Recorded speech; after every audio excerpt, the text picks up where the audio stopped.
All right, so I think we are. All right, I think we're live. All right, perfect.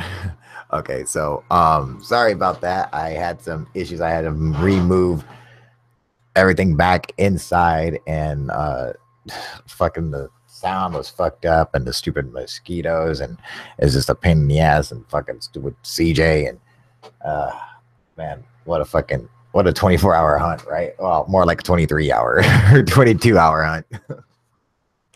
So I'm back now. I don't know if anyone's ever even going to see this shit, but I'm just going to keep it going all night. So I do have the PTZ camera hooked up, and my which I've been running uh, on my monitor here. But I think what I can do is, because I can't like stream it directly to you guys, what I'm going to do is run it on my phone, and then from the phone I'm going to screencast it, and then I'm going to screencast it from Google Hangouts, or share my screen from Google Hangouts. So we're going to see if that fucking works. So I've done it but once before, so let's give it a shot. Okay.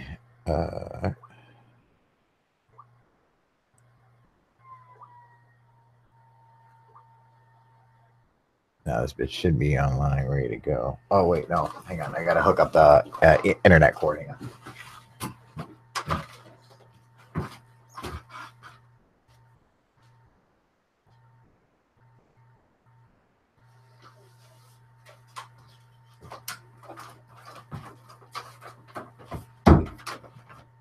Sorry about that. This shit's a pain in the fucking ass, man.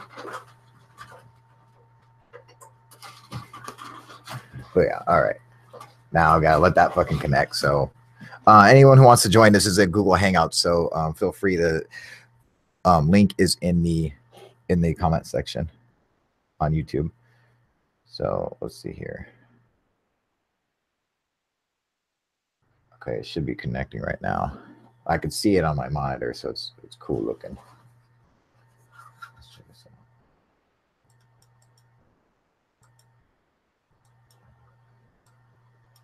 out. See, I'd like to make it so you guys can like fucking control it, dude. That'd be cool, dude. That'd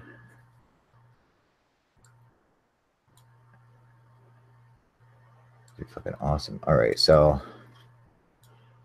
Oh, there. Okay, we're online. Hang on. Let's see here.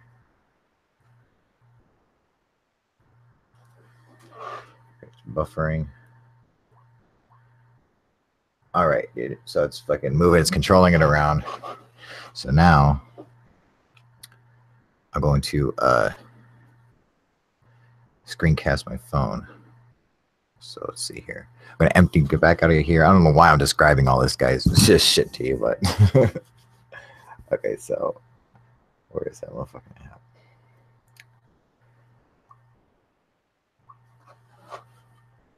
Yeah, it really sucked. The having the monitor and the laptop out there, it drew in mosquitoes like you would not fucking believe. I mean, like it was very uncomfortable just being out there with that many fucking mosquitoes. Like, yeah, like I'm sitting there like looking at the screen, and there are like 20 mosquitoes just on the screen. I mean, they're all over my fucking face and all over everything else, man.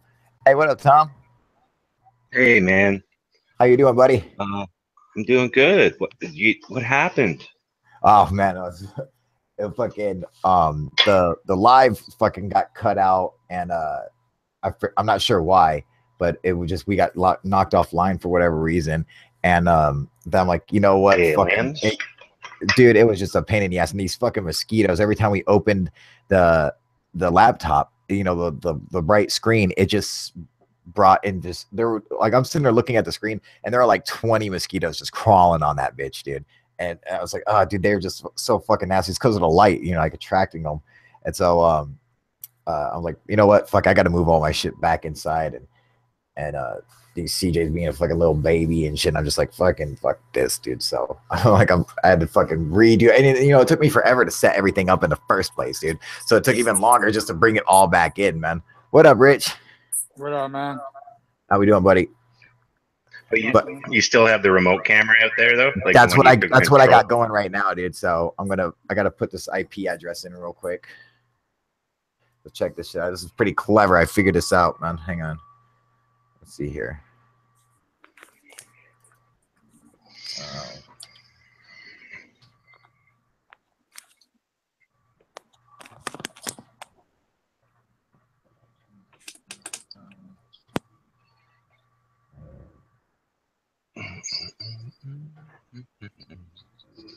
Did you see anything tonight, Kyle?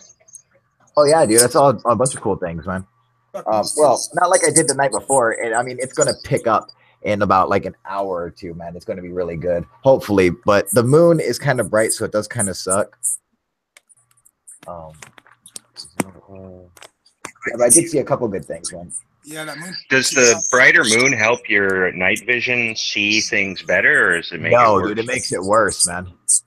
Shitty. It fucking sucks, dude. Like the moonlight fills up the sky, man, so that it's got like a bluish tint to it as opposed to a black tint. You know, it's totally black from no light. Right. Yeah, dude. Fucking the bright moon always sucks, man. Rich, you fuck. Put YouTube on mute. Oh, hold on. I got my headphones on. Wait 1 second. I put your all-night UFO hunt on Spike Nation. Oh, sweet. And I've been updating the link as it's been going out and coming back on. So hopefully people have been checking it out. We've been having some fun on Spike Nation tonight, me and a couple of guys, because it's International UFO Day. And there's this guy who's like this freak who like hates everything to do with, well, anyone who doesn't agree with him, but he especially hates anything to do with UFOs. Yeah. And so to bother the shit out of him tonight, we posted like 6 UFO videos just for fun. Fucking sweet. That's like just to fuck with him, dude, just to give him a hard time. Yeah, and I deliberately posted like really bad ones, like with the computer, like real like cheesy fake ones. Yeah, the computer voice guy going, "UFOs are here today. Aliens are among us and want to be our friends." And just that's crazy. Funny, dude. All right, let me see here. Light pollution sucks. Yes, it does. UFO, bro. How you doing, buddy? All right, dude. Lucky I suffer from insomnia. All right, here we go, you guys. Don't we all, man? Lucky, I'm just fucking. I gotta try to stay up in this bitch. This is fucking sucks, dude. All right, so okay, so let me put this on full screen here, and I'm gonna share my screen. Okay, share.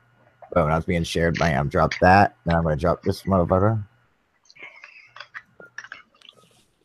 Can you guys see that? Yeah. All right, bam, dude. So now this is my fucking sky right now. Now I don't actually have to control it with the phone app. I can just use the mouse that's in here. But watch and see. See if we can't fucking find anything cool then. So feel free just to talk on whatever bullshit you want to, and while we look around for some UFOs on this bitch. Let's see here. This thing's actually pretty fun, dude. I like to do that when I have the camera out. Dude, I do this shit like every night. For the fun. A lot of shit in the sky the last couple of days, so I tell you what. Some crazy shit out there tonight. There was what? Oh, some crazy shit like fucking. I got that aerospace down the road, so you got these reverse engineered fucking.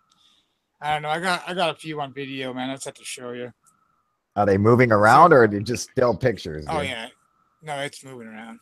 It's you can just see the light of it, and it's weird how the light fucking you can't hear them at all, but it's weird. It's like they go white lights from the back to the front, and it just kind of like it's like 3 different separate lights that do that from the side I was seeing. I don't know, man. It's fucking insane. Vern, there's a guy on earlier tonight named Vern who was talking about seeing a lot of those types of things flying around, and by his description and by just sort of what you just said, the weird thing is when I lived in Waterloo, I saw a lot of those weird drones or whatever they were, like weird military aircraft that were flying low and doing weird maneuvers that had weird light patterns and even had these bright spotlights they would shoot down at the ground. And one of them flew low over my head, and it was some kind of spy plane, like some kind of electronic warfare reconnaissance plane, and they were flying all over Waterloo, along with these weird drones that had these weird triangle light patterns. And I assume they were drones. I mean, who knows? I don't know what they were, but they weren't normal. But the weird thing is, now that I've moved to the Ottawa area, and I've been in Ottawa and Canada and out further in the country, I don't see any of these, and nothing. I've seen nothing even remotely that looks like what I saw for a brief stretch of about 1 month in Waterloo in the summer of and fall of 2016. So I don't know. I think it's certain areas, there's some kind of weird stuff going on that has to do with the military. I always assume if I see something weird in the sky, it's the military, something military or human first. Oh, even if it's not acknowledged, or whatever. Yeah. But I haven't seen any of that stuff around where I live now, which is kind of disappointing. Really? No, there's nothing here, Kyle. No, that sucks, man. And the weird thing is, there's twice as many airports around Canada and Ottawa as there are around Waterloo. Small airports, large airports. There's a small airport out where I live, and all I see in here are the putt of propeller planes. Every once in a while, planes and stuff. Yeah, little commuter planes. There hasn't been anything remotely like the weirdness I saw in Waterloo. I'm thinking that's probably why. It's because of all the airports, maybe. Well, no, that's what I was saying, is that there's 3 times as many airports where I live now, and I see maybe 25% the amount of air traffic, especially at night, than I did in Waterloo, which has one small regional airport. And every night for like a month almost, there was all this weird fucking like light show things buzzing around the sky. One of them I took video of, and Kyle put it in one of his videos there, the plasma UFO video. Yeah. It's a long ways back, but yeah, that what I captured there in that video is what I was seeing for a month. Though it's just these little triangle things zipping around. It was just weird. Actually, I've seen a few of the triangle things. I live in Flathead Valley, and I got this plane app and shit. You're supposed to see like all the planes and stuff that are coming through the area. Yeah. Oh yeah, do you have plane? I got that plane finder. Yeah, plane finder. There you go. And it's funny, like if you like zoom in on where my valley's at, a lot of times you fucking see air traffic getting diverted around us all the time. So I don't know what the fuck that's all about, because I'm always seeing the fucking, I call them the government reverse engineered, because like I said, there's an aerospace right down the road for me. So they're making that shit around here, and just they're quiet as fuck. And then again, I have seen ones that are loud too, that sound louder than fucking an airplane should sound. The ones I saw, they were all, you felt them more than you heard them. You heard a low humming, thrumming, but you would feel this vibration in your chest when they would go by, close by, like overhead or something. That I never felt that vibration with a plane, any kind of plane. That's insane. No matter what altitude. Yeah. Yeah, I've never had that happen. That's pretty freaking insane. Yeah, I mean, if they're far away, there's nothing. But I had a few come directly over my place, and I knew, like, I would know to go look out the window from the vibrating in my apartment and in my chest, and I'd be like, "Oh, that must be back," and I'd go and look out, and there'd be one going over. I'd be like, "What the hell is that?" Yeah. No shit. The fuck is that thing? Yeah, I think so. So, what are these like multicolored fucking stars in the sky? I looked up one that said quasi-star, but it's funny how they like disappear some days. Quasar. Some weeks. Quasar, there you go. Yeah. It's just kind of strange how they disappear some weeks and then they come back some other weeks and then they're there for like a week straight and then they disappear again.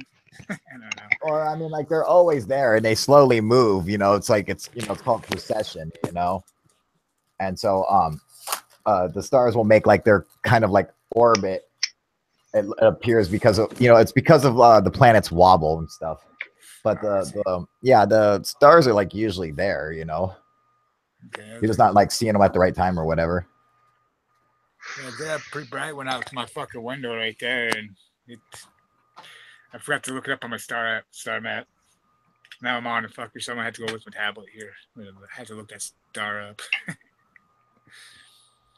it just caught my attention like a half hour ago. And I was just about to get on, and I seen that fucker, so I took off outside, went around the block.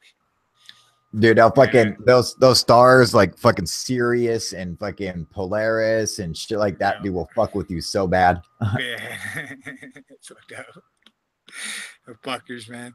And you know, sometimes it makes you really wonder: are those fucking stars or what, man? I mean, yes, they're fucking stars. And that's stop yourself from wondering, you know. Yeah, right. Like that's how you go off the fucking deep end, dude. Yeah, go fucking crazy. Go insane. Fuck yeah. I thought I was going crazy. Same star for an hour, and you're like, look, it's slowly moving. Yeah, that's what stars do. You know? I see. Kyle, what's your Go ahead. No, you go ahead, buddy. I was just going to say, Kyle, do you have an explanation for a weird thing I saw? I was looking at Venus when it was at its brightest. I was out in a field, and it was really, you know, there wasn't any light pollution.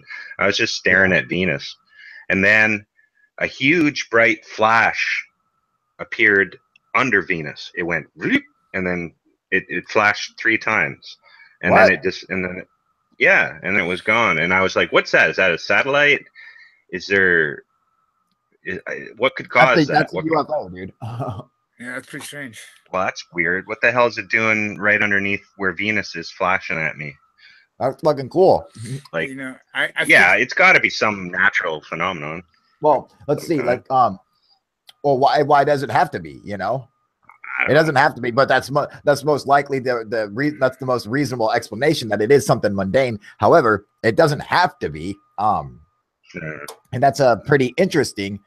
You just saw 3 flashes. Were they in the same spot? Were they slowly moving? What?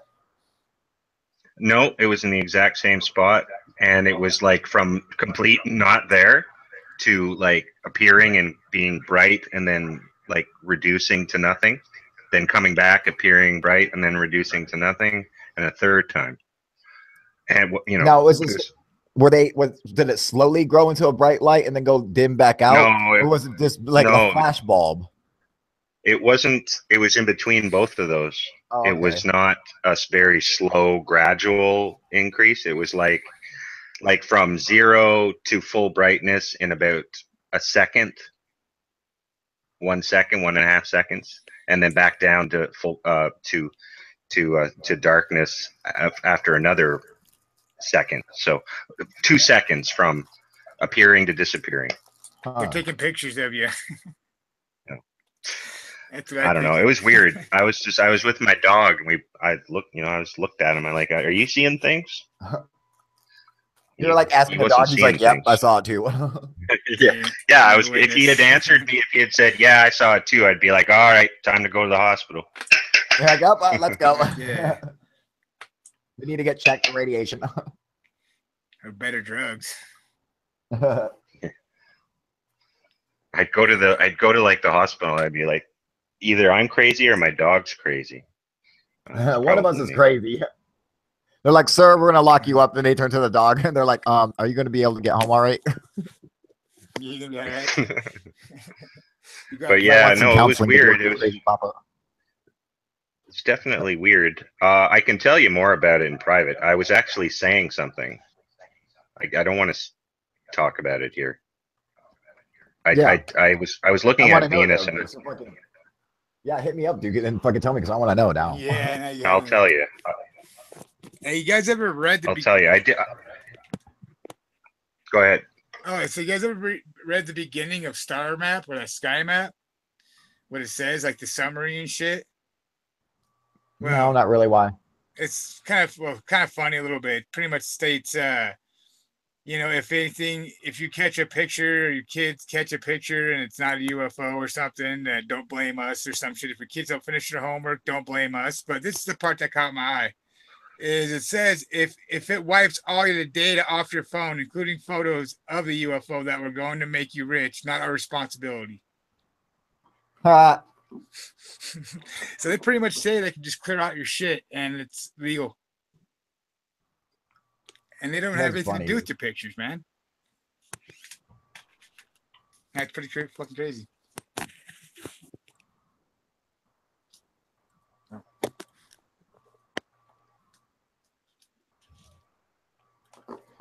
Are you guys still there? Hell yeah, dude. Who's this? That's still me. Oh, hey. What up, Rich? Yeah, we're still here, fucker. Nah, I fucking lost you guys for a minute. I'm just browsing. I'm just doing something. Yeah, I'm just fucking around now. I'm just fucking trying to look for cool UFOs on here. This motherfucker is live, but trying to see the stars. Hold on, real quick. I'm gonna see what the fucking stars. Yeah, dude. Fucking, 6 years ago today, man, I had my fucking incredible fucking encounter, man, and that was like my closest encounter, man. But I've had a bunch of them, but Go one. Yeah, that one just fucking fuck. That one was nuts, dude. Yeah, man. That video was pretty crazy, especially to be that close to one. Like fucking when that's and it's fucked up. Be like when they fucking like made that noise in my head, man. Like I mean, like it was like your brain was on the other side of reality, like this echo side, That's insane. It was fucking weird, man. It's very difficult to describe, but man, it was like just the thoughts in your head, just like the words and shit that you're saying in your mind, they all start like echoing, like just like, and you hear them all like 1,000 times. It's fucking weird, dude. So kind of like if you're echoing when you put microphones closer together, or yeah, like just like when you yell down a fucking canyon, how you hear the echo. Yeah, it's just like that, but there was like 1,000 echoes for every thought, every word. No, that's fucking crazy.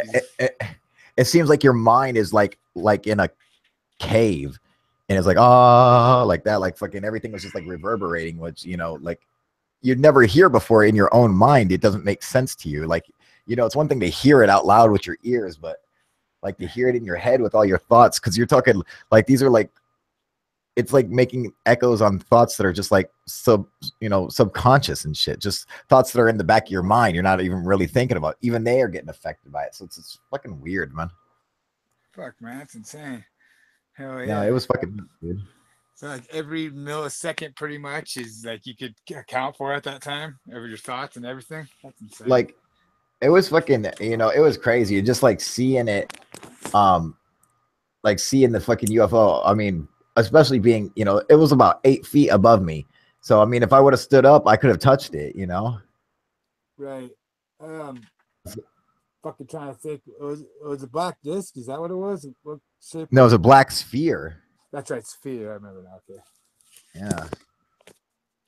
It looked really weird too, man. That is pretty strange. And it looked like it was both. It looked to you like it was made of energy, right? Like the way it was crackling, like it had like wave patterns on it, some kind of crackling. No. That was the black triangle, dude. That was the delta. After I hit it with the laser beam, the black sphere looked like fucking. It just looked like a fucking alien device, man. Like it didn't fucking look like. In Star Wars, when Darth Vader comes into the detention facility to torture Princess Leia with that droid, that hovering black sphere droid that has a needle sticking out of it, did it look anything like that? Yeah, kind of, but it was bigger. Bigger? Yeah, this thing was like 4 feet in diameter, man. I mean, like it seems so fucking unnatural, dude. It just did not seem like a part of anything, like it did not belong there. And like the way it came into, like the way I saw it, looked like it just popped through a fucking veil, like through a hole in the wall, just like it looked so weird. And then like seeing it over top of me, like that's just sitting there fucking spinning. I mean, it was so fucking close. Like, I mean, like you could see the texture on it, like just the texture of how it looked and shined. And this is fucking, it was unbelievably real. And then, I hit it with the laser, my thoughts start fucking vibrating, and and it freaks me out. And I'm like, what the fuck? And then, it just calmly just starts sitting there spinning, and then it just starts floating away like it ain't shit. And after that, I'm like, okay, so this is this is fucking crazy. And when I run in and tell Candace and her fiance or whatever at the time, it was one thing to have that experience, but when we ran out to go look for it, and when we opened up the front door and that fucking thing was sitting in our driveway, just spinning, I mean, it fucking took my breath away, dude. Like, you got to understand something. When I was like, holy fuck, like it sucked the fucking air right out of me, man. It like, I was just not expecting that at all, dude. I may have pooped a little. Sweet. It was intense when I saw that, when it was sitting there, because as soon as I saw it, dude, like I knew it was staring at me as well. Like we were both like staring at each other. We were like fucking locked onto each other. Like, and I just knew it. Like I knew he was, when I saw him, I like realized he was waiting for me. I didn't think it was going to be sitting there, but when I saw it and it was, I was like, oh fuck, dude. So I knew it had something to do with me, Right. Like it was fucking weird, man. Oh yeah, I was sitting there looking at the star map right now. I got pointed on it, and it comes to an end where it's not named.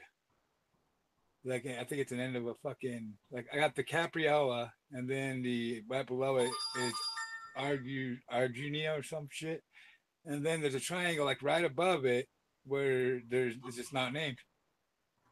Huh. I don't know. Strange. But I got to find out. I was just watching Tyler released a video tonight. He about a plane, a Cessna, that encountered strange weather phenomena, dropped off radar, and then crashed, and all 6 died. And the sheriff, who is investigating and taking care of the whole scene, said something really strange to reporters. Couldn't get any information. He said, "We are dealing with things that people don't want to talk about or even see." And that was his statement. That was a statement about the plane. Yeah, but what's so weird about that? There ain't nothing weird about that. Well, obviously the speculation is going to be that the plane encountered some kind of unnatural phenomenon. And to that, now how would the sheriff understand this unnatural phenomenon? You get it? Like, how would a sheriff even know that shit? I mean, he's just a sheriff. But that's what makes it weird for him to make a statement like that. Because now if you're looking at it from think about it from a point of view of someone who's not into UFOs and not a conspiracy theorist. If he makes that statement, what are you going to think? He's talking about seeing dead bodies and shit, Yeah. My first thought is that it's if the pilot reported strange weather, if he hadn't reported that, my first thought would have been the sheriff was referring to a deliberate controlled flight into the ground, a murder suicide. That's what I would think he was referring to, but you could be right. He could just be referring to the carnage of a Cessna having pancaked into the ground. Yeah, it takes a conspiracy theorist to fucking put it to the next level, and that's where you got to hold yourself back and say, am I going too far with this? And, that's where fucking, and that's what people will do. And, you got to be able to hold yourself back from it. Now, some things do deserve to have it be looked at in a different mindset in which, and I totally agree with it, but you got to be careful on, how are we getting what's UFO about this? That's the thing. Is my question to you is the fact that a pilot reported strange weather phenomena, the plane crashed, everyone died, and the sheriff said that, is that enough juice for someone like Tyler or any UFO channel to make a UFO video about and say what Tyler does well, which is to say, "Oh, this and oh that and oh this. Could it be? Could it be?" Like is that irresponsible, or is he justified in making that video? No, not at all. He's not justified in making that at all. He's definitely overreaching with that, and and he's just. I understand that, you know, he's got to come up with new material every day, but with that material, he's completely just overreaching. And I mean, there's nothing even there. Now, let's see. I hear that exact same statement you said. A pilot reports bad weather. He crashes. The cop makes a statement saying, you guys don't even want to know what we're dealing with because it's nasty. All right. All that sounds completely normal, and I would expect all that to happen. I would expect if a pilot reports bad weather that he may crash, and if he does crash, it might look nasty, and so a sheriff might say, you guys don't want to see this, it's nasty. All those things make perfect sense to me, none of which would cause me to think of a UFO. Or anything even slightly weird besides the fact that the plane encountered bad weather, because that's what happens when they do. They encounter bad weather, they sometimes crash. The one last thing that Tyler says is his one last little justification for making the video is that the media has provided no information on what exactly happened here, you know, what the deal is, what the situation is. It's a complete media blackout. So he's just gonna make up his own? Yeah, exactly. That's what I'm saying, is that that's irresponsible because there's a vacuum of information. So he's going to fill it with whatever he believes. Yeah. He's got no facts backing up what he's saying. Now, I understand wanting to speculate on stuff. Sure. But you know, but when you're going to the point, like, you know, when you get past the point of asking, is this possible, to, you know, this could definitely be possible, and they're like pushing it more as in, yeah, this is probably true. See, it's like, you know, you're walking a thin line there, and you just don't want to step over it, you know. Like, I put plenty of videos up. If I don't know what it is, I'm like, I don't know what it is, but I always try to give my best guess on what I think it is, you know. And a lot of times, what's up? One of the ways Tyler covers his ass is by starting his videos with a little statement like, I've had a lot of people emailing me about this news story or this situation. A lot of people asking me, you know, and that way he can, if it turns out, as it will turn out, that it's nothing, you can simply say, I'm just doing my job as like a news guy who covers this beat. And I was being asked, you know, by people to look into this. Yeah, you know. So I mean, he covers all his bases. But. No, and that's funny because you know, he kind of like stole that from Third Phase of Moon, who used to do the same thing, you know, cover their asses with by saying, you know, well, we'll let you decide or whatever, and now. I mean, it's nice to see how like Third Phase has fucking just basically changed and said, well, fuck all that, dude. They're like, they'll still put up their I haven't seen them put any fucking hoax videos up. I haven't seen them put anything fucking, you know, they're working on their documentary and stuff now, man. So it's like, you know, I'm really proud of them. They're doing a good job, man. But they like, I even hear them question, you know, people. They're like, people are sitting there saying crazy stuff. They're like, oh, okay, yeah, well, you realize how that sounds, right? So when can we expect to see some evidence of this? You know, like it's like it's funny to hear them like calling people out now, dude. You know, like they give them their shot, but they still they back up and they say, okay, so here's this, and here's the side that gets to be crazy, but then here's the side that has a brain, you know, and that's where you want to be. Yeah. No, it's what documentary? What are they doing a documentary on? Just UFOs? Oh, I can't. No, I can't talk about it, man. Yeah. Okay. It's fucking. It's private, so I gotta, you know. It's mysterious. It's very, very mysterious. That's all I can tell you, dude. It's super ultra fucking mysterious, and it's but it's you know, it's their business, and I got previewed to. I got let on the inside, so I gotta fucking keep my word that I'm not going to say anything, and so I'm not going to, but it's going to be good. That's all I can tell you. Good. Nice. Good. Yeah, you know. Yeah, man, I really respect the fact that they, you know, make it a point to do what they're doing, because, you know, it's not like they ever had to, you know.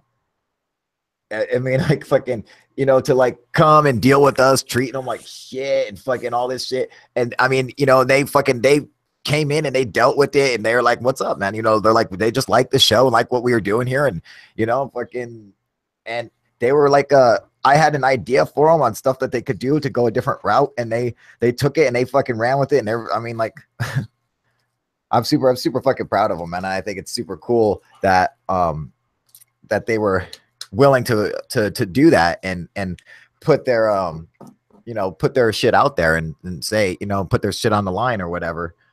And you know, well, I would like to see other people do it too, you know. Yeah, well, they the fact that they wanted to engage and sort of work with to figure out something better is the greatest proof, right? That they're not, they were never sort of malevolent in anything they were doing. They're just kind of trying to find their way through this kind of jungle that is the UFO subject. And especially with YouTube, you know, being as in like being as new as it was, because I mean I remember YouTube. I remember, yeah, back then, Third Phase of Moon, they were like the only UFO channel, dude. They were like the biggest UFO channel, but they're like the only one back in like 2010 or whatever. You know, it's like it was much different.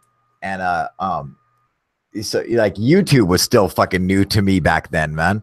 I wasn't even used to YouTube yet, so I could understand how it would be difficult for them to figure out, you know, what they want to do or whatever. And when I remember watching videos back then and fucking falling for all of them, dude. Yeah. You know, I'm just saying, I'm being honest, man. I remember watching videos back then and falling for every single one. So it's like I can't hold it against Third Phase of Moon for falling for the same shit, dude. I can't hold it against them because I fell for it, motherfuckers. I was like, oh, that looks awesome. Yes. You know, it was only later on that I'm like, oh, it's fake. Oh, it's bullshit, you know? Yes. So part of it is being, you know, sort of not, if you're not malevolent or if you're good natured yourself, the first thing when you see those videos, those back then, like the first thing you think of is not some asshole took the time to fake this, to put it out, to fool a bunch of people, to have a good laugh. Like, because you wouldn't do that. Like, if you thought of yourself doing that, you'd be thinking of yourself being some kind of dick. So you don't think other people would do that. And then when you realize lots of other people do that, then you go, oh, okay, well, okay, so there's things that are a lot more fucked up than I thought. Yeah. You know, well, and like, it's the amount of effort and that they put into it. Like I sent my mom a couple of those hilarious CGI ones where the flying saucer lands and the platform comes down and the little gray alien walks down and looks around, and then the UFO takes off and leaves him there, and then he gets teleported up to the UFO. And my mom saw it and she was like, oh my God, how could something like this be out there and for people not to believe? It's clear. It's clear as day. And so then I answer her email. It's fake. That whole thing's fake. CGI, everything's fake. It was all done just because they want to have a laugh and want you to believe it. And so then her reply to that goes from, I believe in UFOs, they're here, oh my God, to never believe in UFOs. I'll never believe in aliens now. I don't believe in any of it. So people can't deal, like, some people just can't deal with the nuance of the whole situation. Like, either they're all in or they want to have nothing to do with it. And I saw a family member kind of flip-flop in the span of about 15 minutes, just basically being manipulated by one of these hoax videos. Exactly, you know. So I could see how it's possible, and like, because, you know, like, and I talk to them, like Third Phase, you know, I talk to them privately all the time, you know, and you know, I'm not so sure. Like, I don't think that they personally hoaxed any videos themselves, and the videos that they have, okay, so it's like, think about this. The videos that they have aren't just, they are videos that come from someplace else, you know. They're like, never had like an original video that wasn't on another site from somebody else, you know. Like, they were just getting sent these videos or whatever, you know? Yeah, they even had regular contributors for a while on their radio show when I would listen in, and I'd like some of the funnier ones was like a regular guy who would send them video after video after video, and they were the ones that you would make fun of, like the Jeep. What was it? There was a part from a Jeep that was. Oh yeah. And there was a hubcap that had been thrown like a frisbee into the air and snapped a photo. All of his UFO pics were still pics, and none of them were done by Third Phase. But it's hard for me. I know we've talked to those guys, and they're not dumb and gullible enough to have not looked at those photos and kind of gone, But it wasn't their photo. It wasn't their photo. So they're like, well, this guy says he lives on a ranch, and UFOs keep flying over his house. Like, who are we to call the guy a liar? And that's the thing, but it's like now they're like, I'm not so sure about this, it's funny to hear them like fucking call shit out now, it's like fucking, and I'm like, and that's puts a big risk on their channel, like fucking, because, they got it. There's a lot of crazies who are like attached to that channel who are like, oh, they're just fucking straight up nuts, and like, they kind of just let them go off with it and be themselves. And so you get all kinds of crazy people calling in, talking about how they saw a dragon and the dragon gave them a feather and shit like that, like, fucking, you know what I'm saying, Tom, right? Fucking yeah, man. And it's not that they necessarily believe them, but they want to be able to let them tell their story. So it's like, I got respect for that, That's where a lot of the comedy comes from, Blake doing those interviews and then me doing a parody of it comes from him trying to act like he's going to just let this person talk and treat them with some level of respect. Like, they're your guests, so you can't disrespect them. But his acting is so poor in conveying the, oh, yes, oh, my goodness. That's what makes it funny. That's what makes it hilarious. It's because he's sitting there going, this person's a fucking loon, but I'm doing my radio show. So. That's good. Yeah. I always thought that show was fucking funny, man, And it's funny too, because fucking I was doing a UFO hunt I don't know, a couple weeks ago or whatever, and I had like 2 viewers, dude, and Blake and Brent were one of them. Like they're the fucking like only motherfuckers watching, dude. And so we're sitting there talking, and this car pulls up outside my house, and we just got done seeing some UFOs and shit, dude. And what's the first thing Blake and Brent said? They're like, it's MIB. That's a MIB right there, dude. I was like, who the fuck is that? They're like, that's Men in Black, Kyle. So it's like, I feel like their mind like goes straight to like the fucking crazy shit. They're like, oh, yep, Men in Black. Hey, you think that shit's true, man? All those Men in Black people running around? Because I'm thinking, no, dude. Well, there are men who wear suits who go around and do things for the U.S. government. That's for sure.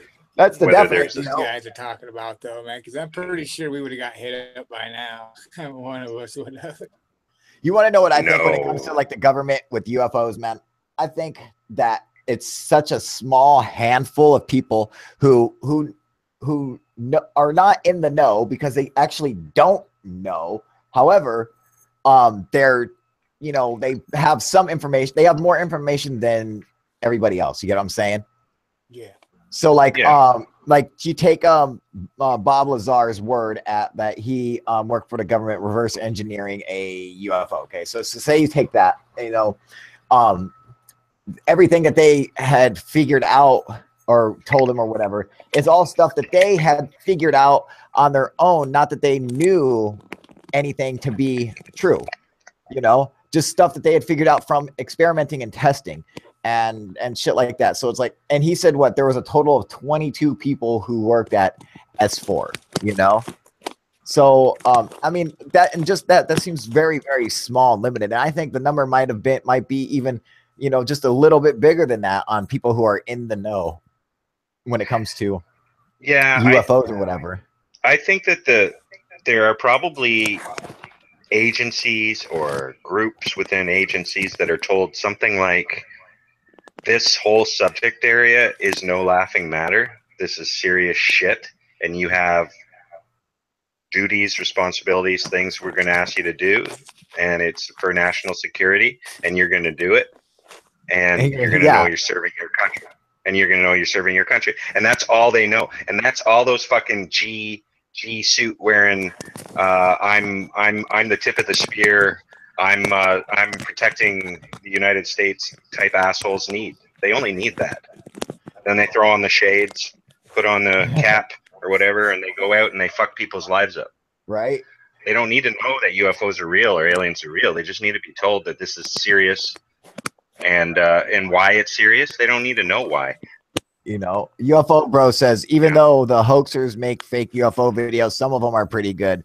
And you know what? That's true in the sense, like, you know, when you create a really good fucking UFO, I'm more impressed at your ability to create it than the actual fucking UFO. You know, I'm like, oh, that's fucking, you know, I want to give props on people who can do a good job making a fake UFO video because it's impressive. You know, just from being coming from like an audio visual standpoint, but what they're doing, you know, really disrupts people, you know, so it sucks, man. But I give them props on the artistic value of it.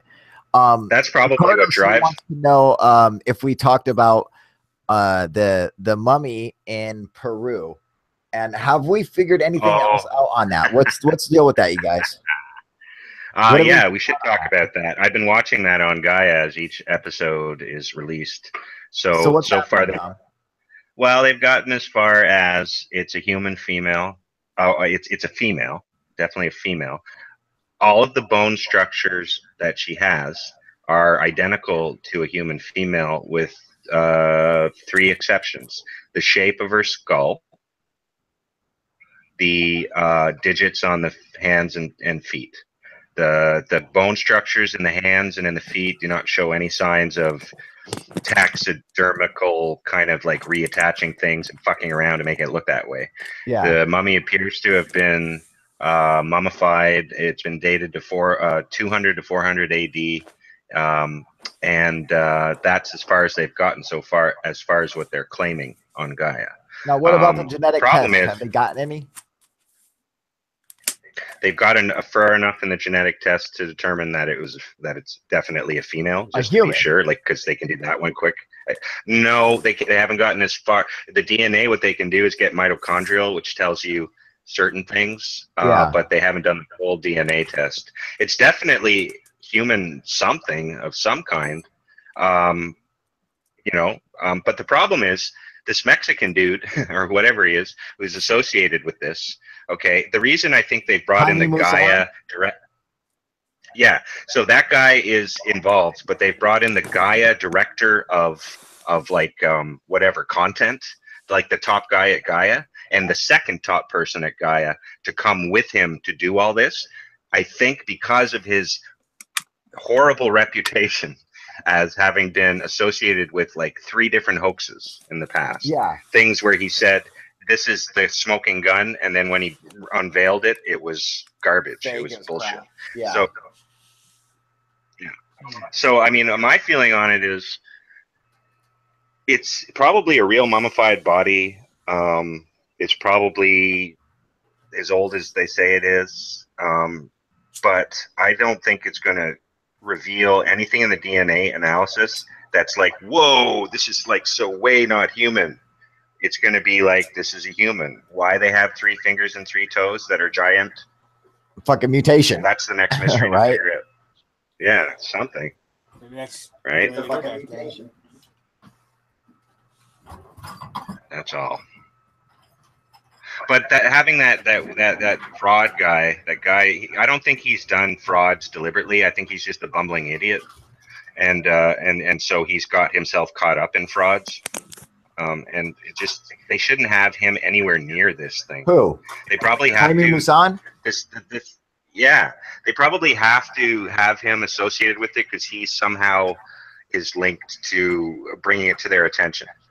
But correct, they shouldn't have him anywhere near this thing. He should be like his face. He fucking gives it a bad name. Yeah, Like everyone who is saying that this is like, people aren't even going to believe this is an old weird human mummy when this is over.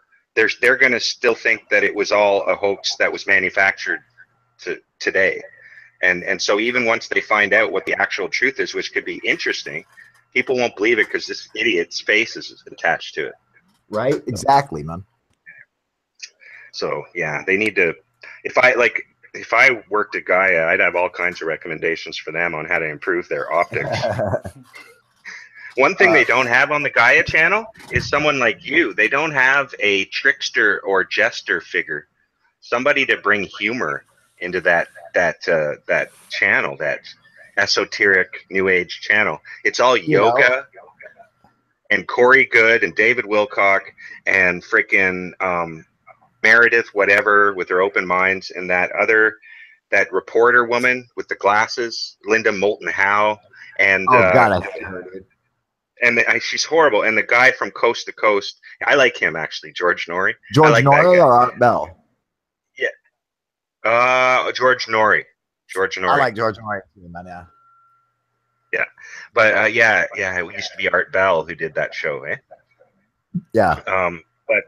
But so anyways, the site is so serious. They're so serious about every single thing they're presenting because I guess they want to show the respect to the audience that want to believe in all these different things.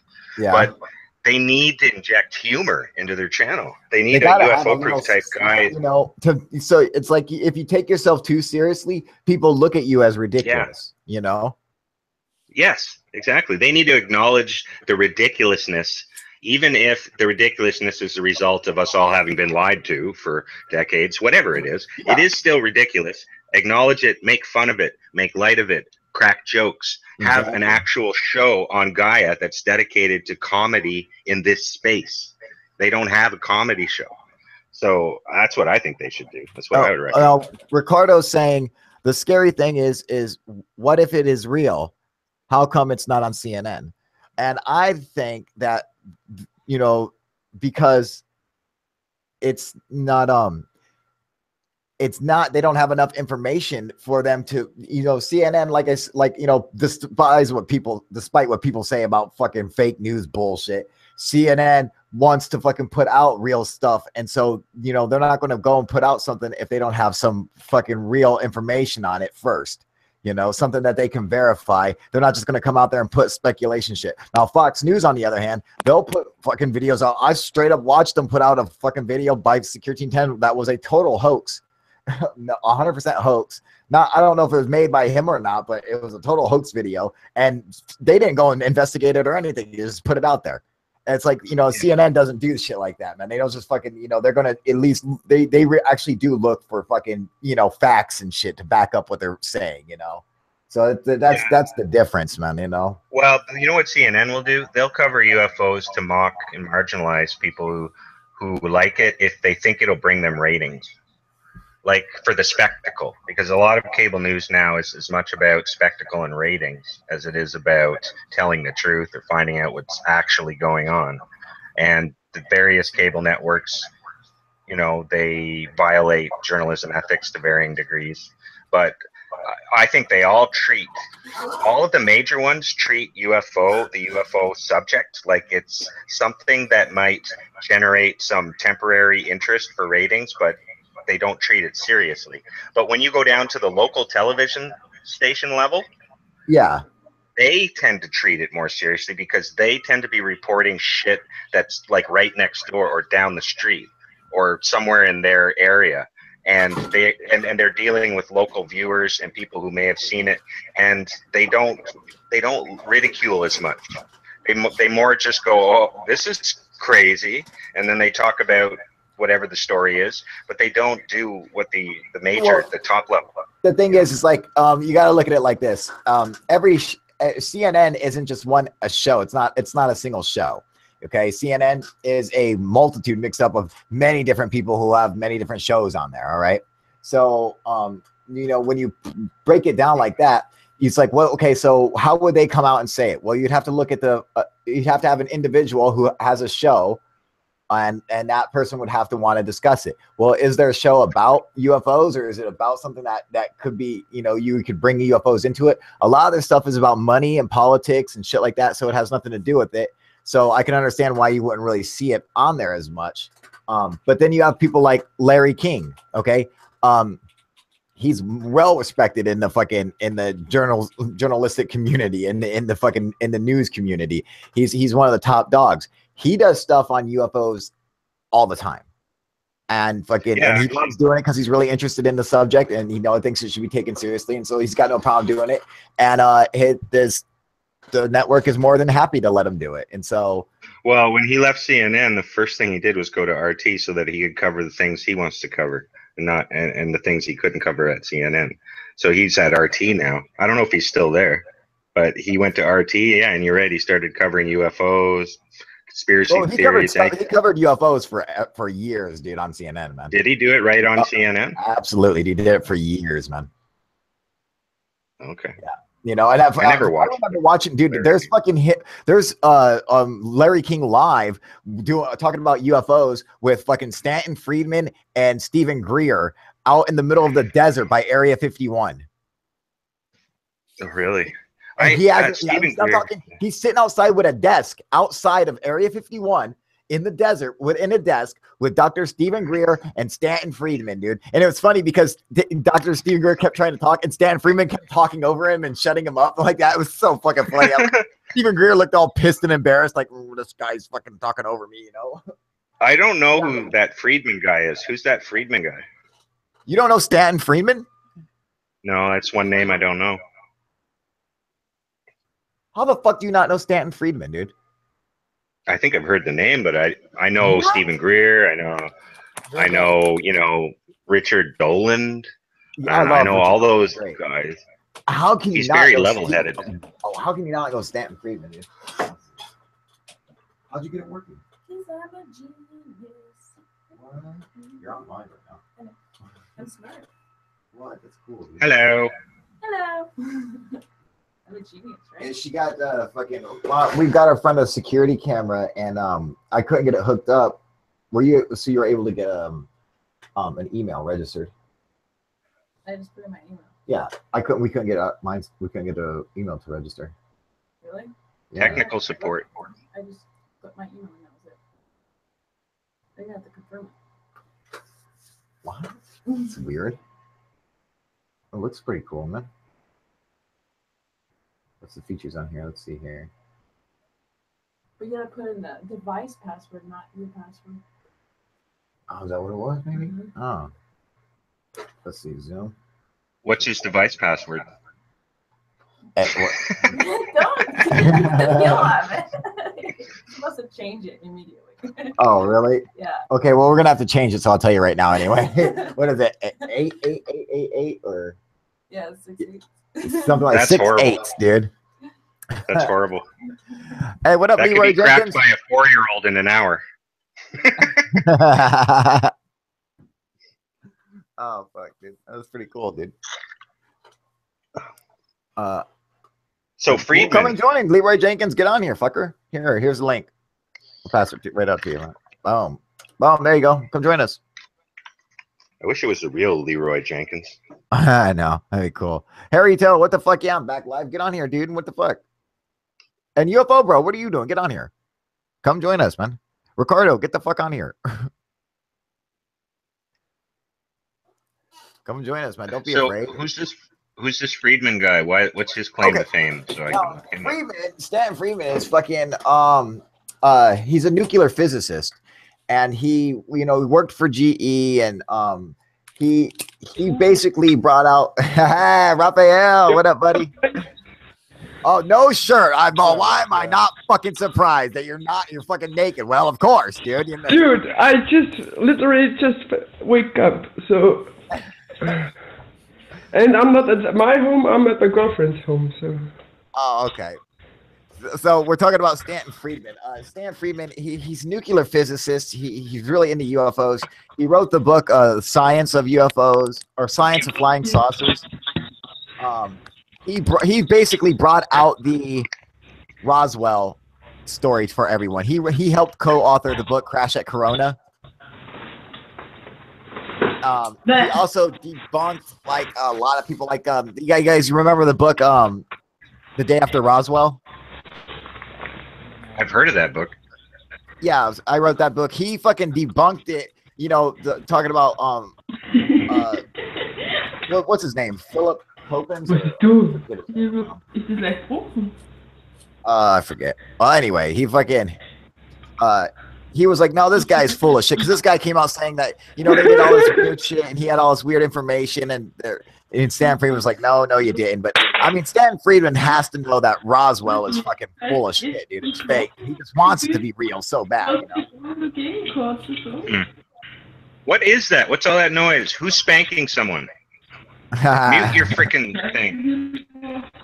It's fucking Raphael, dude. What? I heard spanking. I'm not loud. What up, buddy? My fucking bong just broke. What? Are you serious? Oh man, dude. That's some shit. No wake and bake for you. Ja, du musst auf Englisch reden. He was selber schuld. Yeah, look at this. The head's broke. Fuck, dude. That Bullshit. sucks, man. What, look at that bong, dude. That's like a beaker bong, dude. Don't get glass in your mouth. And there's still water in between. There won't be something. Is this on your phone? Are you using your phone? Yeah, my phone. Your phone It's looks my pretty phone, yeah. fucking clear, dude. I wonder if my phone. Holy shit.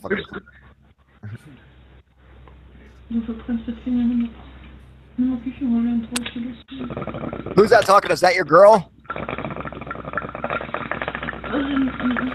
That's his bong talking. You hear it burbling. What country is Raphael calling in from? I'm from Austria. That's my girl. Austria. Hey, sweetie, how you doing, baby? Hello. No, she even speak English. She has no idea what I said, huh? She has no idea what I'm doing. Yeah, she was like, I was like, hey, how you doing, sweetie? And she's like, huh? Yeah, she don't speak English. She don't fucking know what I'm saying right now.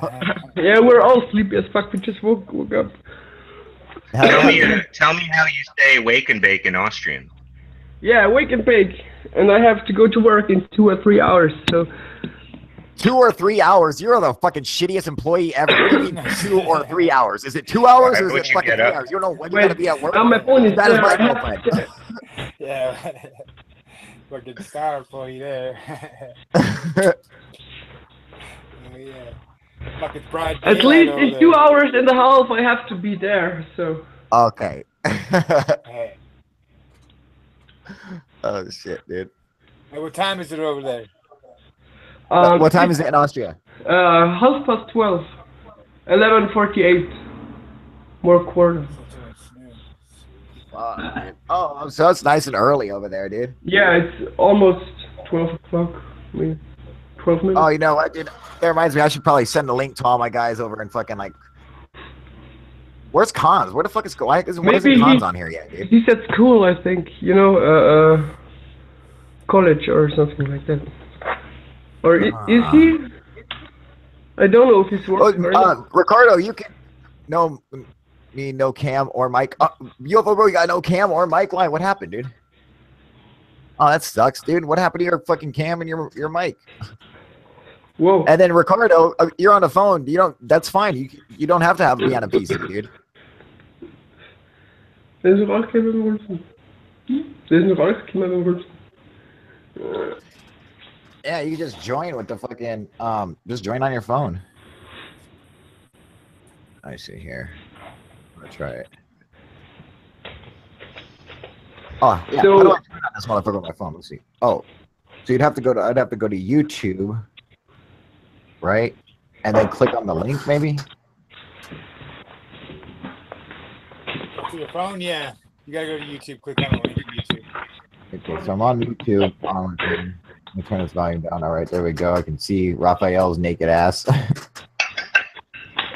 look for the live chat. There's my link. Oh yeah. Okay, so now I'm on Google Hangouts. Or I'm signing into Google Hangouts right now. What the fuck is he drinking, dude?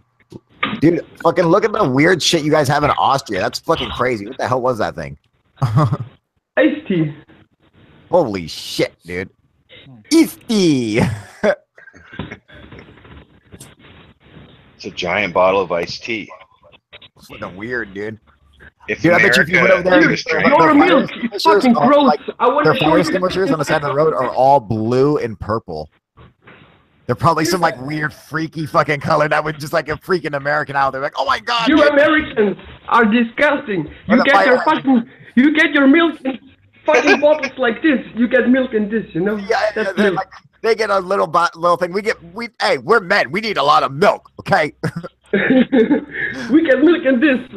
Vol mulch? I'm not drinking any Vol mulch. Dude, I don't know what the fuck that is, man.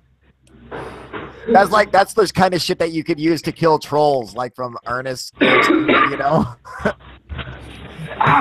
African Miak. Oh, okay, look, I think I can join this motherfucker. Let me see. Okay, I'm gonna turn it. Another thing I made. What the hell is that? It's a wooden axe. It looks like something out of the Lord of the Rings. Like one of the orcs might carry that. Or maybe the dwarf. Dude. Dwarf there. Gimli. Okay, so I'm gonna join here right now. Let's see. So even with my phone, now I'm on the hitch.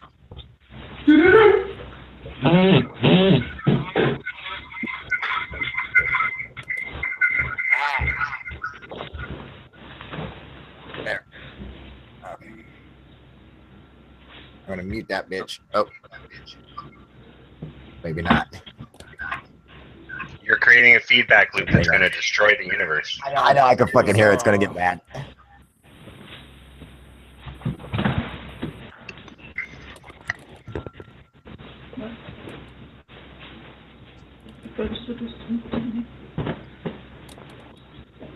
You know, the sun's coming up in Ottawa.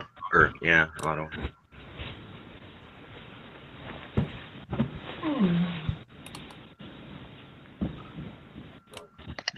Kyle? Oh, hang on. There, it's gonna be live. Oh, there I am. Oh, how come I don't see myself on here, though? So I just muted myself. Oh, there I am. Okay, so Ricardo. Isn't this muted? Oh, hang on. I gotta mute myself on here.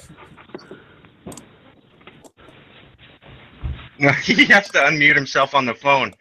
You psycho! Unmute yourself on the phone. Now we can't hear you at all.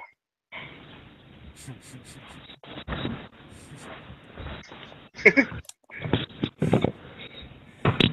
fucking hilarious.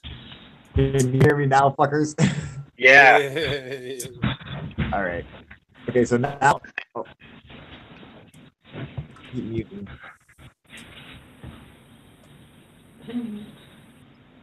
Now you've confused your phone. How come electronic devices get confused? They should be either working or not working. Yeah, I don't know, man. Fucking probably all the AI in them now. Yeah, all those nanites. Yeah, just taking the fuck over. All right, so now we can hear you now. We can hear you fine. Okay, so we can hear you. Stop casting. Man, here we go.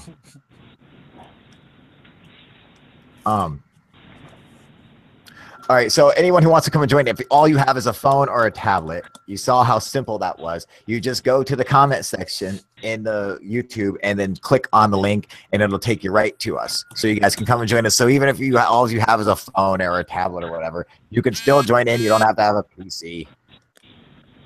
How long are you streaming? How many hours are left? Whatever the fuck. 24 hours. What do you think of the Dolotiv Pass incident? Well, Sure. I think that they froze to death, and I mean, I think that the sightings of the UFOs are just a coincidence as opposed to being something that involved their deaths or whatever. I think it was a mere coincidence. What witnessed UFOs along with, you know, that incident happening, and everything that happened to them is stuff that happens to people when they are experiencing hypothermia. So they're freezing. They literally will rip their fucking clothes off and go crazy and fucking die. And it's a common thing that happens. So it's nothing new. They're missing tongues and shit like that. That is something that happens from predation by little tiny animals like field mice and stuff, man. They eat the lips off of the animals, they eat the tongues off of animals, shit like that, dude. What phone program do I have to do the live chat? Google Hangouts, man. But I think you don't. I'm not even sure if you have. You don't have to download. You don't have to download it. Google will open it. Google Hangouts is what you should have. You know, you should be able to just go and download it from the App Store. I know Android comes stock now. Nee, I'm not sure about iPhone. Nou, ik weet testen hoe doe. Dat was de afternoon. Weet net dat een Western camera veel meer weet het.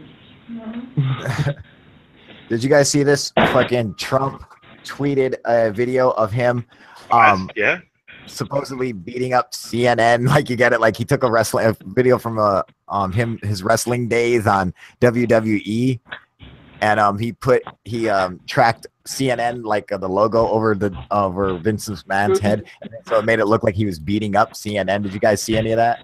I'm looking it up right now. I saw it, and now everyone's going to talk about it for 5 days, and everyone will forever have a picture of Trump beating the crap out of CNN in their head. You want to know what's so funny, dude? He's like, you stupid CNN, this is fake news. So you're gonna prove it's fake news by watching a fake wrestling match where you're beating up a fake CNN. You're like talking about fake news, motherfucker. The whole thing you did was fake, dude. It's like don't use that as a comparison. Don't say like, oh yeah, you're gonna kick its ass. No, you did. What you did was completely fake. That's the real fake shit, dude. Trump, you idiot! Stop making us look so stupid. Trump didn't make that video though. Of course he didn't make the video. Well, besides the fact that he was in the WWE and he did that video, yeah. But if you think about it, there's a kind of interesting persuasion going on there. There's a what? Well, he's basically saying that the entire mainstream media space is basically like a wrestling match. It's basically theater and fakery. And but so, it's not theater and fakery. I think that CNN is mostly. CNN is not journalism. Fox is not journalism. None of them are journalism anymore. They're all just no. CNN people blending opinion and news. Yeah, no, they do so badly investigative reporting, and it's like they report the news and they report facts, and that's what journalism is, you know. Well, Aaron Brown and Christiane Amanpour used to do that. I mean, there's still people, a ton of people who do that, you know. Chris Cuomo is a hack shill. Anderson Cooper is. He began his career at the CIA, but he does an okay job. Yeah, but he does a good job at reporting the facts. But still, like he's a crony for fucking Clinton, you know. But still, he reports facts. You know what I'm saying? Like, they're not gonna come on there and lie to you, you know. Well, they just got caught lying for 18 months. But that's the thing. How many times has that happened? And the people who did it, they weren't lying. They had wrong information, and they got fucking fired for it. Wrong information. Let me tell you something about journalism from a guy who has a journalism degree. You do not make stories for 6 months based on information provided by unnamed sources, anonymous sources, and former officials who refuse to name themselves. When you do that, you're setting yourself up for a major embarrassment, which is what happens. That happens constantly in journalism, where they get information from people who are in the inside who can't fucking reveal themselves, and that's called their sources. You know, and sometimes you have to keep your sources secret to protect them. It's one of the first things they caution you about in journalism school is that this is not journalism. You're not supposed to do that. The fact that they all do it now is irrelevant. It's completely wrong to rely on unnamed sources, especially when they are unnamed anonymous former officials. Like, that is basically saying people are pissed off they lost their jobs told us some shit, and now we're going to put it in an article or put it on the air as though it's like something real or legitimate, or it's not. It's just some person. No, I mean, like, how many times has it turned out to be real and turned out to be legitimate? I'd say 90% of the time, it's turned out that whatever they were trying to suggest or imply has turned out to not be true. Like what? Like okay, CNN, before Comey went and did his testimony, the day before, they did stories all day long about how they had information from unnamed sources that Comey was going to deny that he told Trump that he wasn't under investigation. Then Comey went, did the testimony, confirmed he told Trump he wasn't under investigation 3 times. The next day, CNN retracted the story and apologized on air. That's just one example of, like, there's like a half dozen major examples. Of saying that fucking, of using something that they were predicting that Comey might say. That's not what we're talking about. They based it on the story given to them by on what Comey said to them, you know, like directly to them, then that's hearsay. They based it on the dialogue and information provided to them by an unnamed and anonymous former official. That's what the story was based on. And they've done a half dozen stories based on that have turned out to be wrong. They've issued 4 retractions in the last month. It's a fucking shit show over there. The CEO is on his way out. They're trying to get rid of him right now. Yeah. So I'm just saying, they're doing shit. Now, how many? Now you think about this. Now, fucking, these so-called retractions or whatever are like a statement that is, you know, going with what, if you're saying that he's saying, oh well, this is what Comey was going to say. You know, how could anyone make that prediction? They're just actually taking information that they're saying, well, someone's claiming this. Now, if they're saying it as, no, this is a fact, this is going to happen. No. That's you should different. see the video making speculation on something that's hypothetically could happen in the future. Clip. You know, you should see the video clip. The CNN reporter is like, I can tell you with absolute certainty, based on my close and very solid inside anonymous sources, that tomorrow Comey will testify that he did not tell Trump he was not under investigation. And we're hearing it first here on CNN. It was this huge thing. It was a scoop that they had, and it turned out to be bullshit. What I want to look this up. What is this? What's the name of the video? A dozen examples. Oh fuck! Let me see. Yeah, I want to see if I can find it. In my country, a few days ago, we had the government had they could choose if homosexual marriage is allowed in our country or not, and they vote for no. A day later, Germany did vote for yes. So, in our country, homosexual marriage is still not allowed. What? You guys are falling behind, man. You got to get with the times, dude. Yeah, there was. People are getting people out there, dude. Yeah, I know, but our government has,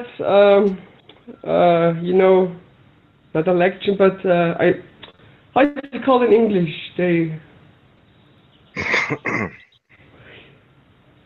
They were counting voices from the government and intern of the government, and they were deciding if it's allowed or not. But more of them, the blue portion and the red portion of the government, the black portion said no, they don't want that, and now we don't have that. And a day later, Germany voted the same thing, but they voted for yes.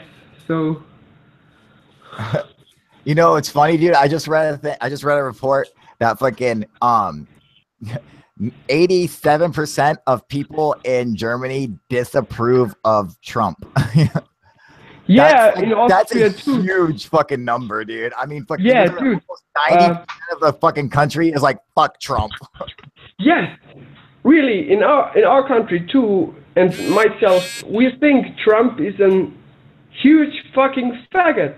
He is, you know, like maybe I'm just saying, dude. Like, you know, the world has got to, and you know what's really fucked up is that Russia definitely fucking got into our election, definitely hacked the fucking election, and it's like, and, you know, and it's just so funny because it's like, this shit shouldn't even count. How can the world hold this against us when Russia clearly influence the fucking you know, influence the fucking election? Do you actually believe that? Do you actually believe Russia made Trump win the election? No. I think it was Trump himself who made Trump win the election. This fucking faggot has a ton of money. You know, he said on his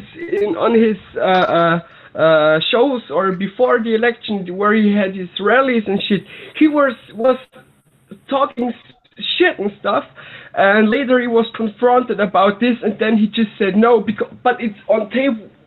It's when he was saying, but he says no, he never said that. But it's on tape while he was saying. But it's on tape. They're just saying it. He's like, I didn't say that. He's a fucking liar. So it's fucking insane, dude. No, I don't know why they didn't elect honest Hillary. Oh, but fuck Hillary, dude. I mean, it's mad enough for America to get the you can elect Hillary or Trump, but how does it come this far? We don't elect presidents. We don't elect our own president. That's the misconception. Yeah, you know, and that's the thing. It's Vern's absolutely right, man. You know, it comes down to the stupid electoral college, which is a fucking joke, man. You know, and it's like, okay, the electoral college might have made sense in fucking 1870, all right, where, you know, we didn't have all the fucking. I was for Bernie all the way. Now, but now, I mean, like, we could just do one person, one vote. You know, and whoever gets the most votes should fucking win, you know, and that's just the way it should be. This electoral college is dumb. The reason for the electoral votes was to stop us from making stupid decisions because we're so easily led, you know, by the electoral votes is to prevent a Hunger Games scenario where you have a whole but the problem is that the electoral colleges are corrupt, you know, you can't system work anyway. No, it's totally there's a big difference between America and Austria in the government. In America, in the government are sitting people that have much money, have kind of brain because they know what they're doing, because they're trying to get corrupt or shit like that to get more money. In our government, that's what it all comes down to, man.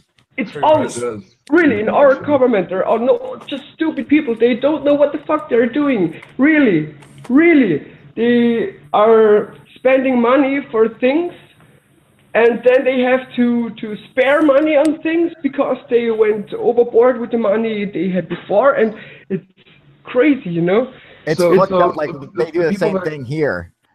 Yeah, everyone says that about their government. Like in America, it's a corporation. Are like of old wealth, aren't they? The blue partition is the right, you know, against foreigners. The blue one in our country, and these guys are pro rich people. They cut the how is it called, they cut the you know what bothers me about Trump and all this stuff? What? Holy shit. They cut the funds for people that don't have much money, but for companies and people that are rich or that could get rich quick, they make that they can get rich. So they're cutting money for people for workers that work and don't get money that much, but the people that get really good money for doing nothing, they get even more. So it's really fucked up. That's what happens here, man. And like our fucking health. Yeah, it's wealthism. Or go ahead, Vern. No, our health system is good. It's all wealthism. The Commonwealth. We're all part of a Commonwealth. Austria, the United States. We're all part of the same financial system. The same people that are nobility of the old world are all related to the people in this country that are the wealth. That's true. Bill Gates is a English name that if you trace it, they are elitists. He's not the richest person in the world. They just make it look like that, but he isn't. He is actually a front for those people, and his father has been involved with these globalists forever.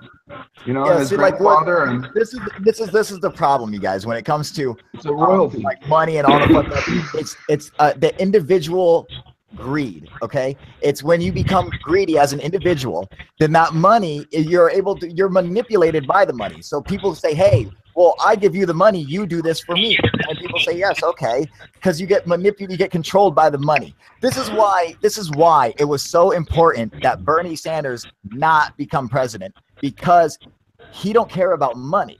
You know, and that's the tremendous difference between Clinton and Trump and Sanders. He couldn't be bought. He's never been able to be bought. And so, like, you can't have someone like that in government, because when someone doesn't care about the money and only cares about the people, then everyone else in the government is fucked. And they're like, hey, what about my kickbacks? You know, what about my money? And that's all they care about. They don't care about, you know, helping out their constituents. They care about what company is going to put money in, donate money to my fund. You know, that's what they care about, man. Hold on 1 second here. 1 second. What's he doing over there in Austria? He's making some kind of weird Austrian tea, I think. He's fucking trying to fix his I just want to get that straight. No, I'm packing my bong. I'm grabbing it for taking it home. We just have one bong, so when I'm sleeping at the girlfriend's home, we have to pack it and put it there. And now we have to go back and have to put it back. So I'm cleaning it for packing it up. So what is the deal over there with what? Cannabis? Weed's super illegal over there, dude. He'll go to prison for 20 years if they catch his ass, dude. Well, it used to be like that in Nevada when I first moved here. Isn't it legal there yet? Life in prison right? Yeah, but it's decriminalized. I can go buy in the store. You know, it's decriminalized. And I have migraine with aura, and I have some other shit with my niece. And when the police is coming, I just say, hey guys, look at me. I have from my doctor, I have problems with my knee. I have problems with migraine and shit. It's not for trading. It's just for my own consumption. So I have clinical depression when I'm not high. I need weed. Yeah, like not high. What were you saying? Really, like, pisses you off about Trump? What I was going to say is what pisses me off about Trump and gold and all this stuff about Trump is that everybody knew you had two shit candidates for the election. Two pieces of absolute garbage. One of them was an old school guard, it's my turn to be president, lying piece of garbage. And the other one was a completely from outside that crew, that circle, clown, kind of ignorant idiot. Okay. Well, he's not. I consider CNN and all those mainstream news networks to be part of that whole corporatist agenda, but that's me. But what I'm angry about, dude. No, but they do a lot to try and make sure that you pick who they want you to pick to be the two candidates, and that didn't happen. That didn't happen for once. Right. And okay, and so you have shitty establishment candidate and shitty non-establishment candidate. Even if he's part of corporate this or whatever, he's not part of that political elite. Okay, and so my opinion is that she was slightly worse than him, and so we got somebody that's slightly better. Others, way worse than him, dude. If we had elected her, but this is my point, Kyle. This is my point. Is we have the only guy that you could have ended up with, and everybody just won't shut up about complaining about every little fucking thing he does. There's 3.5 more years of this. People are going to go insane if people don't just dial it down a notch, because this is the guy. This is who got elected. That's he's an idiot. He's a fucking 4 more years. The shit that he does, he is not a president, and we can't keep this guy for 4 years. He'll never be in office for 4 years. I guarantee you're not used to somebody who's not from that very well refined and honed and carefully massaged establishment political elite. That's how you got a guy who's completely from the outside. He's just complete. He's a disruptor. He's a disruptor. Yeah, that's why they're so on him.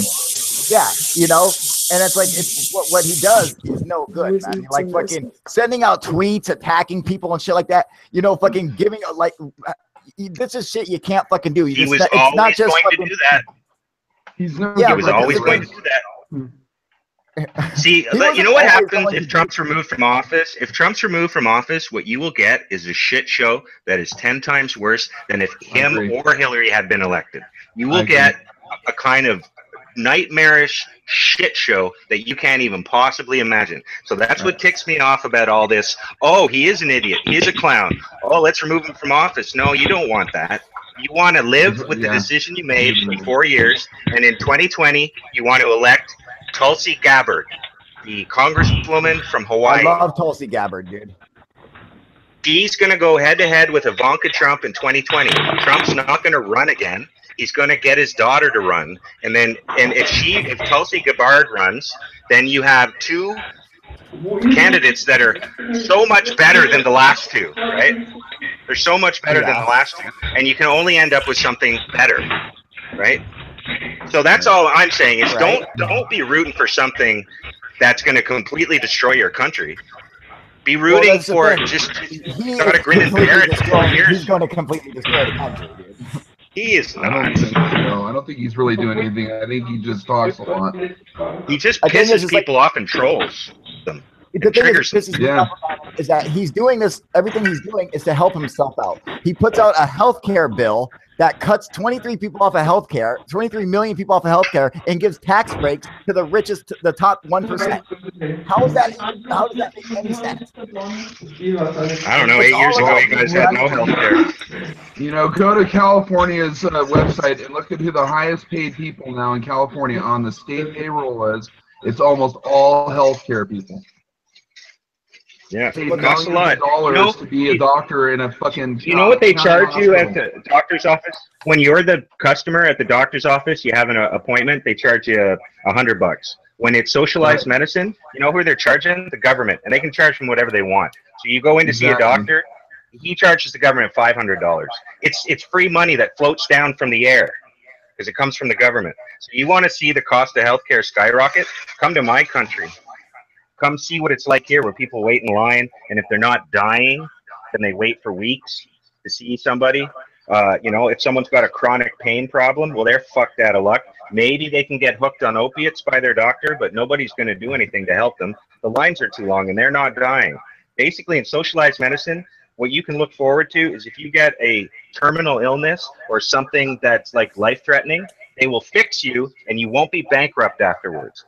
That's what you get with socialized medicine. All the rest, it turns into a fucking muddy shit show. So they fix you and you're not bankrupt for life. See, here they don't fix you and you're bankrupt for life. Yeah, they fucking rob you. We have like charities that help out and stuff because I had an appendicitis and it was $60,000 and my mom dropped my insurance when my dad died and I didn't know that. You know, I also had appendicitis, and I go in there the first time. I had actually two. The first time I go in, it's $14,000, and the second time it was $60,000. And had I not been a volunteer, like in the county and all that, I would have not been helped. You know, the thing is, like if you have like single payer health care, when it comes out of our taxes, that money comes out. Period. So how about we just allocate it towards healthcare instead of going towards defense spending, shit like that. Well, the problem is they don't regulate it. That's what Ron Paul wanted to do. He wanted to take all the money out of that bullshit interventionist crap and put it back into your country. Put it back into defense. Insurance companies just rape people in this country. That's the problem. Yeah, but Rand Paul also wants to stop women from being able to go to a fucking have an abortion. You know, I'm not talking about Rand Paul. I'm talking about Ron Paul. Down fucking Planned Parenthood. Well, not everybody disagrees with their positions, Kyle. Well, yeah, but a majority of the country does. Well, that doesn't mean they know what they're talking about. Yeah, if you ask people in the country whether they support abortion under condition X, most will say yes. If you ask them under condition Y, most will say no. It all depends how you ask the question. Right. No, like what do you mean? What's the position for no? A woman is 8 months and 3 weeks pregnant, she decides that having a baby will be a partial birth.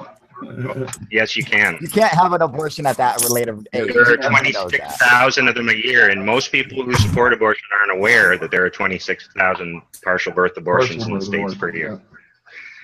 And, yes, I mean, fucking, dude, that's super, super fucking rare, man. You know. I mean, like, 26,000 doesn't seem rare. They don't go and give you an abortion if you're 8 months pregnant. All I'm saying is, why even talk about that? It's rare. Why not have a law that says, from this point forward, we'll consider it something that can experience enough pain? Well, 26,000 people disagree with you. It's a statistic. My girl knows. Okay. It's Sasha. How long can you go until you're not allowed to get an abortion anymore? What's the normal one? 12 weeks for Arizona. Nevada could be 6 months for anyone just going and having an abortion. Some states don't even allow it. So it really comes down to the state more than the federal. What's the federal one? There's no federal one. No, Roe versus Wade took care of that.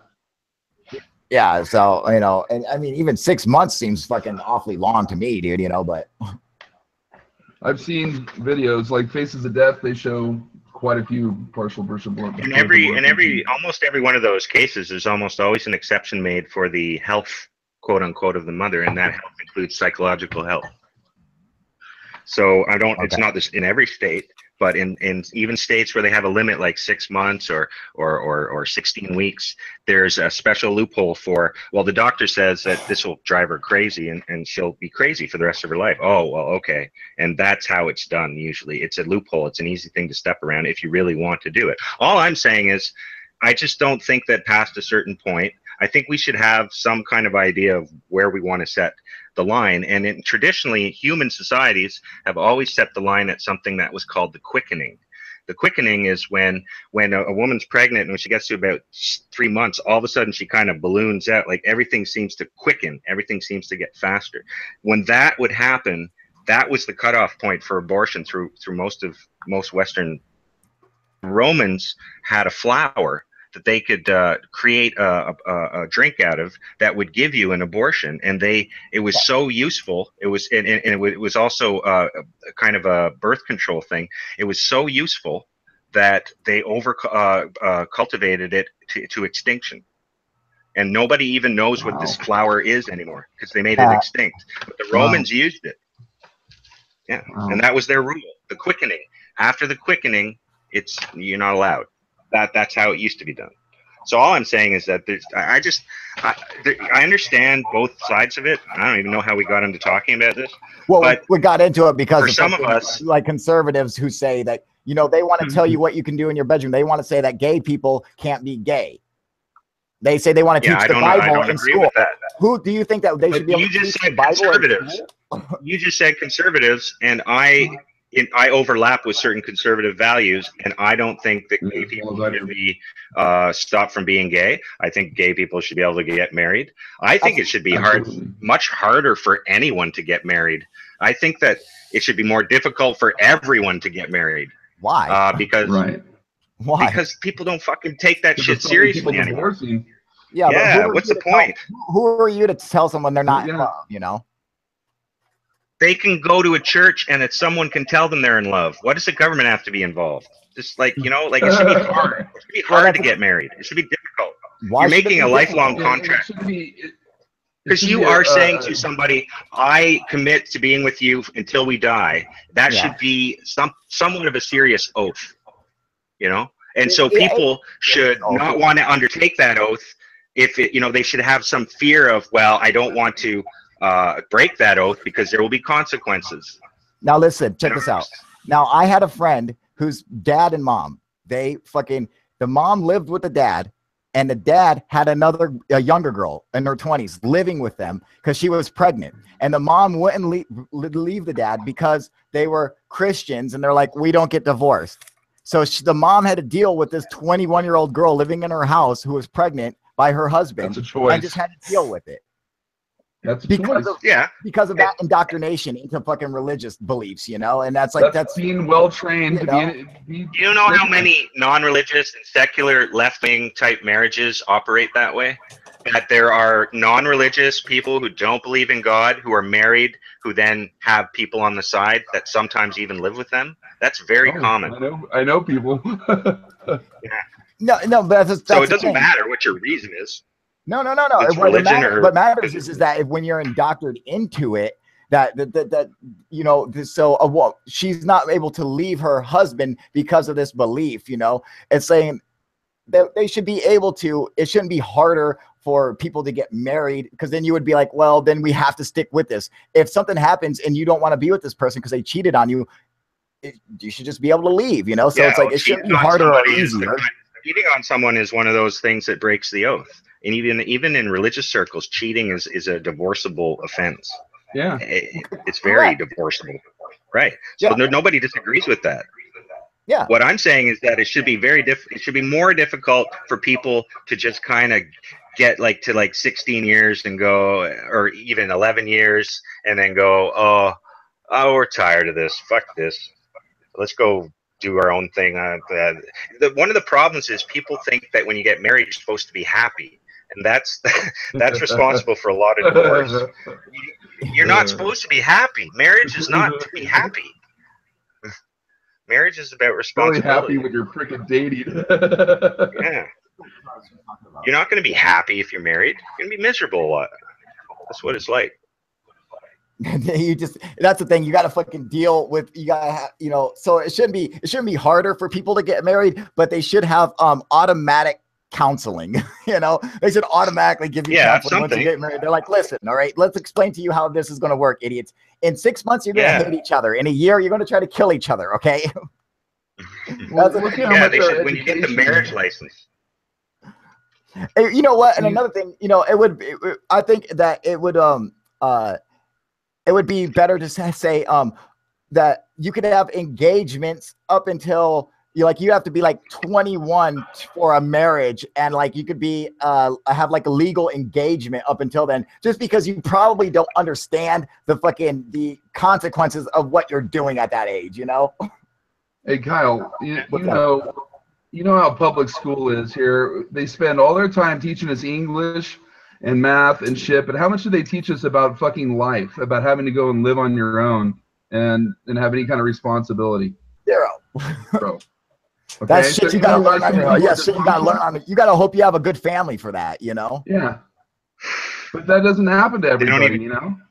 No, yeah, if you have a good family, they teach you that shit. But if you don't have a good family, your family's all fucked up like most people, you don't get to learn that shit. You learned it on your own. Define to me what a good family is. You used to be able to go to university and learn it, but you don't even do that anymore. My ex-girlfriend's family, they were they were well off. In fact, her dad was vice president of Bake One of Chase Manhattan for a while, man. That's how I met Jamie Dimon, dude. The CEO of Chase.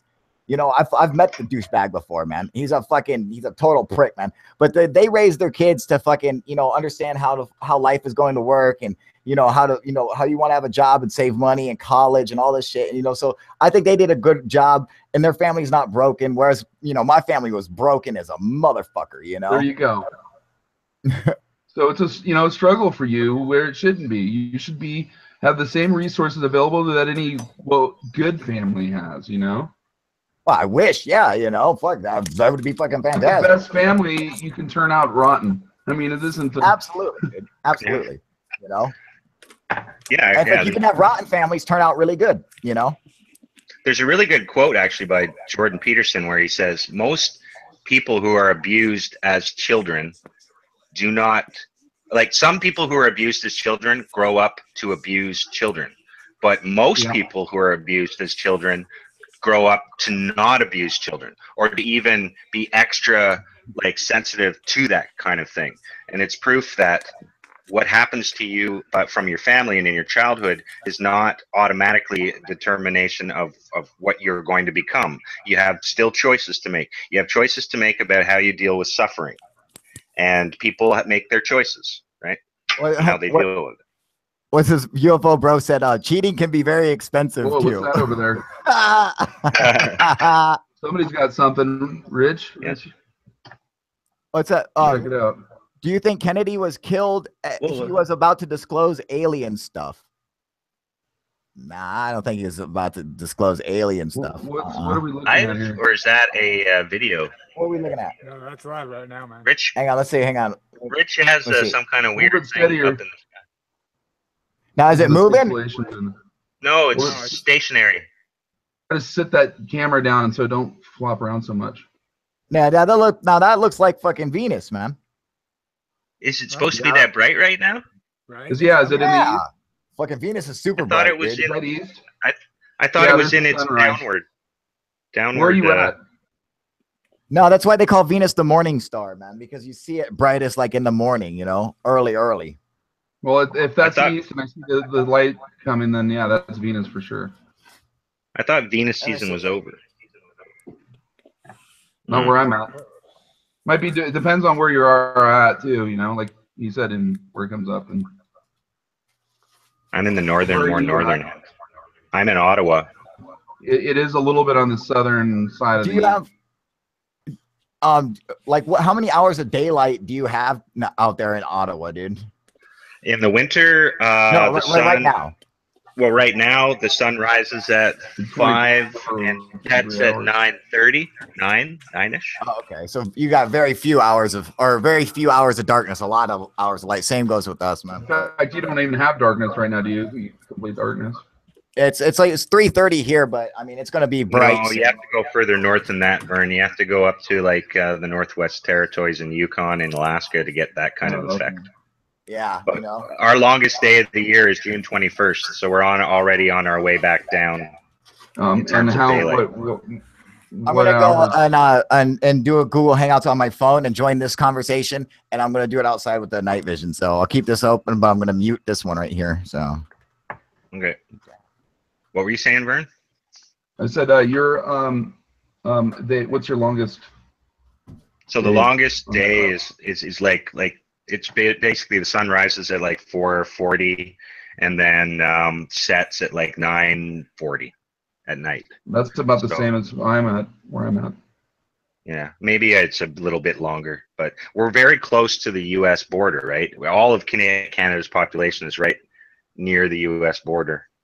So we're not really that far north. We're just on the other side of the 49th parallel. So if you're just south of that, there won't be that much of a difference. Yeah, I know. If you look at like you can use it in Google Earth, but you can see the way the shadow line is, you know, and it's not as straight as people think, and because of the tilt of the Earth. Yeah. Plus, the Earth also weird time differences in the rest of the country because of the way that line drives across that state for some reason. Yeah, and then the Earth also wobbles on its tilt a bit, right. And sometimes they say it wobbles more, and sometimes less, so that affects it too. Yeah, definitely. But yeah, it's gotta be weird though, having a 24-hour day, you know. Well, the winter's the worst when the sun rises at like 9 in the morning, 8:30 in the morning, and sets at like 4 p.m. That's interesting because, you know, like your summer is almost the same as where I'm at in Nevada, northern Nevada, but the winter it's like about 7 it rises, and 4:30 or so it settles. All right. No, yeah, it's more like 8. It may be more like 8:30. It'll be coming up between 8 and 8:30. Like if you go to work at like 10 to 8, it's dark out still. Oh, that's trippy. Yeah, but if you're up north, way up north, then you're like you don't see the sun at all. It rises a little bit over the horizon, then drops again. How depressing must that be? To just see it come up. Unless you're a night person, you like the night. But it's too fucking damn cold up there, you know. It's just. Yeah. I mean, it gets blizzard where I live. Yeah. It's cold. That's what's interesting about some of the states there is I went to Colorado and I went to Boulder in the summer, and it was warm and hot as hell down in Boulder, but then you go up this highway that takes you up through this mountain pass, and then up in the mountains it was cold. There's even a little bit of snow. It's just weird. No, I've been here where like where I'm by the Sierras, so I can go up to like the top of the Sierras, and I've been up where it was snowing or hailing or whatever, but it was cold, and drive about 60 miles down the hill to Jackson, and it's 91 degrees. Yeah, it's interesting. See, like the altitude plays a lot. Even though Canadians in Canada, like even though our country is territorially huge with all kinds of terrain to see, because we're all crowded down at the border, when we go west and east, like we literally go west and east. We don't fucking go north, So we don't see the vast majority of the terrain that is Canada. We just, if you're in Ontario, you go west, pretty soon you're in Manitoba, and then you're just in flat plains for like 1,000 kilometers, so long before you finally hit Alberta and a few mountains. So yeah, that's what I've been told. It's the northern plains. Yeah, and that's depressing to just kind of stand and it's just a featureless flat thing that goes on forever, and there's nothing. And any way you look, there's nothing for hundreds and hundreds and hundreds of miles. And it gets pretty hot there in the summer, doesn't it? Yeah, it gets really hot over across the plains in the summer, and it gets really cold in the winter. Right. People freeze. People, like, the plains are a place where you could be dropped off 10 kilometers outside of town and you'll never make it in. You'll die before you ever get there. There was a famous controversial case where these police officers picked up a First Nations man. That's our word in Canada for Native right. Canadian. And I guess they were mad because he was drunk or something, and they just threw him in a ditch, maybe a kilometer outside of town, and he died in the ditch. So you don't want to be caught outside during, sometimes during the winter. Yeah, I guess it's only buffalo land, huh? Yeah, the buffalo. We had an ice storm. We had an ice storm in '97, and everything was covered in ice, and all the power went out, and a bunch of old people died in their homes because of cold, of whatever you call it, hypothermia, because they couldn't call anyone or do anything about it, and they just died in their homes. So it's stuff like that that makes you realize how screwed we are if like the power goes out.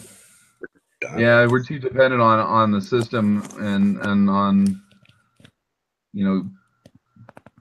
being socially that way or whatever. And they're actually trying to, in like Colorado, I heard they're trying to make everyone go on the grid, that it's illegal to be off the grid now or something. Yeah, they're trying. A lot of states are trying to quickly enact laws like that because so many people are successfully going off the grid. And I don't know why that they react that way to it. Because I think they need so many people to be on it in order to make it, affordable or whatever in their mind or whatever. And if they start having a trend, they're trying to nip it in the bud, and kind of, so to speak, right now. But yeah. That stuff I have always we were all individually sold, and then also connected together too. Yeah, well, I've always been irritated by stuff like, like the local bylaws in a town that says all the garages can only be painted these colors, and like all those little laws. Yeah, that they bring up all these stupid little laws. And, yeah, I hate that shit. That's why I like to live in other countries. Oh. But it isn't like that everywhere here. It's just in places where they have, those CC&R track homes, Yeah. Places or whatever. They pass laws around, like in the suburb of Canada, which is just a suburb of Ottawa, like laws like it's illegal to have a clothesline in your backyard. It's like a fenced-in backyard, right? And you can't put up a clothesline. Like what? What are people thinking? What kind of pretentious crap is that? It'll tell you how bad they nitpick here, and you'd just be like, you'd be appalled. I mean, it's just ridiculous. I feel like it's personally targeted at me, even though there's 700 other homes here, but it's just kind of ironic how all the things that I have, and we were here way before the CCNRs. That came later. Like I was here 7 years before that, you know. Now all of a sudden, like I can't have my air conditioner in my window, you know, in my hottest room in the front for half a year. It's ridiculous. Yeah, and it's permanently mounted. My dad put it in there, and he's passed away now. But I'm trying to take care of my mother and all the other problems. And then the house was built shitty, and then they expect me to have like everything just perfect, you know, when they don't even enforce the same rules on people who rent.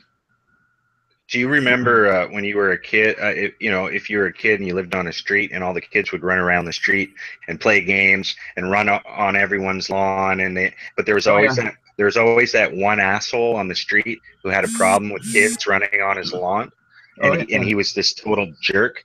Well, now that I'm like 41, now it seems like most people are that asshole. And like the minority or the exception are the people who are like, what's your problem, dude? Like, let the kids run on the grass. Let someone put a clothesline in their backyard. Like, the only problem I have is the people that go out and purposely walk their dogs so that they can shit on my yard with it. That's the fucking problem. Oh, that's nice.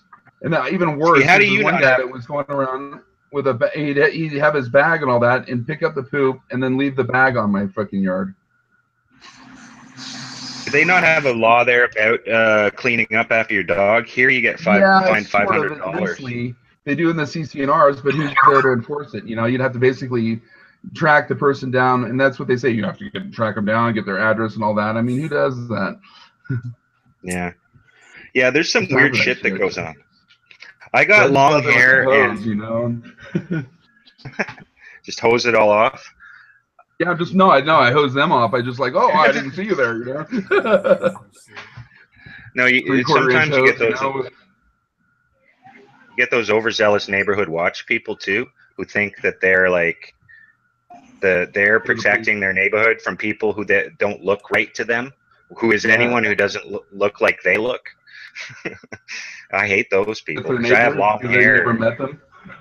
Yeah, they're not like. They look like me, and I have long hair and kind of a beard. And my husband has long hair too. Yeah, and most people are fine, but there's always those few wackos who are like still stuck in the 60s or something. I don't know where they're from. They're always old people, like this. And they're like, yeah. They look at you and they're like, oh, here comes one of them beatniks. Oh. I used to have really long hair. I just got sick of waking up with it in my mouth. Yeah, freaking. I have only had long hair for a couple of years, but you learn all the things women complain about. That's for sure. Oh yeah. About, like, when you get your hair, eventually you do. How much it weighs on your head too.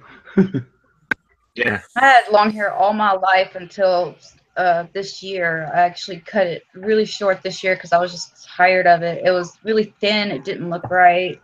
I just kept it in a little ponytail all the time. Didn't do shit with it. As soon as I got it cut, I started doing stuff.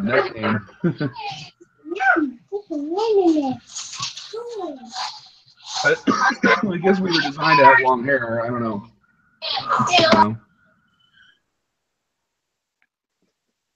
Like I've been trying my beard out now, like so far, and it ends up itching. But then if I shave all the time, I end up with like this condition. So I don't know what's going on with my beard. My beard's getting more and more gray. It started going gray in my late 20s, and it just gets more and more gray. Yeah, I don't know why. Well, for me, I just started to get a couple gray hairs, but I've been having the problem with where you can't see. About 43, 44 when that started. But, oh, I'm getting because I was nearsighted, but then now I can't see up close. You know, it's like. Yeah, I'm starting to have trouble with up close stuff. I'm like my dad did when he got reading glasses. And that's not good. Yeah, my dad got them around 42, and I'm still able to kind of use them on and off. It like comes and goes, but I'm getting more to where I need them. I have to admit it. I'll bring it back, it's a bitch because it's like every time I try to look for them or something, they're never around. And so I see Kyle's chair again. I thought for a second he had sent his stream there to the Hangouts, but then it disappeared. He's got another stream going on his other channel. Oh, does he? The heck is he? Yeah, he's outside right now trying to.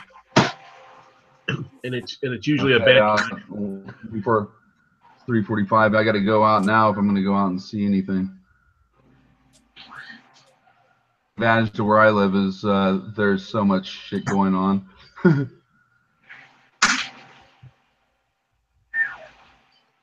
Oh, so what's he doing? Did he keep his YouTube live stream going? Oh, okay, I see what's going on. He went outside. Uh-huh. Whenever he's got a bad connection, that usually shuts off, and his picture will show up.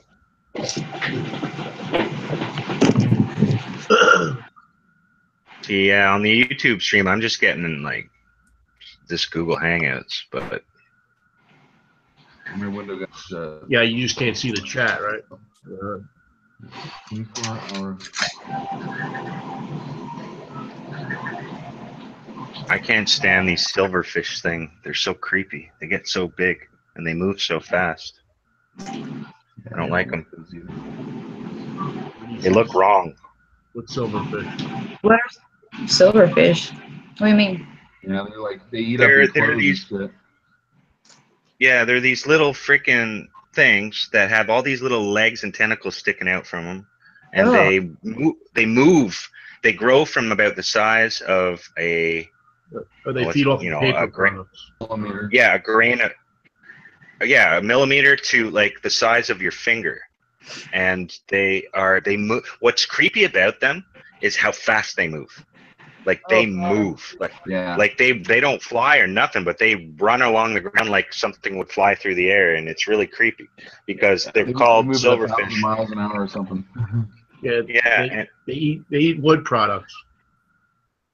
I heard horror stories about them crawling into people's ears. Yeah. So I kill them wherever I see them. Spiders too.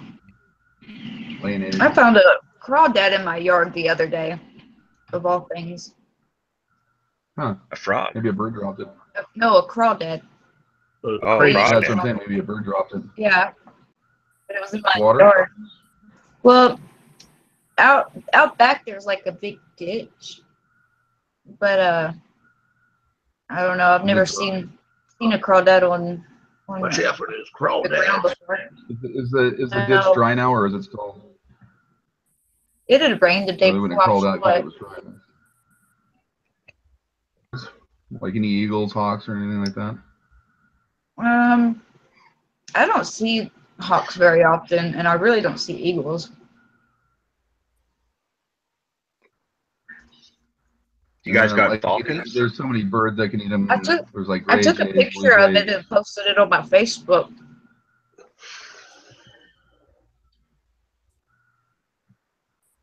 I think the coolest bird is the peregrine falcon. It's awesome. Like what's it called? The harpy eagle.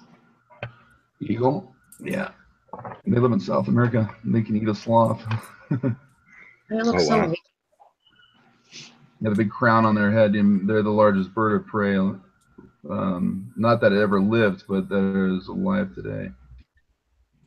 There's that lived on an island off of Australia that was bigger. I'm a Philadelphia Eagles fan, but I don't think that's a real bird. I love watching documentaries on nature, like birds of prey and stuff.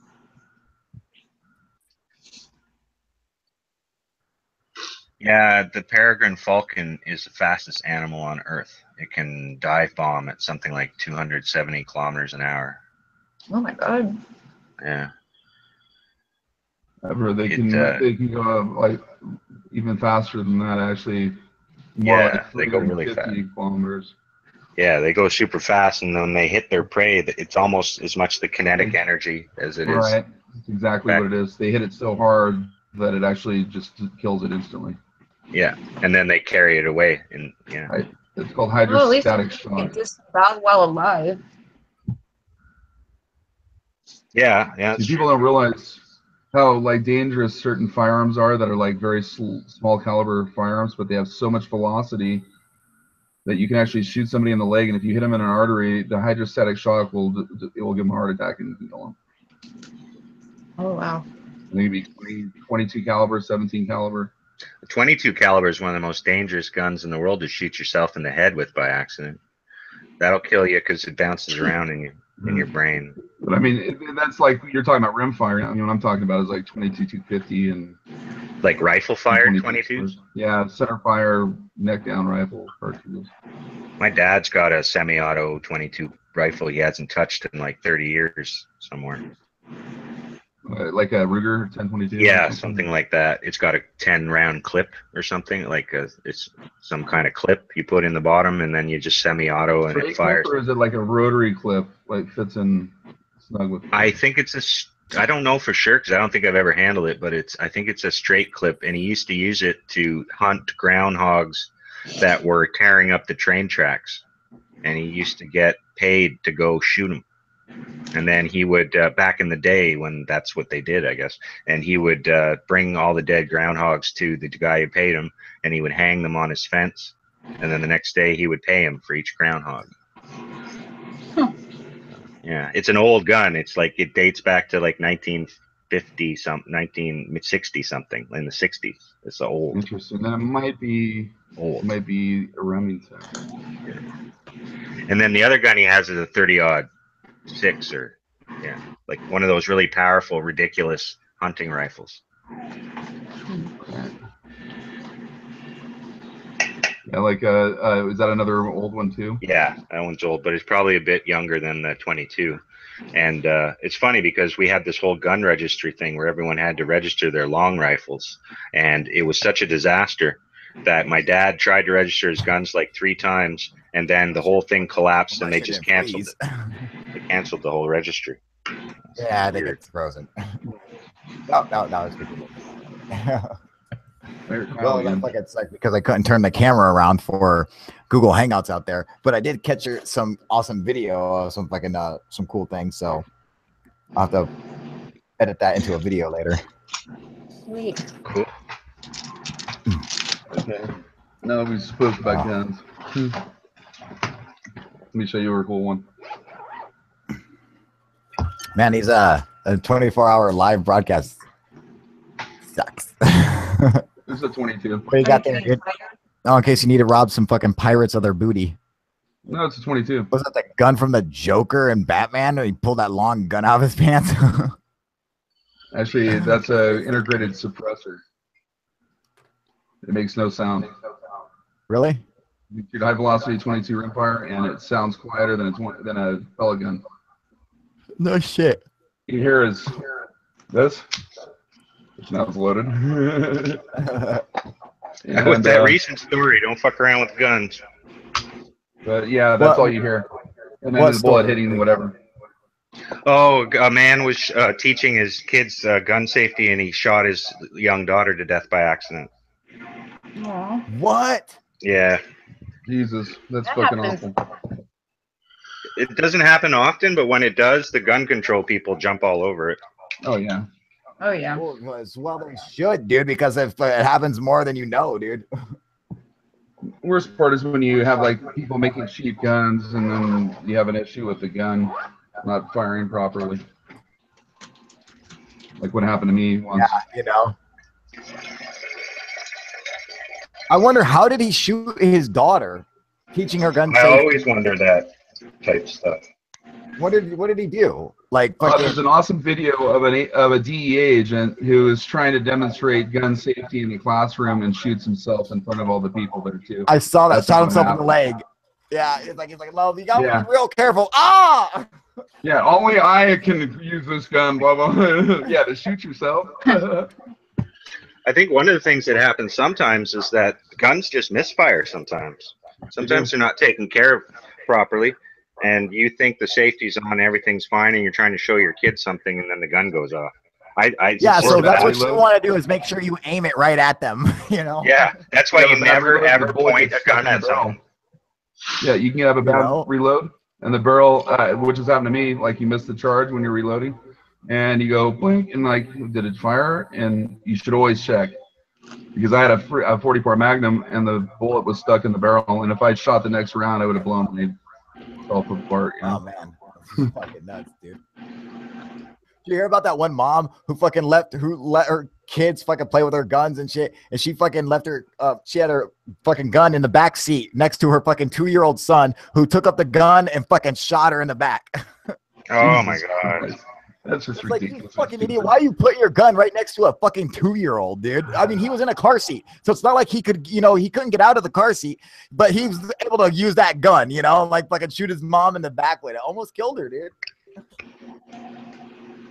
I read a story the other day where some cops went into a woman's house and for something, I forgot what it was, something separate, but they found a loaded gun in her kid's toy box.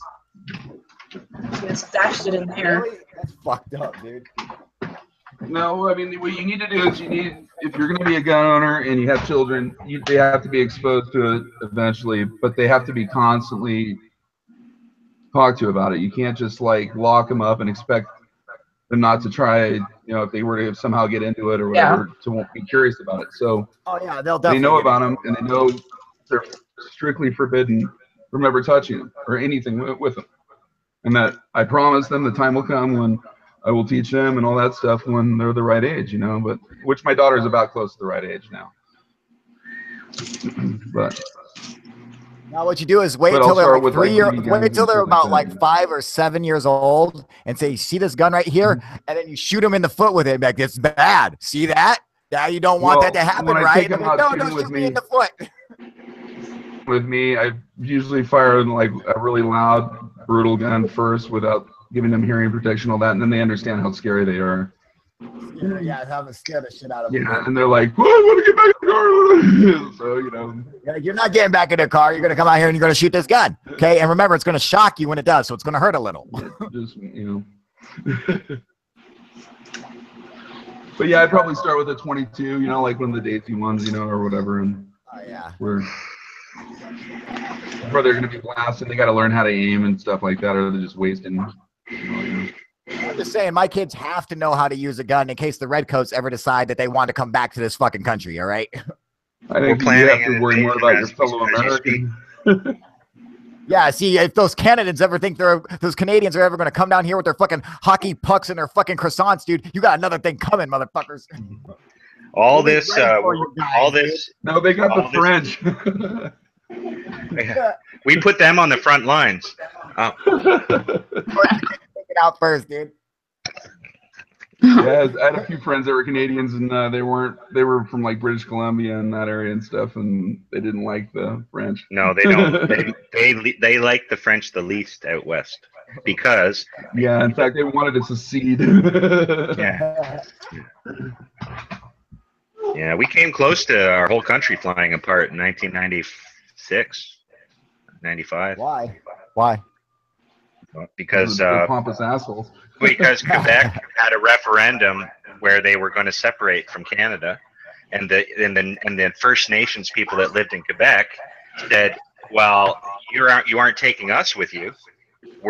If you separate from Canada, we're going to carve out our little territory and stay in Canada." And then Quebec said, "Well, no, we'll come in and bring our army in." And then the natives said, "Well, then we'll get out our AK-47s." And then they had a referendum. And at the referendum for them to separate was defeated by 51% to 49%. Wow, that's close, dude. That's pretty damn close. And that would have been they would have been a war any way you look at it. People like to say, no, that wouldn't, no. But the truth is, if you look at history and the way these things unfold, it's almost inevitable there would have been some kind of war. Yeah, you see what's going on in Venezuela right now? I feel so bad for them in Venezuela, dude. They got it bad, man. Yeah. Riots, dude, you know? They were like really good people, you know? Terrible, dude. Some hard work. And they're getting Maduro is what he's basically trying to become a dictator there. You know, I mean, that guy needs to get fucking. He needs to get fucking taken out, dude. You know what I'm saying? Was it Chavez? Chavez was the guy there before him. Right. The revolutionary. Yeah. Okay, see, there's a problem with revolutions right there. Is the guy who does the revolution and who sets it up and becomes the leader maybe great, maybe awesome. He may be Che Guevara or whoever you love in that area. But then when he dies and the next guy takes over, you could be fucked. Because the next guy has all that power. Scheme going on there when he the revolution isn't because of a single person, it's because of the people, you know. Well, see, he was able to float the economy and shit, where this guy took over and the reality was put out for everyone to know. You know? Yeah, he basically said, now I'm in power and I'm going to be a dick. And you know what's so funny? Speaking of gun control, is that the most dangerous place in that country is the gun-free zone, and the people are so afraid the security guards are hiding at night and shit, like in closets and stuff, if anybody shows up. That's fucked The only up. people that have guns are the criminals. Yeah, if I knew there were criminals around with guns, I'd like to have one myself. Yeah, but they won't let you. It's a gun-free zone. I'll build my own fucking gun. I'd be sitting there with fucking like spears and flamethrowers. They don't even have power or water, so how are you going to do that? That's so fucked up, dude. I know. How does a civilized country go to that? That could happen here. This goes to show you how really weak we really are if something really happens. Look at Louisiana and New Orleans. Terrible. You know? And this is what and where was the federal government and the fucking, you know, the security of, you know, Homeland Security and all that. This is after 9/11, motherfuckers, you know? Yeah. They didn't give a fuck. What the fuck? Yeah, have you seen Florida? I was there like I don't know how many years ago, 7 years ago, and I was like, holy crap, man! Like, this is one depressed. I was at Disney World, so I don't know if that represents anywhere near all of Florida, but where the parts that I saw were pretty depressing. They had entire malls that were 3 times bigger than any mall I've ever been in that were just completely closed, like dead. Every store was gated shut. Yeah, it's happening across this country, actually. There's a lot of the big stores are all... Yeah, the malls are about to go, dude. Yeah. That's what I keep reading, man. Amazon is doing a lot of the damage there, from what I understand. But see, Amazon is like one of the worst companies to work for. I know. I think Jeff Bezos is a fucking douche. Yeah. I mean, you're better off working for Walmart, which is like really a stretch. The really bad ones, dude. You know, they're fucking terrible, dude. My girlfriend works for Walmart, and she's actually been taken pretty good care of considering what other people are. I work for Elon Musk. Yeah, really, huh? Dude, he builds his cars, his Tesla. The best cars in the world, man, are built 100% in America, dude. He fucking he doesn't put any of his money offshore, none of that bullshit. He does it all fucking American. He's like, nah, it's all got to be American. SpaceX is 100% built here in America and everything. Like, you know, he's a fucking, that's a true patriot. You know, he's like, fuck sending jobs overseas. People need jobs here. You know. Yeah, he's building a gigafactory like 60 miles away from where I live. See, that's fucking slick, dude. You know, he's smooth like that, man. He's smart. And he's going to offer 5,000 or 6,000 jobs there starting. They've already filled like positions from there. If you have your roof tiles are actual solar panels, you don't have to pay for electricity anymore. Depends on he built these things. You know? I mean, it's fucking smart. Solar panel, but yeah, I had thought about that a long time ago, making shingles that were solar panels. You know? Solar farming is a thing out here, I want to too. build a house like that. You know, one of those. I want to go green 100%, dude, you know? With, like, where you can build it out of, like, materials that are, you know, not, like, wood and stuff. Because wood is the worst material to build out of, really. The material, I mean, you know, here I'll use any material, but as long as it lasts where it's not polluting the planet and it's renewable energy, then I'm like, fuck it, you know? See, where I live, you have to worry about fires, you know, and then if you build stuff out of fire, you know, stuff that's, you know, can burn up and stuff, it's crazy. It's just like building homes above ground in the Midwest or in Tornado Alley. I never understood that. Yeah, you know. But it's the cost, but then you're putting human life before cost, and that doesn't seem right. Especially when the cost is really trivial if you did it all one way, you know? Yeah. It's like tornado. You know what I like to see? I want to make some fucking. I want to make like homemade batteries to run out of everything, and just like use a bunch of like borax, you know, and make my own homemade batteries. How close are you to the ocean? Me? Yeah. I think probably like 6 hours away. Oh, you're way on the eastern corner in Washington. Yeah. Spokane. Oh, I'm back. Yeah, near Spokane. Spokompton. Spokompton. That's what we call it up here in Kalispell. What's up? So that's what we call it up here in Kalispell. Spokompton. Yeah. Place is pretty crazy downtown. I've never been to Spokane. Yeah, you don't want to go to Seattle. Yeah, there's like no trees and stuff. It's a pretty brutal desert. Dude, it's fucking horrible there, man. Every time I go, I usually pass right through. That's about it. On the way to Seattle. Yeah, you know you're close because when you're like going on the highway, all of a sudden you see like a line of trees, and all of a sudden it's like you go from this brutal desert into this just an awesome rainforest. It's just like right there. A bunch of windmills and I'm gonna charge my phone and get something to eat. I'll be back in like 30. It's all right, buddy. Oh man. So what did you capture? Did you just get like some weird lights, or did you get any like triangles? I like triangles. No triangles, man. But I got two lights at the same time, traveling across the sky. Unfortunately, I don't know if they were satellites because I was actually using my phone to record. So, you know, that is to be determined. And then I caught a third one, which was fucking flying across the sky, which is really cool. And I'll have to get those uploaded. You know, and it's funny because it's like 3:30 yet the fucking the sky's already starting to turn blue. You know, yeah. Isn't that a trip? Okay, dude. It's your full up further north than me, but I can already see that it's getting light out. Oh, this is gonna suck, dude. I'm staying up 24 hours, man. I can't do it. I'm gonna die. Yeah, because. What's up, baby? Make some coffee. I know, dude. I gotta make something to fucking drink. When did he start this? At like 5 p.m.? Yeah. Oh, how are you gonna make it? I don't fucking know, Tom. All right. Get You should get some of your friends. You know what you should do? Get your girlfriend to sit there. Get your girlfriend to sit there for 3 hours and say whatever comes into her head. I know, right? Just let me take a nap for a little bit. Sasha! He's probably already asleep. No, because we'll pepper her with 1,000 questions. And by the time you wake up again, we'll know everything about Kyle. Yeah, he's like, fuck that.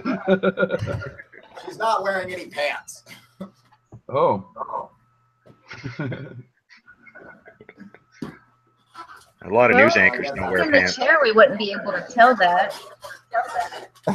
I'll take off my pants too, but no one will see anything. I wear the pants in my family, so. I got jogging pants. She's like, I got jogging pants. You know that show Anchorman is almost like CNN, huh? Wolf Blitzer cracks me up. The movie is hilarious, dude. Fucking Anchorman is so fucking funny, dude. Did you guys ever see The Other Guys with Will Ferrell? And Mark Wahlberg? That one's great too. That's one of my favorite movies. I love that movie. They need to make a equal to that. That shit was fucking funny as hell, dude. Yeah, they were gonna do it, but then I don't know what happened. I like when Will Ferrell finally flips out on him and starts yelling about his big boy pants. he's wearing. Yeah. I got my big boy pants. I got my big boy pants. Right. And then they did that that one scene where he's sliding across like he was out of that other movie that he was in, you know, all slow motion, you know. I like where at the very beginning where they're talking about the two cops and they jump off the building and he's like 20 stories straight down. It wasn't even an awning in their direction. Why did they jump off? They're like, they just jumped straight. Like, it wasn't even an awning in their direction. Why would they do that? At the very beginning where the guy's like, he's like, hey, free hot dogs for life. And they're like, yay. And he goes like, no drinks. And they're like, oh, he's like, I can't do it. I can't afford it. I can't do it. No drinks. He like offers them free hot dogs and then there's no drinks. That fucking movie was great, man. Oh fuck. Oh man, I gotta make some munchies, dude. I got it. I just ate 10 bagel bites. Oh man, bagel bites are awesome. I've got this ranch thing that I put on top of pizza and bagel bites and stuff like that. It's really good. It's like Hidden Valley ranch seasoning. Fuck, that sounds good. Oh yeah, right. I've got a the fucking movie's awesome. I love it, dude. The other guys, dude, it's just great. Come on, let's go. Come on, Ziggy. Taking Ziggy for a walk. Well, he's acting like he needs to go out to go pee, but I think he's just being weird because I've been up all night. He won't come outside. You want to go outside? Fine.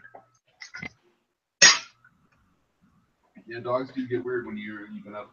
If you do anything that's out of the ordinary, especially with the border collie, that's out of routine, they're like, "What's going on? Why isn't our normal routine in effect?"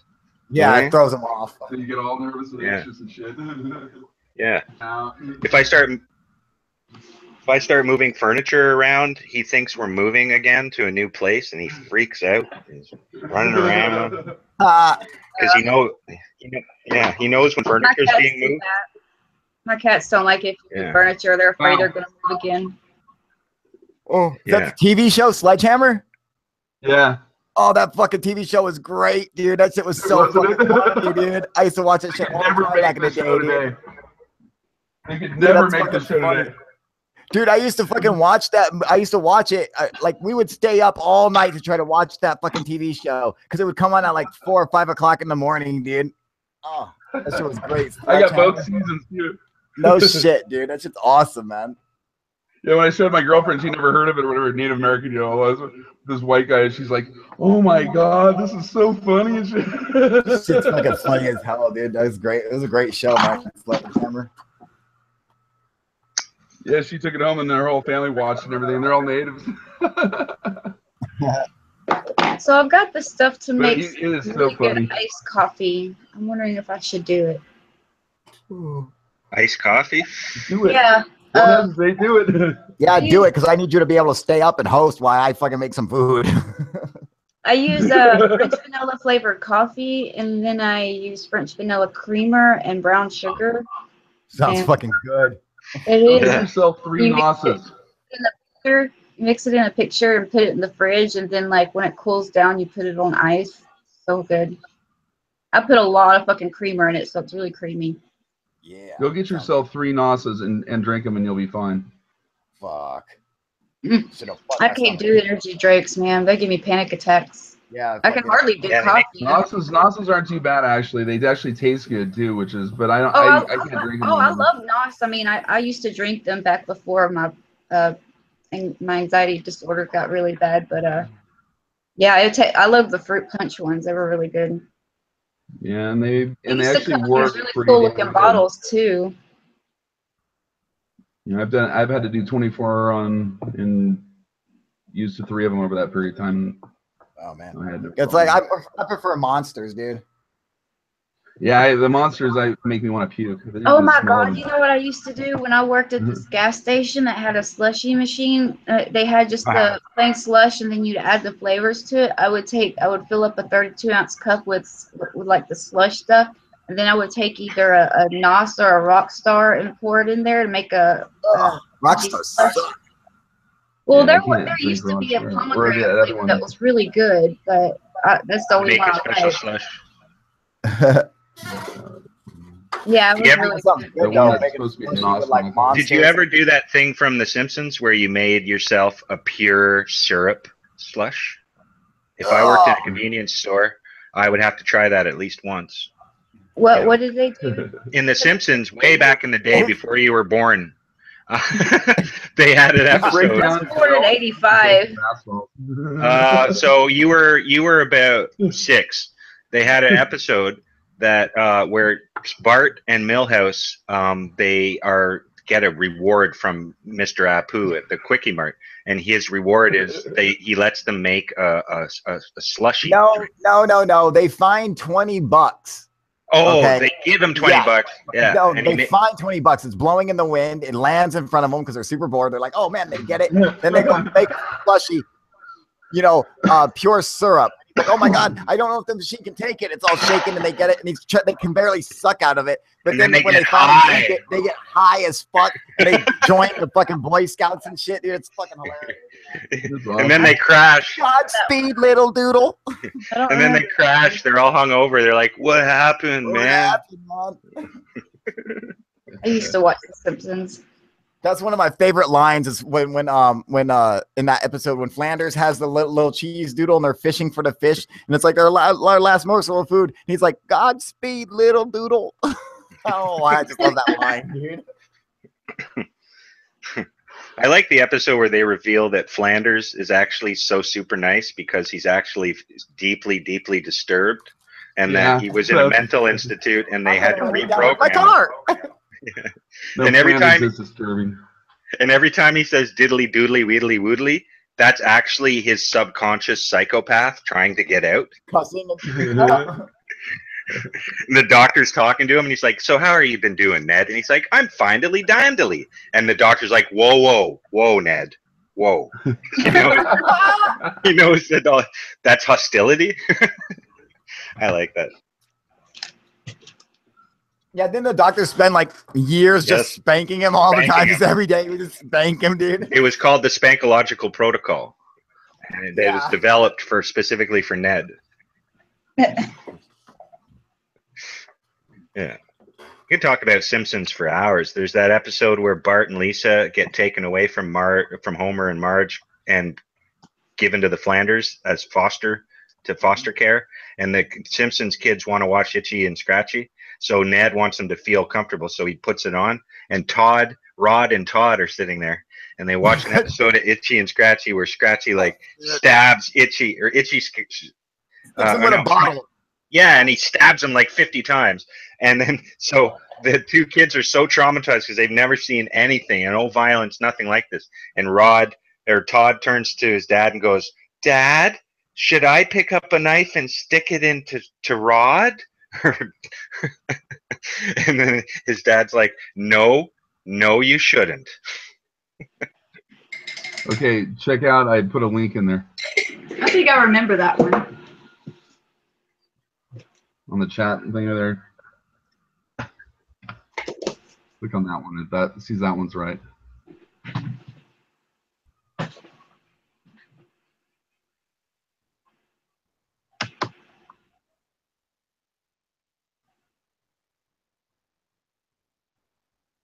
Looks like Kyle passed out and fell on the floor. He's unconscious. I didn't pass out and fall on the floor, you fuck. I need to make something to eat.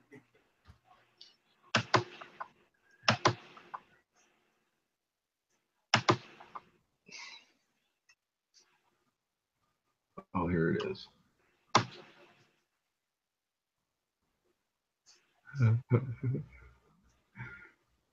That's funny.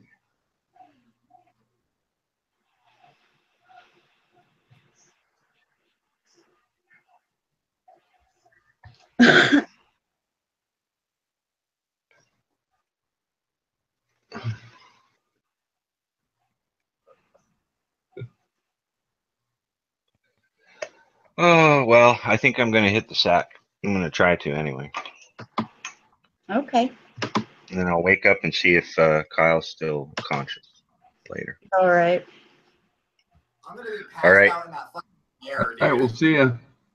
Yeah, if you get any information from Kyle's girlfriend, let me know. Oh, we will. Her on. All right. Okay. See you later.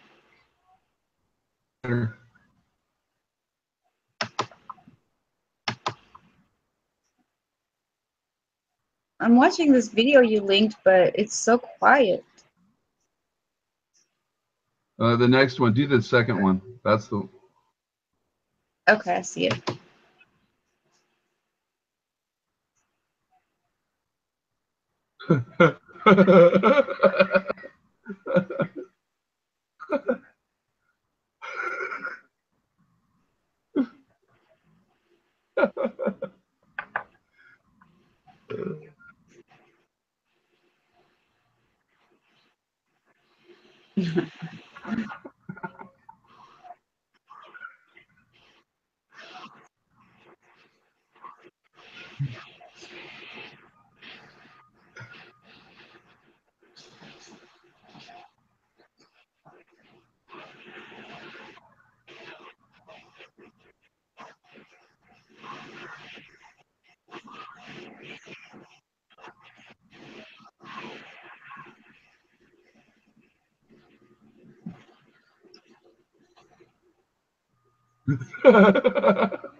We've tried nothing and we're all out of ideas. Just watching Ned Flanders.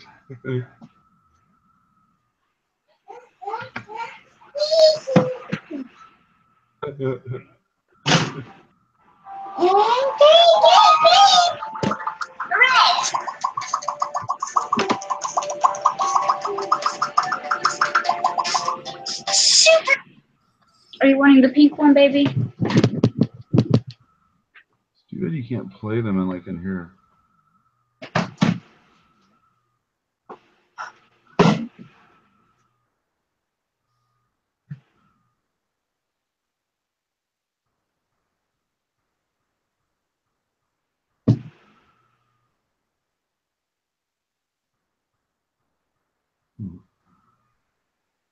Oh, that's cool.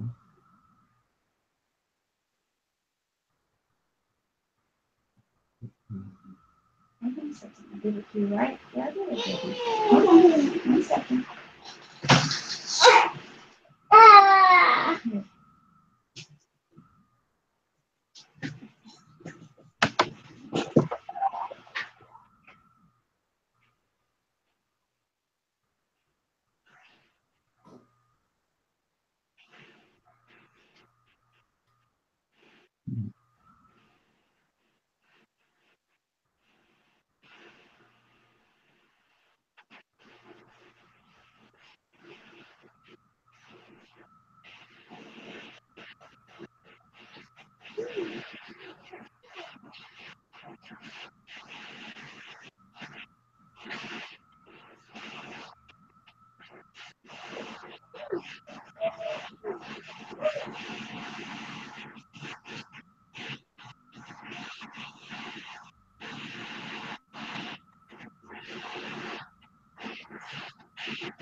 That was funny.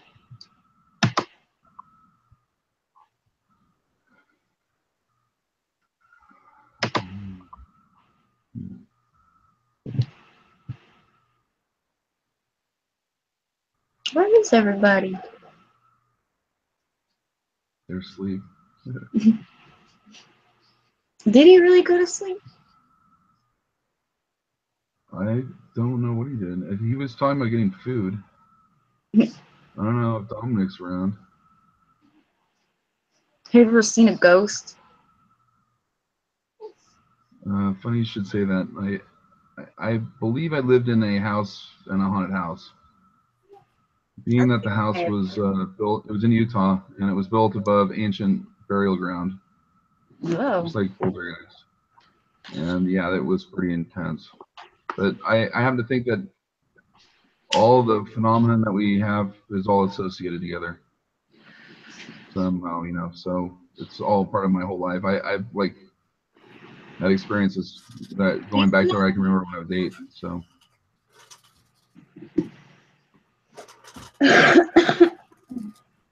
Pretty heavy duty shit, you know, and I was like really afraid of some stuff at times, which kind of makes sense now to me, but back then, you know, I mean, as a little kid, you don't know any better. But I've only had a couple of weird things, nothing traumatizing, just some kind of unexplainable things.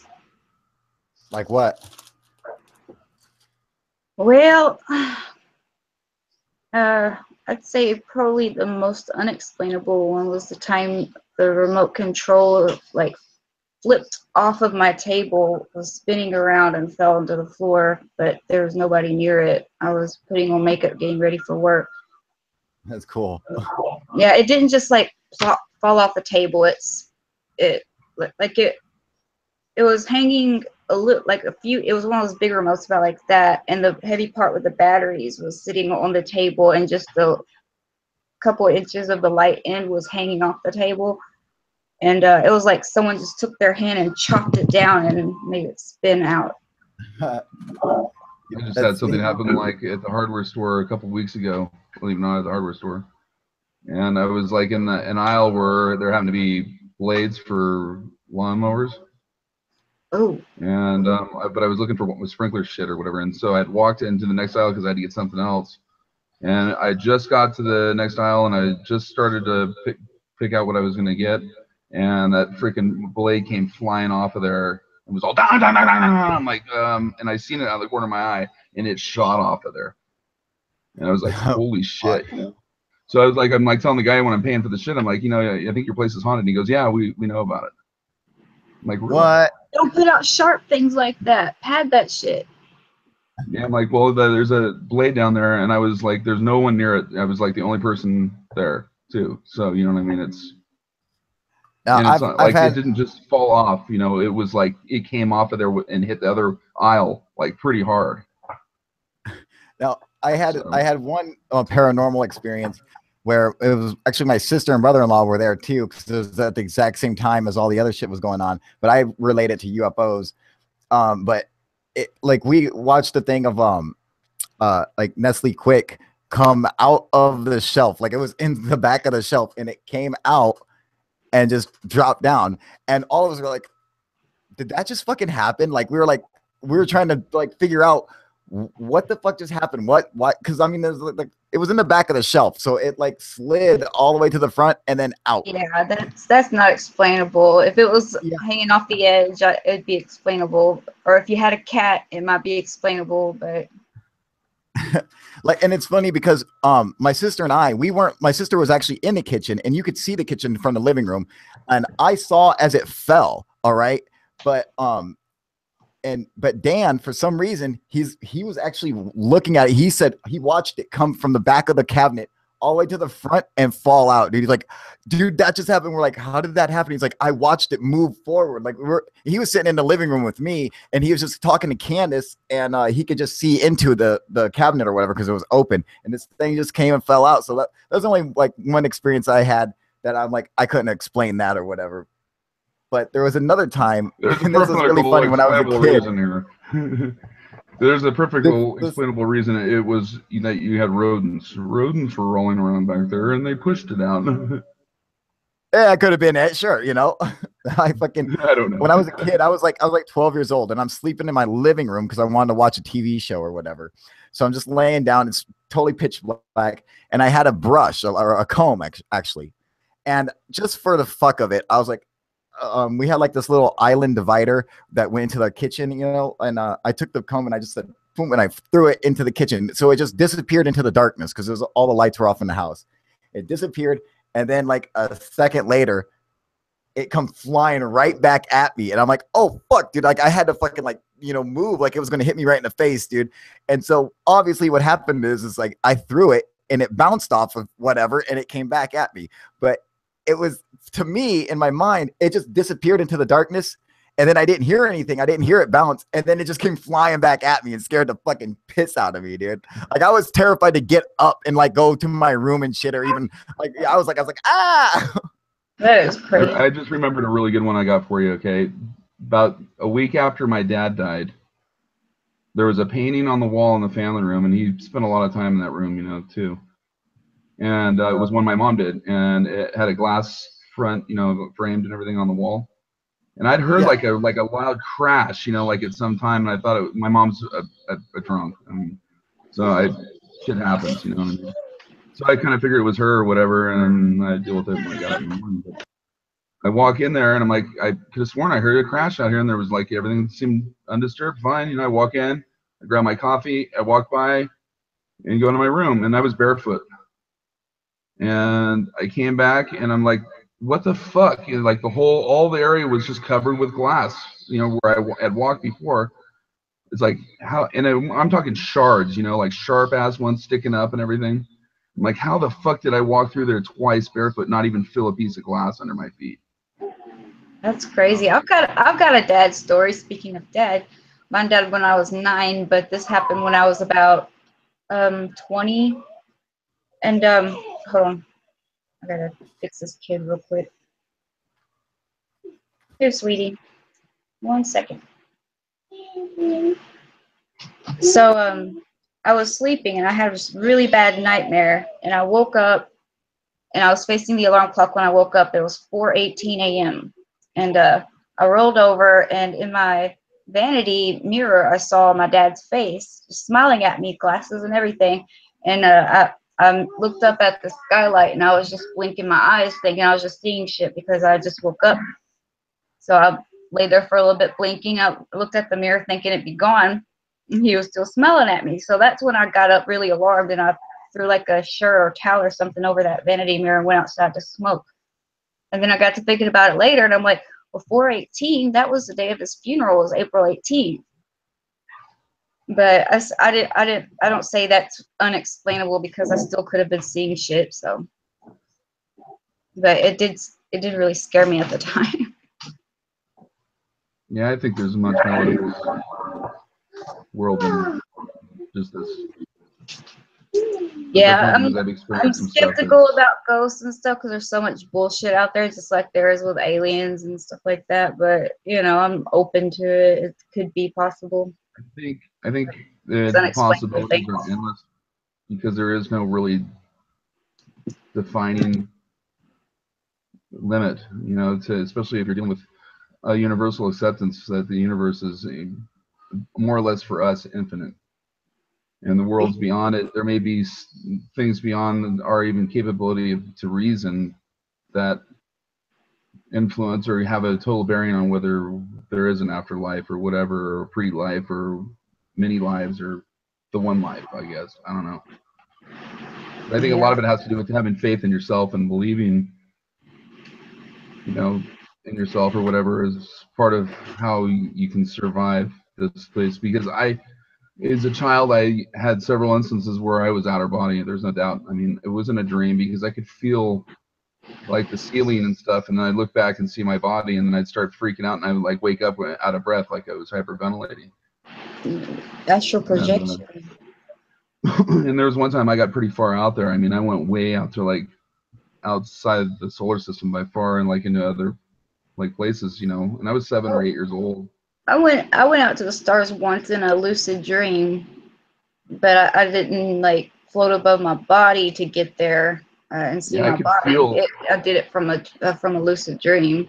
It was weird because I could feel things like outside there, like in space too. It was like it was a weird feeling, and I don't know how to explain it, but I used to have a lot of lucid dreams that I was flying. I don't know what that means. But. Yeah. When I have a lot of lucid dreams, and I mean very sporadically, but I've had tons of them, and a lot of times when I become lucid, I can't think of how to manipulate the dream. Like, oh, I can't think of what to do, so I'll just resort to flying around for a little bit. But sometimes I can think of better stuff to do or cooler things to try to do, but usually I fly. Yeah, that, and I used to have like several dreams that I'd have over and over and over again that were really like heavy. That when I was younger, it was like a nightmare sort of that evolved. You know what I mean? As I got older, but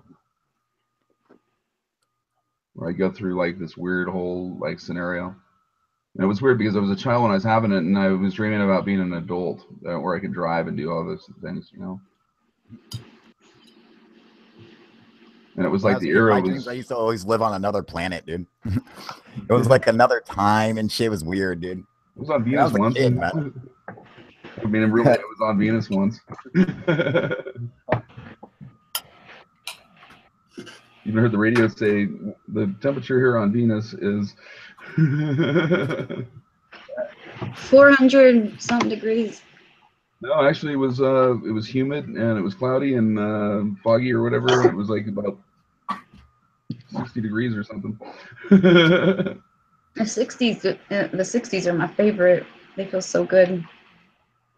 But you know, there could be a time, sometime in time, a billion years from now, who knows, that Venus could be inhabitable. Or it could be made inhabitable. We just don't know, you know. It may be already inhabitable and we're being lied to about what it really is, and that's why they avoid and don't go over there and do stuff. That's possible, or maybe it's inhabitable on a different dimension. Maybe there's people in there, but it's not in this dimension. Russians have sent several things there, and what they report is actually astonishingly different than what NASA reports. Really? So I don't know.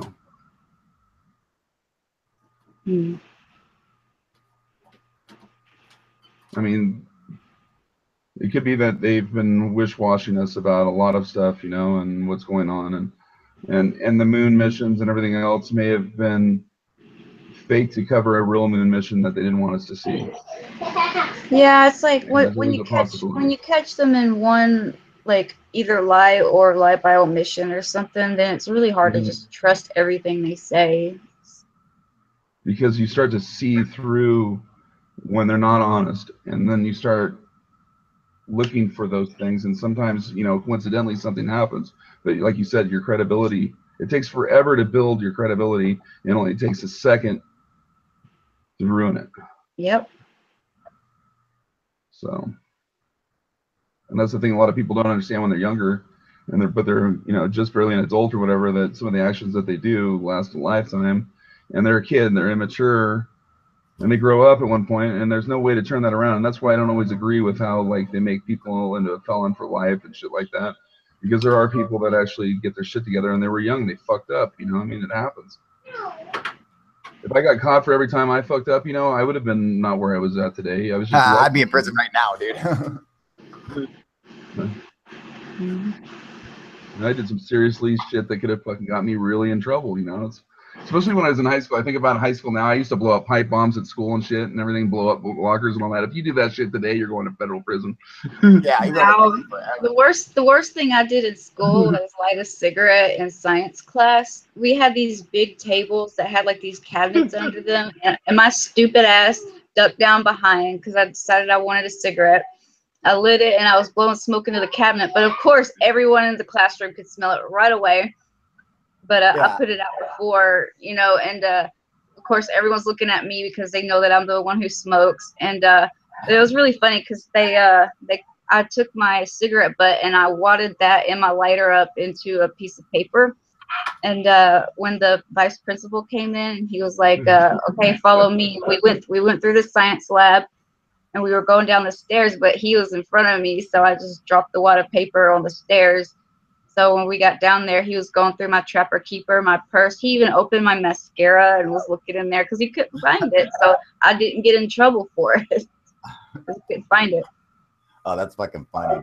So one time, I was smoking and I was at the park by school, which was right next to the school, and the teacher came out. Now I was new to Chesterton, to this town I lived in Indiana. I just moved there from Las Vegas, and I was pretty popular with all the freak kids or whatever, but like the teachers and stuff, they didn't know me or anything. Like none of the townspeople really knew me. So I'm outside smoking, and this teacher's like, "Are you smoking a cigarette? You know, blah blah blah." I was like, "What the?" And I'm thinking of something like, "Who the fuck is this bitch? The school's over with." You know, I'm like, we all just got out. I'm like, you have no power now. You know, I'm like, what the fuck? You know, and she was like, "Are you smoking on school property?" I'm like, "Yeah, so what?" You know, and she's like, "What's your name?" And I was just being a dick, you know. I was like, "My name's fuck you, but you can call me fuck," you know. And then all the kids were like, oh my God, they were all like shocked at it or whatever, you know. I like heard it in a movie or something. And I'm like, my name's fuck you, but you can call me fuck. And all the kids were like, oh my God. And she was like, oh my God, like she had never heard the word fuck you before. From a student's principal or the dean or whatever, yeah. And then next thing you know, I had like cops there and everything. It's just fucking, it was a big fucking fiasco, man. Like all that because, you know, like I'd said a stupid line. I was like, oh, my name's fuck you, but you can call me fuck, dude. And I got like basically kicked out of Chesterton, the park of the city of Chesterton, like basically kicked me out and of the park area. So I couldn't go there after school. And then a couple more incidents, and it got to the point where the town of Chesterton charged me with being a menace to society, which meant anytime I got stopped, if there was a person with me, that person was aiding and abetting a menace to society, you know. So fucking, it was basically so you couldn't have any friends. That's what that charge does. You're a delinquent. Yeah, they take away your friends and shit, dude. I'm like, what the fuck? Charge me with being a menace to society, dude. What state was this in? This is in Indiana, dude. Fuck, Indiana. I heard about Indiana. Fucking Indiana, dude. Fucking Hoosiers. Fucking Hoosiers, man, right? My husband just got home from work. He's been working all night. Yeah, I got one for you. I was in U.S. history class, right? And my friend is next to me, he shows me his pipe, and he's got like this killer green bud sitting in there, you know, and he's like going, look, dude, look. And I'm like, he goes, I'm gonna take a hit in class, dude. I'm like, no, you're not. You're gonna get fucking busted or something. You're gonna get busted. I'm like, he's like, yeah. And I'm like watching him, and then like we had this U.S. history teacher that was so freaking like a robot, you know, and like he turns his back and he's doing his little writing up there, and he fires it up around. I'm like, oh my God, like, what are you gonna do with the smoke and all that? Well, we had these like classrooms where it had those opening and closing, those soft walls where you could turn it into like two classrooms into one, you know? Yeah. And there was like a hole like through it where they normally had a lock to lock it, right? I guess he had already planned this out or something, and he like blows it into the next classroom, which we had people in that classroom. Next thing you know, it's like you can hear the other teacher and they're going, okay, which one of you smoking pot in my classroom? I don't know. Funny, dude. Yeah. And let's see. I gotta find out. I'm trying to find something to show you guys something real cool, man. I had a friend drop a little bit of a bud one time in my electronics class on my fucking soldering iron and almost got me busted. The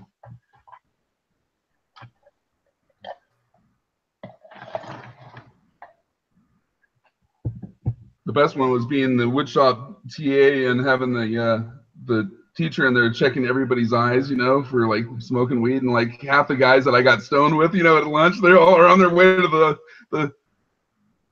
the office and all that. They're like, how come they never looked at you that way or anything? And it's because I got to wear prescription sunglasses in school. They could never see my eyes.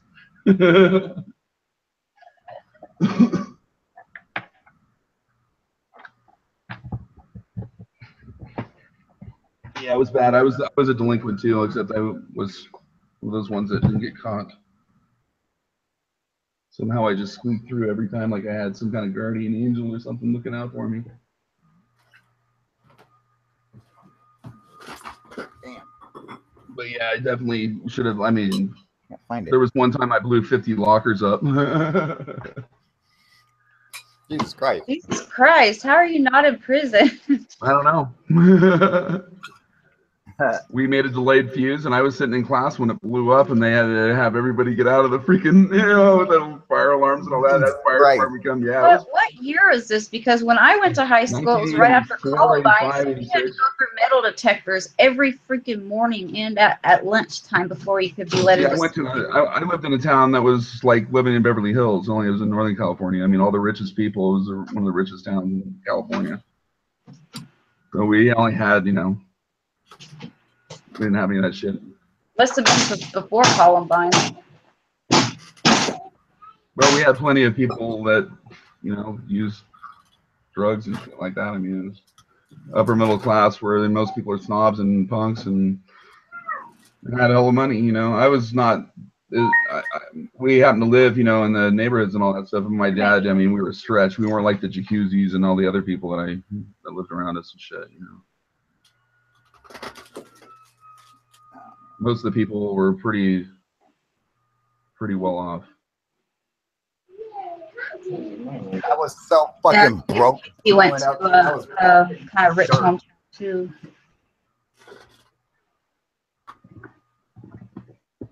And I was spoiled, you know, compared to kids that were hard up and stuff, but I was not spoiled compared to the kids that were around me. I mean, it was difficult, you know, and you think of it that way. It's like, you know, I had things that a lot of kids didn't have if you went a few towns over or whatever, or in Oakland or whatever, you know what I mean? But it's all relative.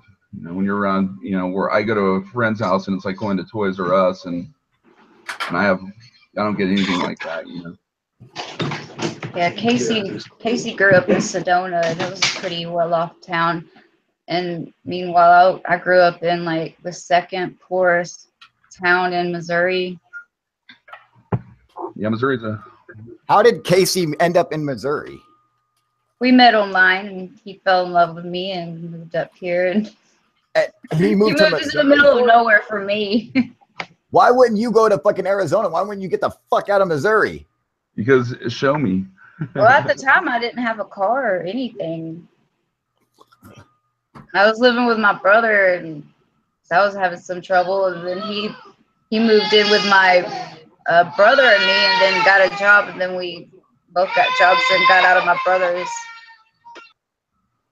Oh man, still, dude. I mean, I would have been the fuck out of Missouri, dude. You know, that's fuck I don't like heat though. I don't like Missouri, but I mean, I didn't want to move away from my mom. I'd already moved a couple hours away from her. I didn't want to move any further than that. Yeah. Kansas. He didn't live by his parents, or his parents. Did they live in or South Dakota? Iowa whenever you moved, or okay. Yeah, his parents were already moved away, so he didn't have to worry about tip is worth anything. Okay. He got a scratch-off ticket as a tip at work, so he's going to see if he won anything. I call half. if it's $1 million, I call half right now. Dibs.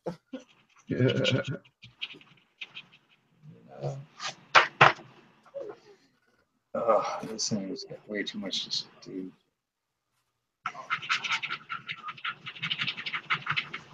All right, cool. Found them. All right, so since it's only there's 4 people on here and 4 viewers, so since it's just us, man. Oh, what's going on here? Cool, let me put it on the big screen here. Yeah, where's Casey at, dude? He's right. Tell him to fucking come and watch this. Right. Did he win? What up, Casey? He's still doing it. It's like a bingo thing. It takes a little bit. All right. Could be lazy and just scratch off the bottom and tell him to scan it. Yeah. All right. How can I set this up? Let me see. Oh, you know what? I'll use my tripod. Don't forget to do all the free ones. I'm too tired to do this shit. All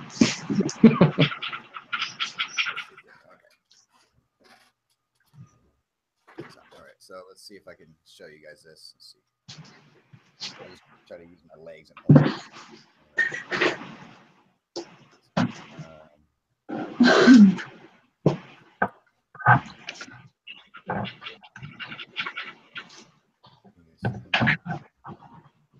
I'm gonna have to get a tripod to hold that. Hang on. That's kind of difficult.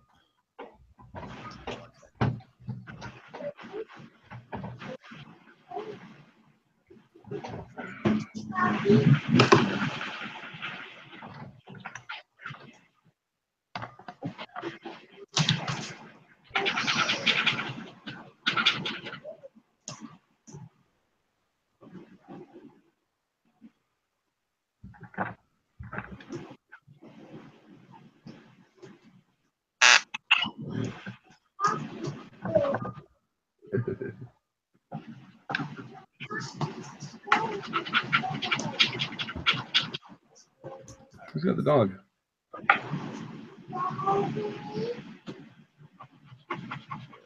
I hear a dog. Does somebody have a dog? Your thumb okay? I don't have a dog. There's that Kyle panting. Oh, y'all might be hearing him scratching the ticket. Does it sound like a panting sound? Maybe, yeah, that was it. Yeah, it's him scratching. It does sound like a dog panting.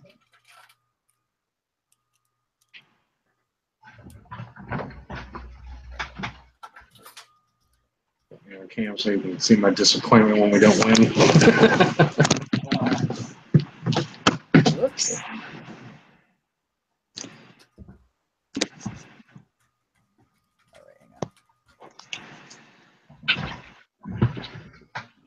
So people like doing these.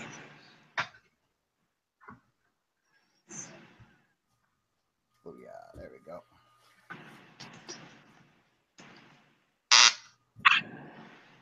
Okay. Did you just tase us?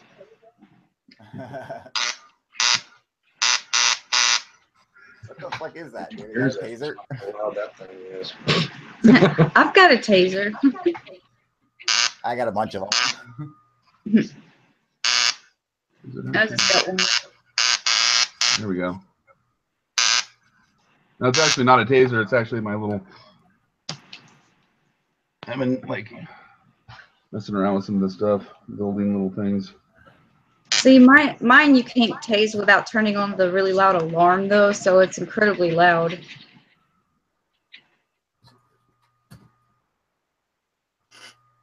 This one's about 400,000 volts,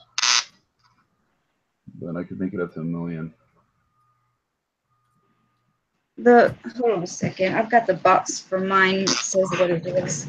They say 1 million should stop like a grizzly bear, like 1,200,000 volts is what you need to stop a grizzly bear. But the problem is, you want to have something on a pole. You don't want to be like trying to stick that thing in the side of his ribs, you know. By then he's already knocked your head off. Yeah.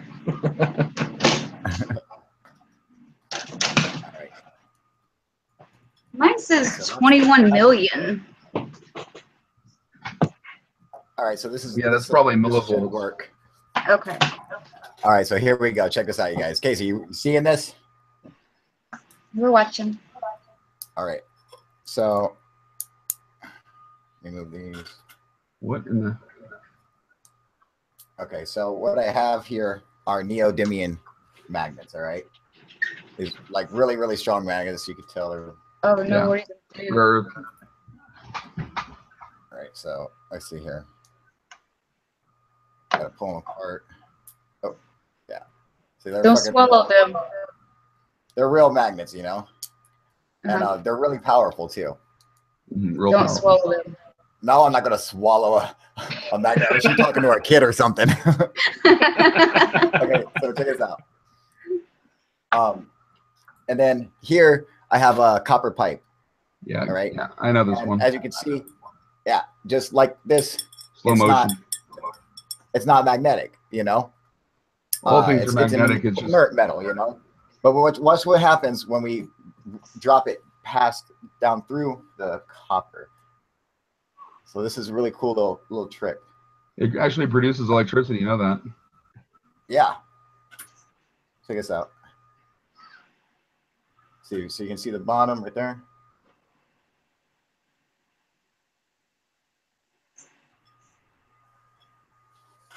Look how old, dude. Is that cool? You should see what it does with the silver pipe. Now, with silver is another inert metal, and it'll do the same with gold or aluminum. Yeah. Now this is with smaller magnets. Because they're smaller, they fucking fall a lot faster. Yeah, the magnetic field is stretched on it. Huh. Yeah, well, what it is this is really cool too, because if you use just one magnet, one of the bigger ones like this right here, I can put it straight in like this. Let me see. I can put it straight on and it'll flip to the side. Watch this. That's fucking sick. Okay, so now you guys seen that, here's a question of the day. What is it? What is that called? What is that effect called? What's happening there? What's the name of that? Magnetic flux. What's it called, Vern? Magnetic flux or something like that? Nah. No. Okay. It's called eddy currents. Oh, that's right. Yeah. Eddy currents, man. And there's a couple different things that eddy currents can be used for. And like they, for that's just a little experiment or whatever. But do you know what like real world applications actually currents and incorporate eddy currents into their design or whatever? I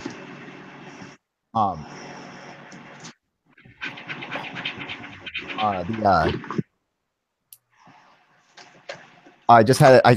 It's on the tip of my tongue now. It's going to drive me crazy. I was just thinking about it. It's induction heating. Like an induction heater is fucking uses eddy currents, man. I'll show you guys. Yeah, have you seen those like things that they use for like melting metal and shit? That they're like. That's what I'm talking about. Yeah, those things. Yeah, induction heating or whatever. That's fucking. They use eddy currents. Let me see here. Let's see if I can find one for you, for everyone who's watching, all four of us. Yeah. But if you keep doing that with a magnet, have you felt like that pipe get hot? What's up? That metal pipe. After you keep doing that, after a while, does the magnet or the pipe at all feel warm? Because you're not discharging the electrons that you're creating from the static. Well, what it is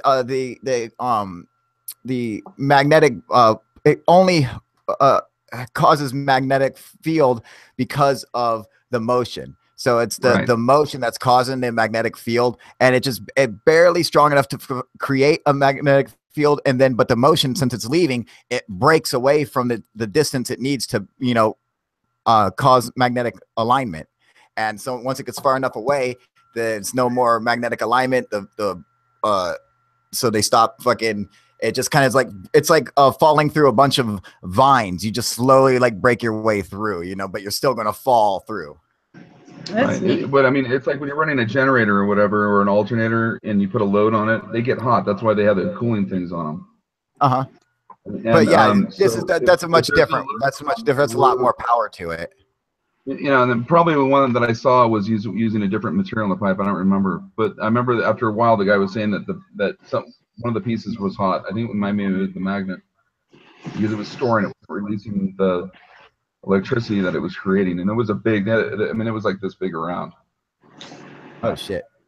And it was really like going slow down the pipe. It was like a trip. It was molybdenum.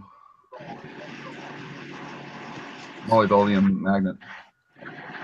They're real heavy, really dense.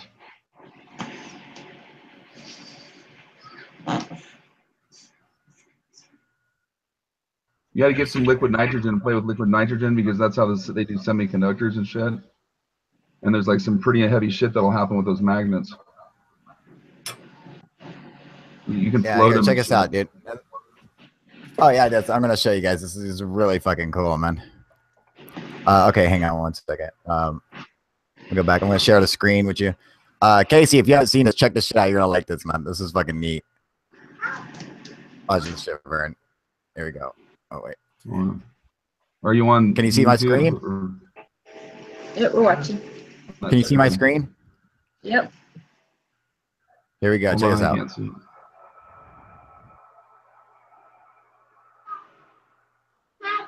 Look how heated up, super hot it gets. Yeah. Jesus. Look how it starts to deform. And once it loses its magnetic field, it'll drop on it.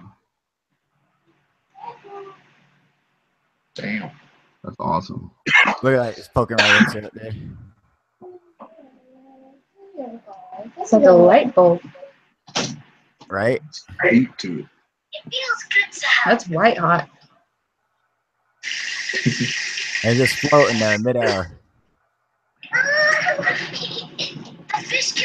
Now this should show you guys how big it is, The camera makes it look a lot bigger, but that's a pencil, so it's just about barely the size of the head of a pencil. Well, the carbon it takes a lot of high temperature. That's why he's using the pencil, which is the graphite.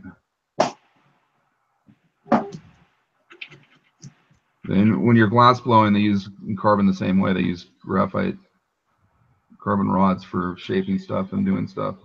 I kind of was into glass blowing for a while. Yeah, there you go. See, when you lose the magnetic field, it finally breaks down from the heat. That's how strong those magnets are. Like a ferrous magnet would have lasted like a couple of, few seconds, but the dense. Yeah, fucking melted it down. Awesome. But that thing has no magnetic field now. Is that cool or what? That's how you kill a magnet and you heat it up. He's a crap. And yeah, I mean, induction heatings are it's real easy to fucking create those, dude. People be able to build them at home all the time. And yeah. About building one and using it for water heater, like a mini one, just to see if I could. That's the way it used to be before they had hot water tank heaters. My dad told me. Yeah, if I can. Yeah, he wanted to put one in like that because they're way more efficient, actually, but they wouldn't do it here. Yeah, I mean, I think it's really interesting. Like, there's all these different types of phenomenon that we could exploit, that we could use, that we just choose not to. They're just like, no. Or we're forced not to. Like, we don't have a choice. Yeah, They've already made it up for us because they can't make the money off of us like they can when they fuck us. Oh, exactly, dude. Why be efficient when there's no need to? Because they're not going to be having to be alive and deal with what they do to this world by depleting everything the way they do eventually. You know what I mean? It's like, it's not even a factor right now. They just create these fake things saying, oh, we're short of this or that. We're not short of shit.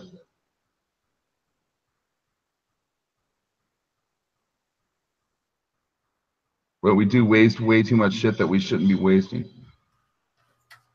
And one day it is going to cost us, but it won't be our lifetime, but it'll be people after us. And that ain't right. That ain't fair. It better be our lifetime. It's bullshit. Because it's going to be like your great grandkids maybe or something like that or whatever you're fucking. Mm-hmm. I'd like to be remembered, for being somebody who fucking didn't care and shit.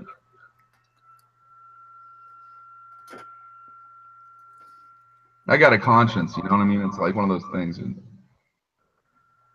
I don't have any problem doing the most brutal shit or brutal act if I had to do what I had to do.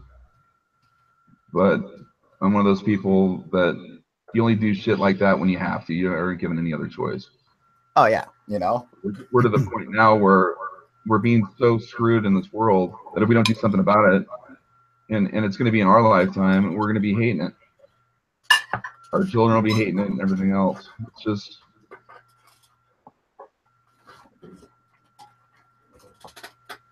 And like you said, we have the technology. We have the technology to build the first bionic person.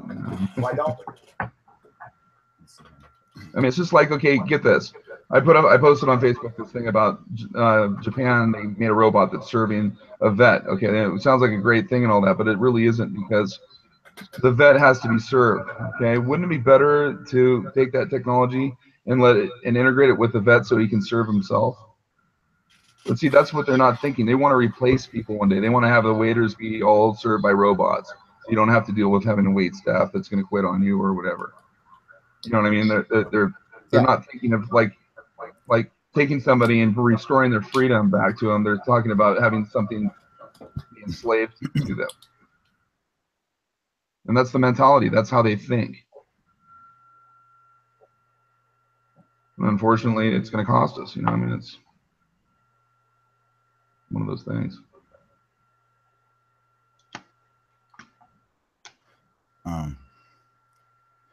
Okay, let me see here. I don't want a robot waiting on me. I want some freaking hella, like bodacious.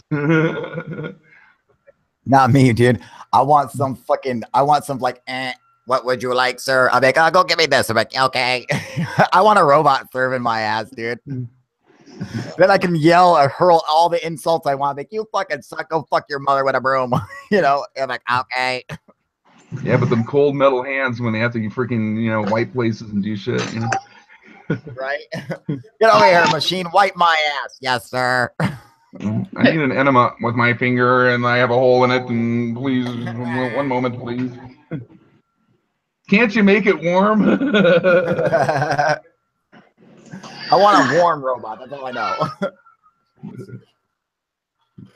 Your prostate is enlarged. World's largest reduction therapy. Please don't cough. Okay, let's see here. Okay, I'm holding your nuts now. Please cough. Come on my face. Well, I'm just take 2 aspirin, call me. I just think that okay, so like, well, what if driverless cars replace people? And you know, you don't need people to drive anymore. You know, good. Who gives a fuck? I don't want any of you idiots driving around my ass. All right, if I could have a robot outdrive you, then that should outdrive you. Just that's all I'm saying. You know. I'm saying there's a time and a need for autopilot and a time and a need to be driving. And when you're off road and shit like that, when you're doing anything else in your life, you just need an autopilot. When you're robbing a bank, you need to know how to drive. Yeah.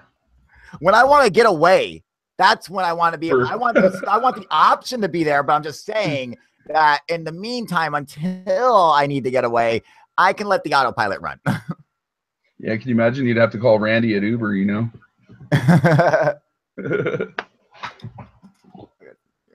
Oh, his name's Randy. He's got to be all right. He missed a corner. It's like.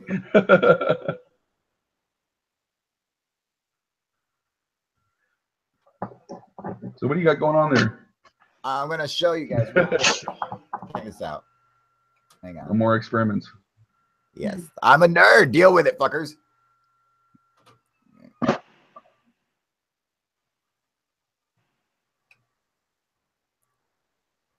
Okay, so this is good. This is an interesting experiment, and it's something that nobody has. I've not seen it anywhere. I've never heard anybody ever do this experiment or show people what the outcome of this is. All right, but it's really interesting, man. So this will be a first for like on TV or on YouTube or whatever. This will be a first, total exclusive. So for the 6 viewers who are watching this, lucky you, motherfuckers. All right. Here, okay, so. Let's see here. Okay, so right here, you need a new web camera. I have a digital scale, okay? And then I have Why do you have that? That's for cocaine and marijuana. I don't believe you. Nobody does cocaine anymore. It's too expensive, dude. It's just a regular like a letter scale, you know? Right. Now, so but it weighs the gram and stuff. Now check this out. So here we go. See this? So I got 2 brand new batteries. Okay, I just fucking got these bitches, and then I just bought them today. And then I got these right here, these old motherfuckers. All right, but they're not too old, but still they're dead. So let's just take a look real quick. Let me see here. Oh, you know what? I need to put this back on my tripod so I can show you guys. Or maybe I can just turn it around. Now, let's see. Check this out. God, I found some Energizers that were from like the 1980s that were in a thing that my parents had packed away. All right, so let's see here. Ah, man. That way you're not looking at my white fucking legs. Yeah, sexy. Okay. Okay, so check this out. So, there you go, hating on white again. Yeah, that's right, man, right? Okay, so here I got one of the older batteries. Looks like. Yes. So we're going to just check it with the battery tester. So I don't know if you guys can see that. I'll pull this out soon. Maybe. No. Can you see that yet? That's some blurry shit. You need to do some blurry shit. Hang on. Let me get some better light on here for you. Right here. The pixels, man. I mean, I'll show you. They don't give you like control over like resizing the. See the red stick right there? Yeah. It's really blurry. Yeah, kind of. See it moving? Yeah. Yes. So it's low, right? Right. Okay. So that's a low one, and then we'll sit over here. That, and then here's a good one. All right. So let's see here. So you can see it's in good, right? Kind of. Okay. See the red stick? Yeah, I see it. Okay, I see it. Yeah, right there. Right there, yeah, Okay. I see it. So you got that motherfucker. Now, so here we have the bad one right here, and then we have the good one right here, all right? So now I'm going to weigh these batteries, okay? So let me turn the scale around for you so you guys can see this. Okay, so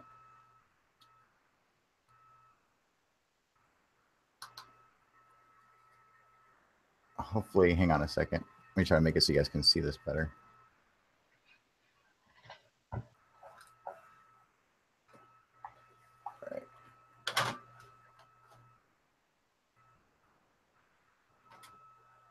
Hopefully that'll focus soon. Hang on. So how many electrons do you think are on a fully charged battery? How many electrons? Fuck, you got me, dude. All right, so here we go. Yeah.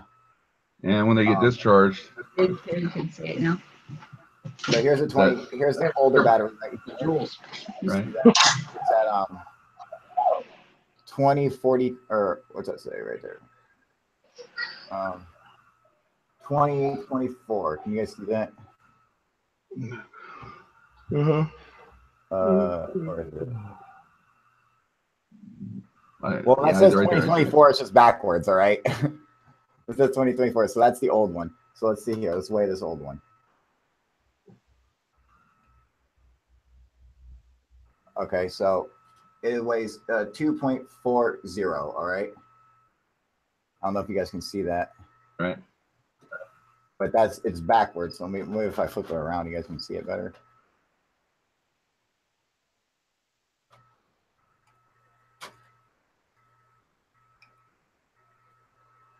No, it still looks upside down. It looks like 538, but it's actually 238, 23.8, all right? 23.8. Now I'm going to weigh the good battery.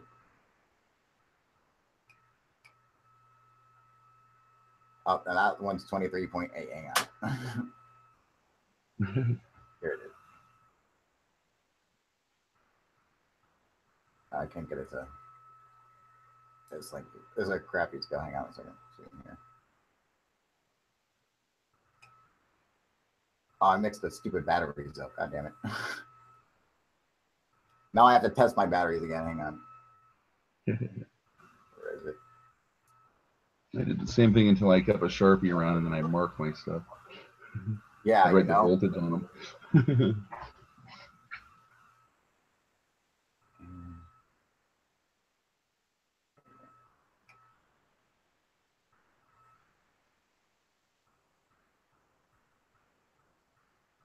Oh, that must be it. Okay.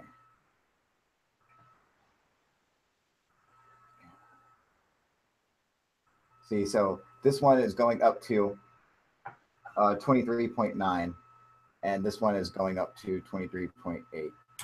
Right. Okay. So it's hard because of the it's such a slight difference, all right? Right. But that slight difference in in the fucking world of physics is a huge deal because you have to think about this. The battery that's charged weighs less than the battery that's dead. Why is that? Why is the battery that's dead, that has less juice in it, the acids have been used up, it weighs more? I'll be right back. That's crazy. I gotta. Because of the is that interesting or what? Is being replaced with oxygen because it oxidizes or something. Well, I don't know. I'm assuming that the electrical properties in the battery are actually causing some kind of a counterbalance to the weight, to the gravity, you know? And so it's making itself lighter. Like if you were to make something like use an electromagnet to make something float, you know, like it's like the same concept. Having that energy in it actually makes it lighter, you know? Creates a centrifugal advantage of some sort. Yeah, something like some kind of they're moving around at the speed of light in there. Yeah, now it might not be much, it might not be a huge difference, but just that little bit of weight just shows you that there's something up there. That dead batteries weigh more than charged batteries. Definitely. I mean, that's fucking. What if that works the same with capacitors? I wonder. Charge a capacitor and then discharge the capacitor, whether it varies in weight. You got a big enough capacitor or a sensitive enough scale. You know? I mean, you're talking moles. You know, every molecule weighs a mole. You know, and they weigh atoms in these moles and all that. I wonder, like, what is it something that has to deal with the electromagnetic force of the battery itself producing, you know, or containing a charge in it? It's you know, a positive charge? Because there's something to electromagnetism and unconventional propulsion. There's no doubt. I mean, it's got to. I'm just thinking. Centrifugal force. They have to have a centrifugal force to keep them stable, but they also have to have a lifting force. Well, a centrifugal force is something that has to deal with spinning and rotation and stuff. But so they're creating a field that allows them to travel in ways in which it would tear us apart if we did it in a conventional way. Well, if we're just talking about field effect, there's no battery. Well, a battery could be considered. Ours is rudimentary compared to what they could evolve into being, like in a ship that can do those types of radical things. You know. Well, yeah, but I mean, not talking about UFOs, just talking about just batteries. Why the fuck does the battery I bet the battery weighs less? Drive in there, which could be considered a very advanced battery, could be responsible for doing all the propulsion and everything, and it's not even a moving part per se. That's true. It's not like an engine like mechanics that we do. It could be something so simple, because that's that some of the most amazing shit is so simple. I want to make a homemade battery out of borax. I had to build a blanket fort. You can make a battery out of the blanket fort?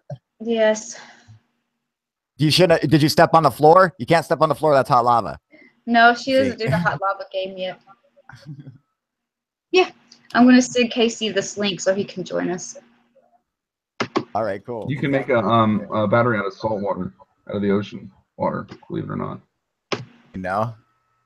I mean, there's a charge that actually goes through the ocean. That's actually fairly significant. That we could be powering just off of that charge a lot of shit. You want to know? Let alone waves. Waves you could power. I think would be cool. Also like, the depths. That UFO video or whatever called the tether incident. Yeah, that's awesome. I actually. That charge, that tether incident. When it happened live. Okay, so when that happened or whatever, do you guys know what they were actually trying to do? The tether itself. They were running the tether. They were running the tether through the magnetosphere. Okay, and so they would run it through the magnetosphere, and that would collect energy, and that electricity would then be transferred to the ISS. So they would never need to recharge batteries or anything. That this thing was supposed to be it's going to send energy wirelessly to the station. Right, and collect it, you know. And I'm just saying, why don't we still do that? We could do that now. Something broke on it. Or was it because of a discharge and then it actually fried it or something? It built up too much. It built up so much of a charge that it fucking snapped. You know? Yeah, I heard it was like they were like worried. I remember about something. It was like a really bad situation for a while or something until it finally went back into the atmosphere and burned up or something. But and it's funny because that thing when it was floating off into space, obviously because of space, it was all in a straight line or whatever. But they're like, oh my God, you know, look at these UFOs behind it. This UFO must be, 2 miles wide if you compare it to the object. Yeah, but the object was only a couple inches wide. It just looked like it was that wide because it had such a built up a huge electrical force that it fucking appeared that it was really thick, like miles wide. And there's no atmosphere to diffract the light, so everything is way brighter when you're up there anyways too. Absolutely, and plus their camera and everything. That's why they have to use gold shields and shit. They have welding shields just to see what they're doing and shit. Out there. It's so bright. I mean, everything looks like a welding freaking arc.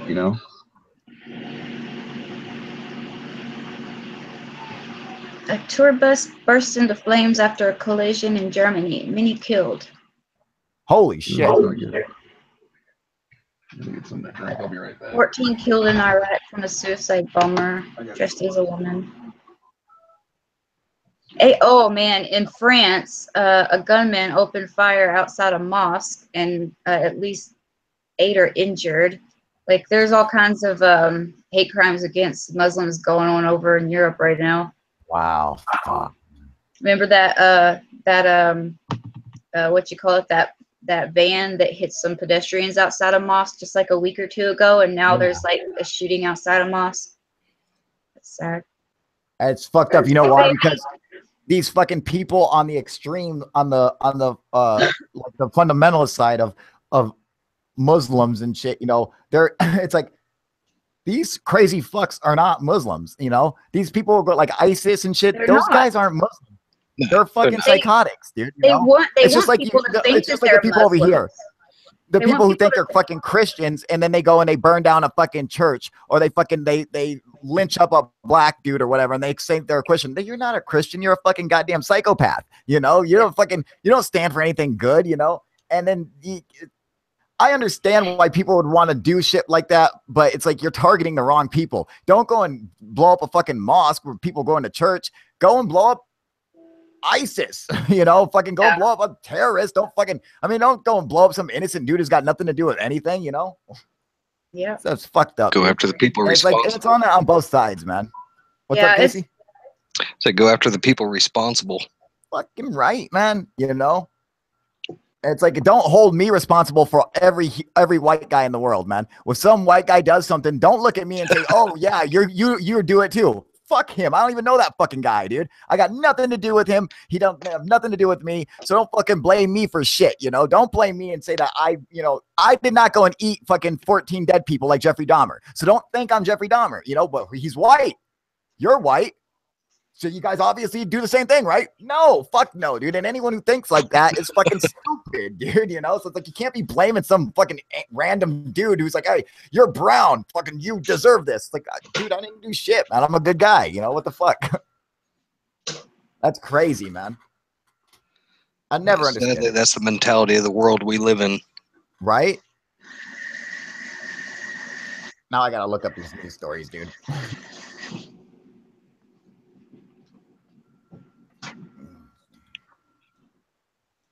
So fucked up, dude. Hey, baby, I forgot to tell you, I had some leftover pizza bagel bites for you in here, if you want them. Oh, okay. Oh, yeah. Germany bus crash, dozens hurt, 17 missing. Oh, my God. What?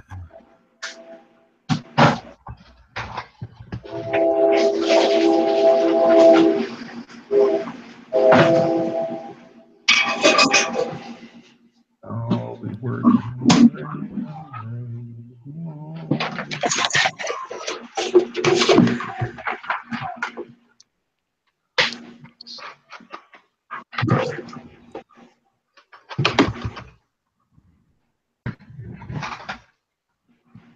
The super zapper.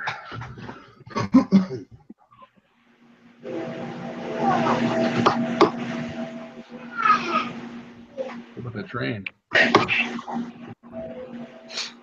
have a crazy train or what?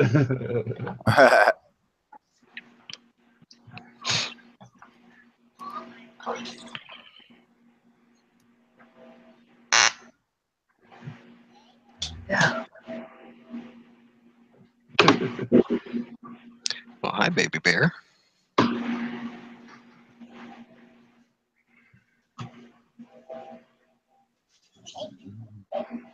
Come here. Come here. Come here. You just empty Christie wages in one more fight. All right.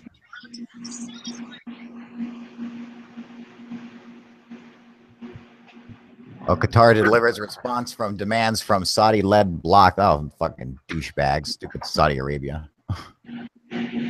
Oh. Their air and sea patrols after U.S. warships sail near disputed island. I see, pretty girl. You know, and it's funny because people are always like, "Oh, you know, America, don't go to war with China. You know, that's scary." Blah blah blah. It's like, dude, do you realize how powerful we are compared to China? They ain't shit, dude. Yeah. They got crap, dude. You know, their soldiers carry around an estimated $1,500 worth of gear. Our soldiers carry an estimated $17,500 worth of gear. I mean, it's not even, they're not even on the same fucking level, dude. Yeah. This is to call for Trump's impeachment. Ooh. Yes. Gotta read this. Look at these fucking idiots. Oh, this is funny.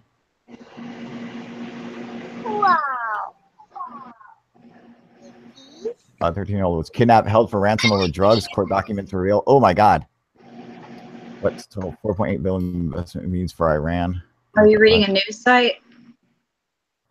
Yeah, I'm on just Google News. No, I was reading Facebook trending a second ago, but don't read any news from Facebook, girl. Okay, that's gonna fuck up. You're an idiot. No, don't read. Yeah, don't ever get your news from Facebook, sweetie. I'm telling you, dude. If you see it on Facebook, automatically assume it's bullshit. They got a bunch of bullshit on there. I'll agree, but I mean that's how I learned about the tour bus in Germany. So there's some regular headlines in there too. Yeah, there are a couple of real ones, but to weed through those, I can tell the bullshit ones. I would hope so. Who's that?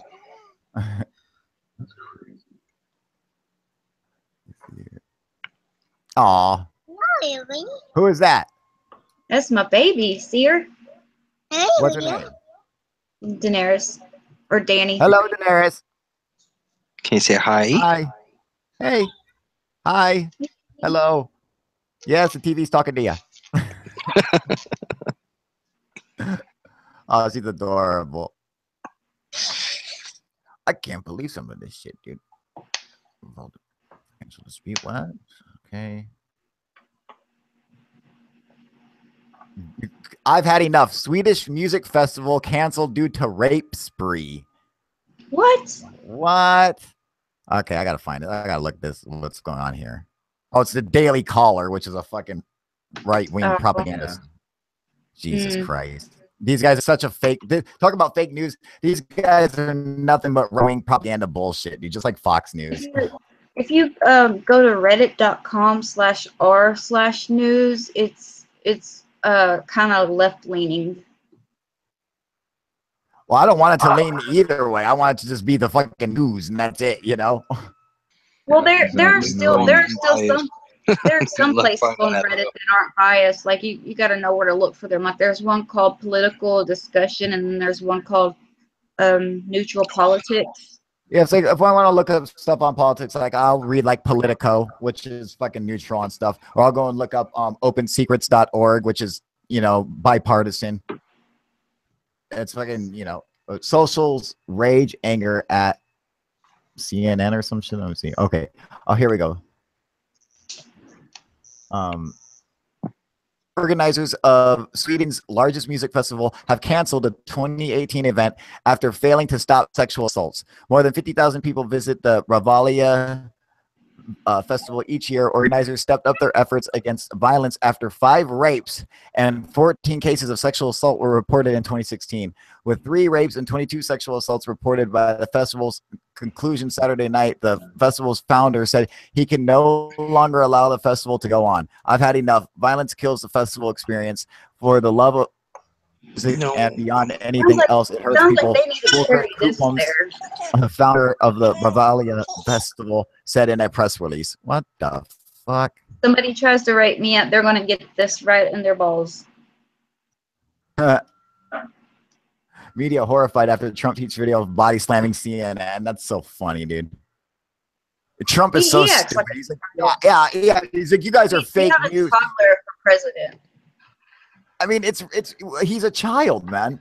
He's a bullied fucking child, and it's like he has no idea that he's gonna fuck up and he's gonna get sent to prison, dude, by fucking up. Like he's probably fucked up so bad already, and they'll never send a president to prison. He's gonna go to prison.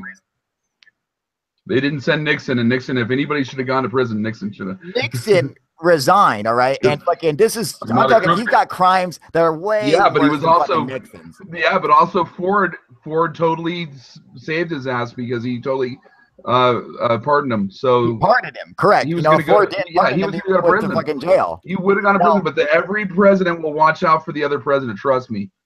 Well, the vice president should, you know. But however, everything they do is Republicans. Wrong, the Republicans hate Trump, and they can't stand that he's the president, dude. And when they get their chance, they'll lock his ass up. It'll be the Republicans who do it, not the Democrats. But it won't happen because I told you the presidents look out for themselves, each other. They will, no matter who it is. There's still people in this country that are complete supporters of him. The reason why he resigned was he knew a Republican would replace him, and if he had resigned, there would have been a Democrat after him.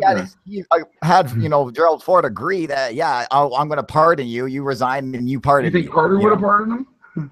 What's up? You think Carter would have pardoned him? Well, Carter was a president, not the vice president. No, but if Nixon had not resigned, okay, and filled his term up, Carter would have replaced him, and they would have brought charges on Nixon. Who would have? It was Ford that saved him. That's why Ford didn't get reelected. It was because he pardoned Nixon. Yeah, but that's the thing. I mean, Carter couldn't have done anything. Carter would have not pardoned him because Carter was probably the last honest president we had in a million years. It was just too honest for his own good. Yeah, I liked Carter, man. You know, you know, he was a good guy, man. But I think he was a horrible president, but he's a good guy. He's definitely no. Guy. I mean, like he was a good president. However, he was weak where he didn't need to be. You know. There's like a lot of issues with what he did. I think he's a little bit of a shill. I think all of them are a little bit of a shill. Oh yeah, I mean, well, you know, think about this. Okay, they had the fucking Iran crisis where they had the fucking hostages for 444 days. Oh yeah, I remember that. Not on your fucking life, dude. If I was president, that's what Nightline was created over. They should have went over there and got our fucking people back like it was nothing, but they didn't. You know, they were too diplomatic about it when they needed to kick some fucking ass. It was just Iran, you know. If you're like, oh well, they could stop selling us oil. Not if we go over there and take their fucking oil after we kick their ass, you know. But if we had just like invaded, what couldn't they have just killed the hostage? Yeah, you know, but the thing is, like, they're going to consider, you know, they're going to reconsider that if you are like, listen, country off the face of the earth, all right? So you can kill those couple hostages, but we'll just, your lineage will be dead. We'll burn you off the face of the earth, you know? And it's like, we'll just bomb you into oblivion. We were in a Cold War then, and the Russians were allies with Iran, so it was more complicated. Yeah. You know, exactly. You know, but it was fucked up because you know how we got the prisoners back or whatever, the hostages. The Republicans made a deal with Iran and was selling them weapons. And this got brought out when Reagan was president. When Reagan became president, they found out that he was fucking selling them. He gave in to terrorist demands. You know that? And that's how the crack epidemic happened, and the Crips and the Bloods and all that became all because the CIA was selling that in order to fund the war, except for the Contras. Wait, what? They were using cocaine from the Contras and selling that and using it to buy arms to give to Iran. The Contras. You know, it's buying them from Iran. Yeah. That's how they got the money and all that. Because Congress would never authorize buying fucking arms from a country that just had all these hostages and shit. So the CIA undermined them by selling cocaine on the streets, and that's what Ollie North went to prison for. Because he orchestrated the whole thing, and of course, a lieutenant colonel had that much power sitting in the White House, like he wasn't being advised of what to do. Yeah, you know. But totally, I mean, and I think today the same thing's occurring, only now it's with heroin. There's never been more heroin on the streets, and most of the heroin, I'm telling you, I've done research on this. 90% of it right now, as of this time, is produced in Afghanistan.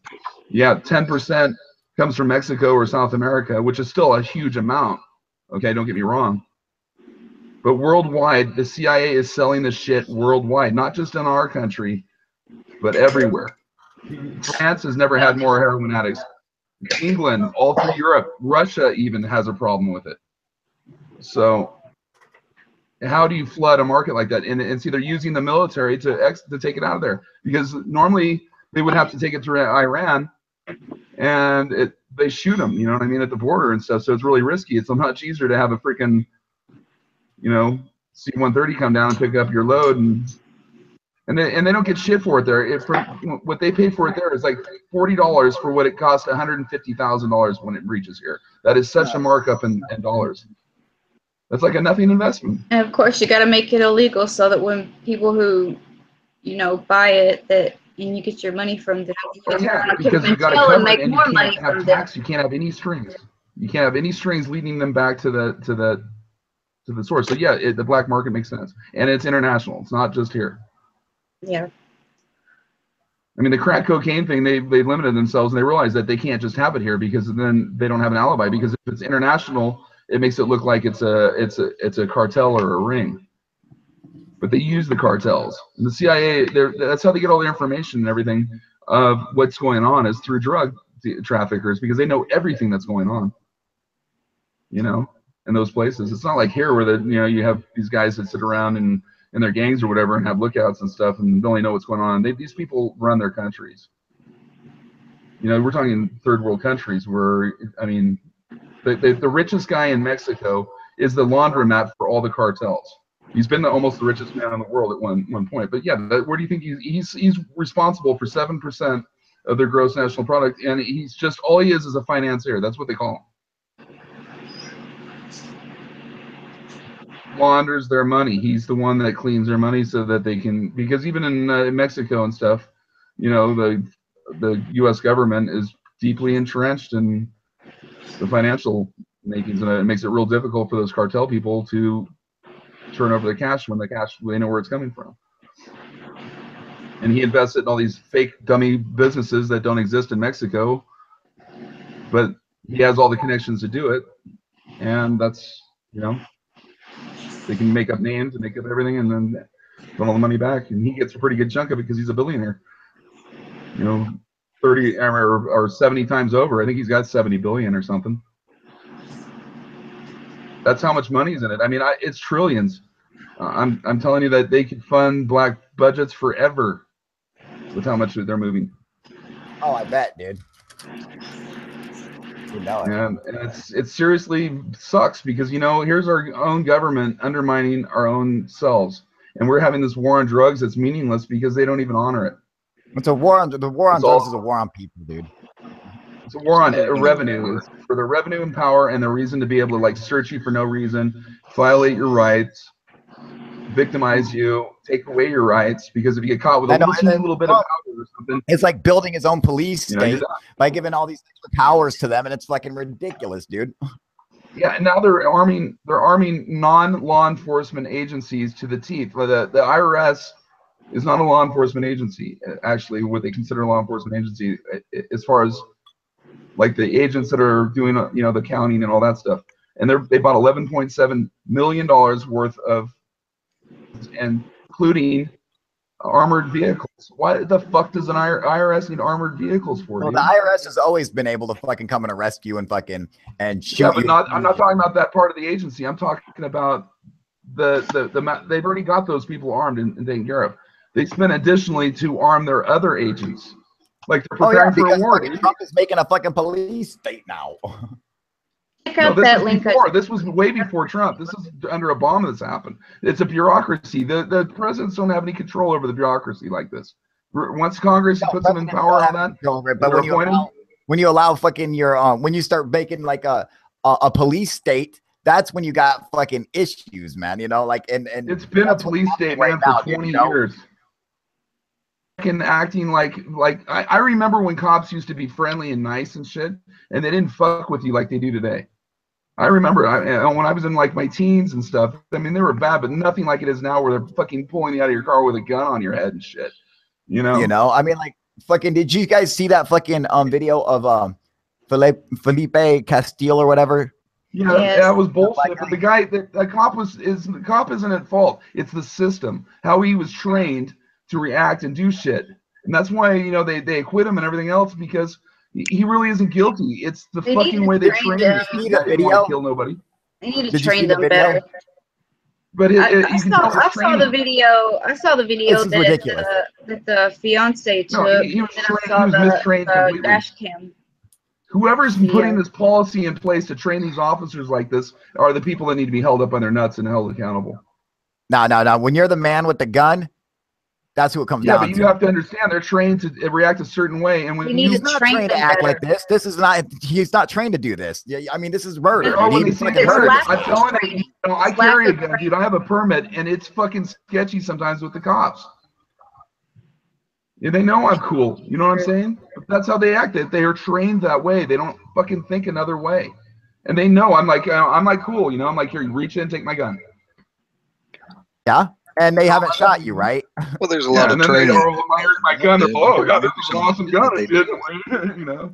I mean, when I was living in Phoenix, I watched a cop get shot 3 times at chest just for pulling a guy over to tell him that he was going to need to fix his tail light. There you go. I mean, you got to remember some of the shit they deal with. Shot over here. Well, yeah, of course, that's the shit they deal with. But that's what you deal with when you become a cop. That's what you sign up for. You know, you're supposed to. But you also have to protect you and the public. Oh yeah, it's definitely protecting public.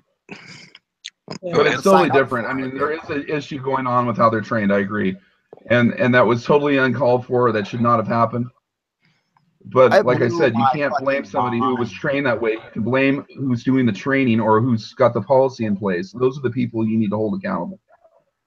I say hold on. You got to stop it from where it starts. You like covering up a wound with a Band-Aid and you don't know what's causing the wound.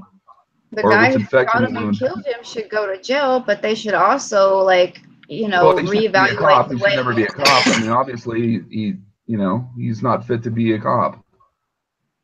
Because it wasn't justified. He wasn't threatened. The guy told him that he had a gun on him, and then when he asked for watch this. No, and I agree. I totally agree. It was a mishandling completely. No, there was fault and negligence here, but it's more of a negligence than it is like he didn't. I don't think it was that he wanted to go out and kill that guy that day, or when he saw him, he was going to kill him. We'll watch this, and we're going to watch this so everyone else can see, because I want everyone who watches this to see this later when I repost this, because this is nuts. All right, okay. Hang on. Okay, so can you see? Here we go. And like, this woulda, shoulda, coulda. You're dealing with adrenaline and everything else. He should have backed out of that situation. Hang on, be quiet for a second. Just watch this.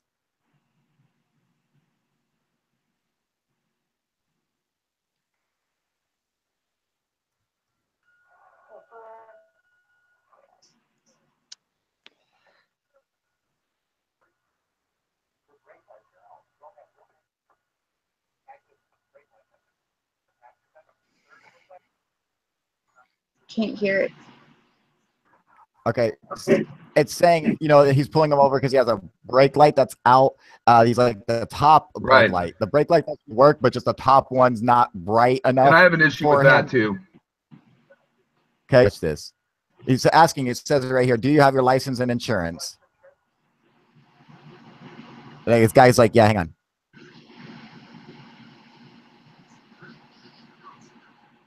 So there, he hands him his license and insurance.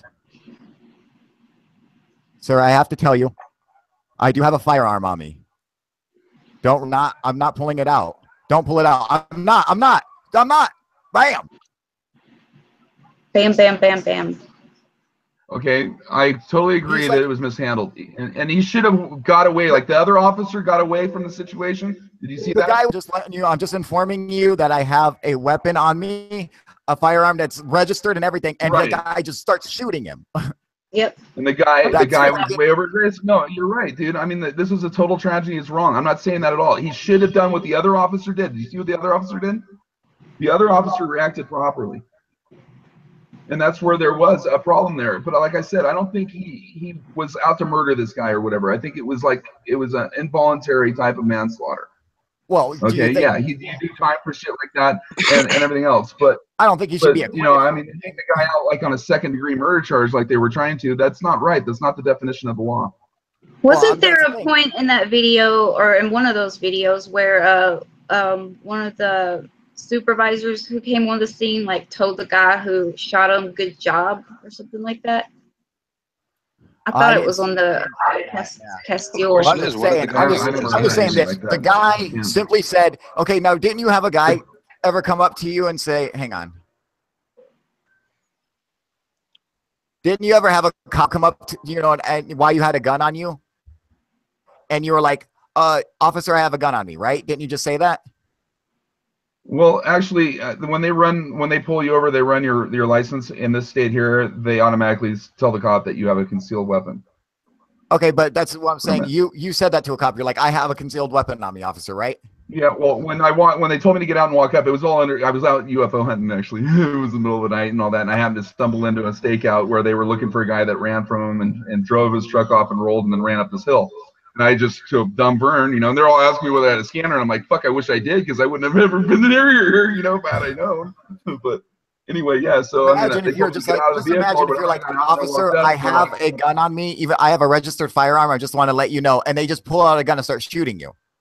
No, that doesn't happen because that just happened in the video. What I say is I have a permit. Oh, that may have happened. And I am carrying. What that guy did. Like, okay, hold on a second, like that, and but they're cops here, like, kind of know me, and they deal with me a little bit differently. I'm just speaking metaphorically, hypothetically. Doesn't that seem right? Like it seems. No, if that happened, that would be totally fucked. Okay, and I would be, if I survived it, I would be a rich man. Well, yeah, but you would think, well, why would you be rich? The cop would have been justified, right? Oh no, because I told you, there's negligence. There's no justification here, but it is part of how they're trained. They're not trained right to begin with. They've been fucking trained to be this militarized force now, where they fucking are automatically going to their gun. Well, even the military gets trained with rules of engagement. Military is totally different than civilian, and that's the problem. It's a completely different training into the civilian area now. And even like with paramedics and stuff, there's a totally different way the military has to deal with battlefield wounds than you do with wounds here. Now, they've learned a lot because Vietnam actually made a huge difference with how paramedics acted, but there are certain things that paramedics can't do. They're under a doctor because of civilian law. That they had a lot of issues with sometimes with military trained people because they would like go on to do something that they were authorized to do in the military, but they're not here. And there was a conflict of interest too. And it's the same thing with now more and more the people that are doing the training at like a state level or whatever are military background or military police people that's what they did in the military. And so I think also the federal government is involved with the funding because they're actually giving ridiculous arms to like the sheriff's department here. They have an armored vehicle, like almost like a tank looking thing that they got that's from surplus from Iraq, and they're given like grenade launchers. I mean, what does a sheriff need a grenade launcher for? Yeah, I know where you're coming from. The governor needs to take action, not the local police. It's the police get all of the military's like leftover stuff whenever they upgrade, so they're like the military shit because they're a civilian thing, and they're not preparing for a war. That's what you have a National Guard for. That's all I'm saying, because you have a time and a place. The local police, they have to where they're going to handle certain situations that they were never ever designed or are meant to do. We have a process and a system that was set up that they are not following anymore. They're neglecting. They're trying to undermine it, and it's the federal government because the state, is in their way of if they were to have to immobilize a martial law situation or whatever. They have now created a situation where when you're a sheriff and you accept the stuff, they actually sign a contract that because they have that stuff, if they're ever under a federal rule or whatever, they have to, if they're using that equipment, they're under federal rule automatically. So it's more than that. It's like they're actually mobilizing local police into their whole thought process, their whole thing. And maybe there's a situation where we had to have, we're invaded or enemy and they need to have certain things or whatever on one hand, but they don't spell that out. And it always ends up being used in a way in which it was not originally designed. Because they have that ability. They are given flexibility, for judgment, but then it's amazing how that gets abused. You give a person an inch, they take a mile. It's just the way it is, and the government does that. Government agents were never supposed to be armed, and it didn't happen until Prohibition. And Elliot Ness, lobbied Congress because all of his people were being shot up and they couldn't make their arrests and all that. And it made sense at the time, and it was a temporary act. And then once they made the FBI and they made the ATF, They permanently instated it that they were armed because the ATF is dealing with firearms. It's alcohol. The Bureau of Alcohol, Tobacco, and Firearms. Why don't they just call it, the Bureau of a buzzkill? Well, because I mean, it's like all the best things in the world. They're like, yeah, alcohol, tobacco, firearms. Yeah, we're the fucking Department of Buzzkill. You don't get to have any more. And explosives. But they're supposed to be under the FBI, sort of, and then they got their own place or whatever. But and I used to sell firearms in a shop and all that, and had to deal with them all the time. They weren't that bad to deal with, actually. But if y'all want to see something neat in this little chat thing on this Hangouts, I dropped a link of a close-up of the SpaceX rocket landing itself. Oh, yeah. Kind of neat looking. Let me see. Hang on. It's a GIF. I put up Ned Flanders and the Spanka, whatever. Yeah, that was a funny cartoon. Yeah, you got to click on the put the Ned Flanders on. Lighten us up a minute. I know. Let's please talk about UFOs or something for a minute. I get really depressed about politics. But you know what? We're so fucked up right now that it's even causing us to talk about shit we don't even want to deal with. I don't want to deal with it, but I'm being forced into it. Dude. That looks so fucking cool. Was this one of the? Is this one of the reused rockets? Yeah. How do you play? You're the only one that can play like videos in this, or what? Oh, that's cool. What's up? No, you guys can do it too. How do you do it? You are you on a computer? Yeah. You're on a PC, Vern? Okay, so off to the side of the screen, you'll see some little icons. You'll see a green one that looks like a TV with an arrow on it. You see it? Yeah. It's above a little blue camera. You click that. That's share screen. Yep. There you go. Screen share. Okay.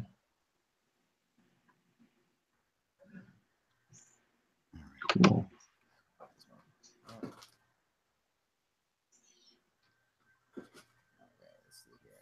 Oh wow! I just found a picture of a Civil War bunker.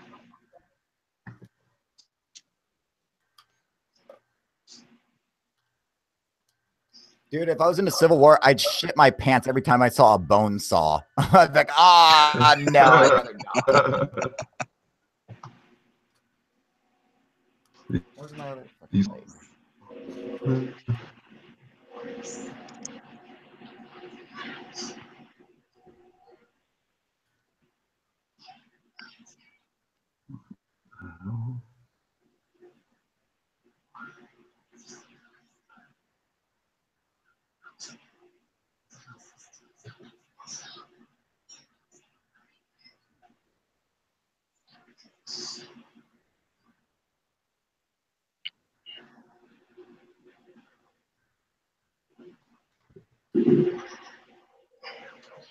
I'm going to try something. I'm going to see if I can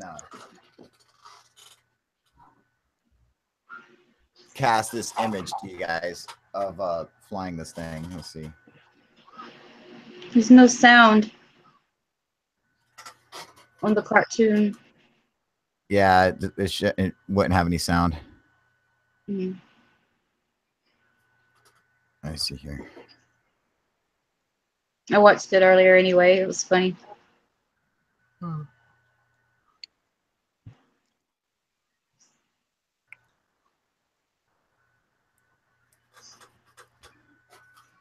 Fuck. Oh, fuck, dude. I think I'm going to fucking stop this Google Hangouts and restart with going through the encoder. Video load up because it's been going for fucking hours now. I switch that fucking shit over, and then that way I can try to I'm gonna try to hook up the camera to the drone and screencast it and then screen share it so you guys can see me flying the drone around from the drone's perspective live. Okay. Cool to do. All right, you guys. Well, fucking I'll see you guys in a little bit. I'll keep this bitch going. I'm so fucking tired, man. I just want to fucking pass out, dude. But I'm not going to. Tell Casey why you're so tired. What's up? Tell Casey why you're so tired. He doesn't know the purpose of this hangout. Oh, dude, this is a fucking 24-hour fucking. I was doing a 24-hour Google Live hangout, man, and I am fucking tired as shit, and I'm not prepared for this fucking thing, dude. Once you get over 24 hours, and after that, you can start hallucinating and shit, and it's pretty cool. I know, dude. That's how I'm gonna be all fucking delirious in a couple of hours. Just wait for it, man. Like look at the wood grain and shit. You know. So I'm gonna try to set this up through my encoder so you guys can see this fly around and like live through the first person. So that should be kind of cool. So I'm gonna go and start a new one as soon as I get this bitch set up. But so fucking, I'm gonna keep this bitch going. I promise you, I'm gonna keep this bitch going. Just watch, dude. Hours. I mean, I might be fucking delirious, but we're gonna make it. With you. All right, you guys. All right, bye-bye. All right, bye-bye. Hopefully I'll see you guys soon, all right? We'll get this bitch going. I'll try to be around too.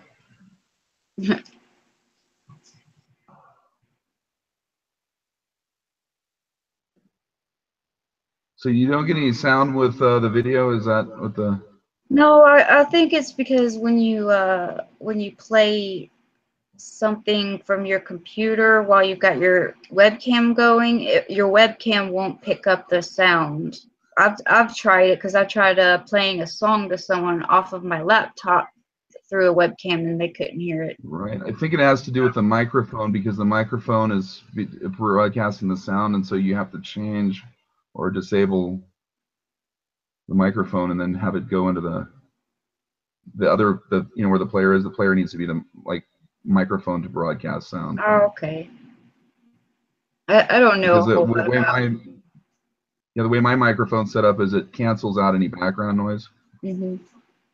Or the echo that you would get from the speakers, because I'm not on a headset or nothing like that. If you set up your sound right, you don't need to be on a headset or anything like that. At least with Windows 7, you don't. Yeah, unfortunately, I have to deal with Windows 10. My girlfriend's got Windows 10, and it's just horrible. Yeah, I hate it.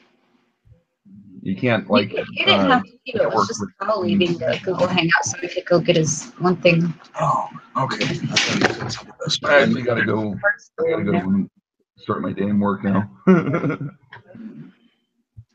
And I got company coming later, so I got to freaking deal with them, and all right. 4th of July and all kinds of fun and games. It's almost 4th of July.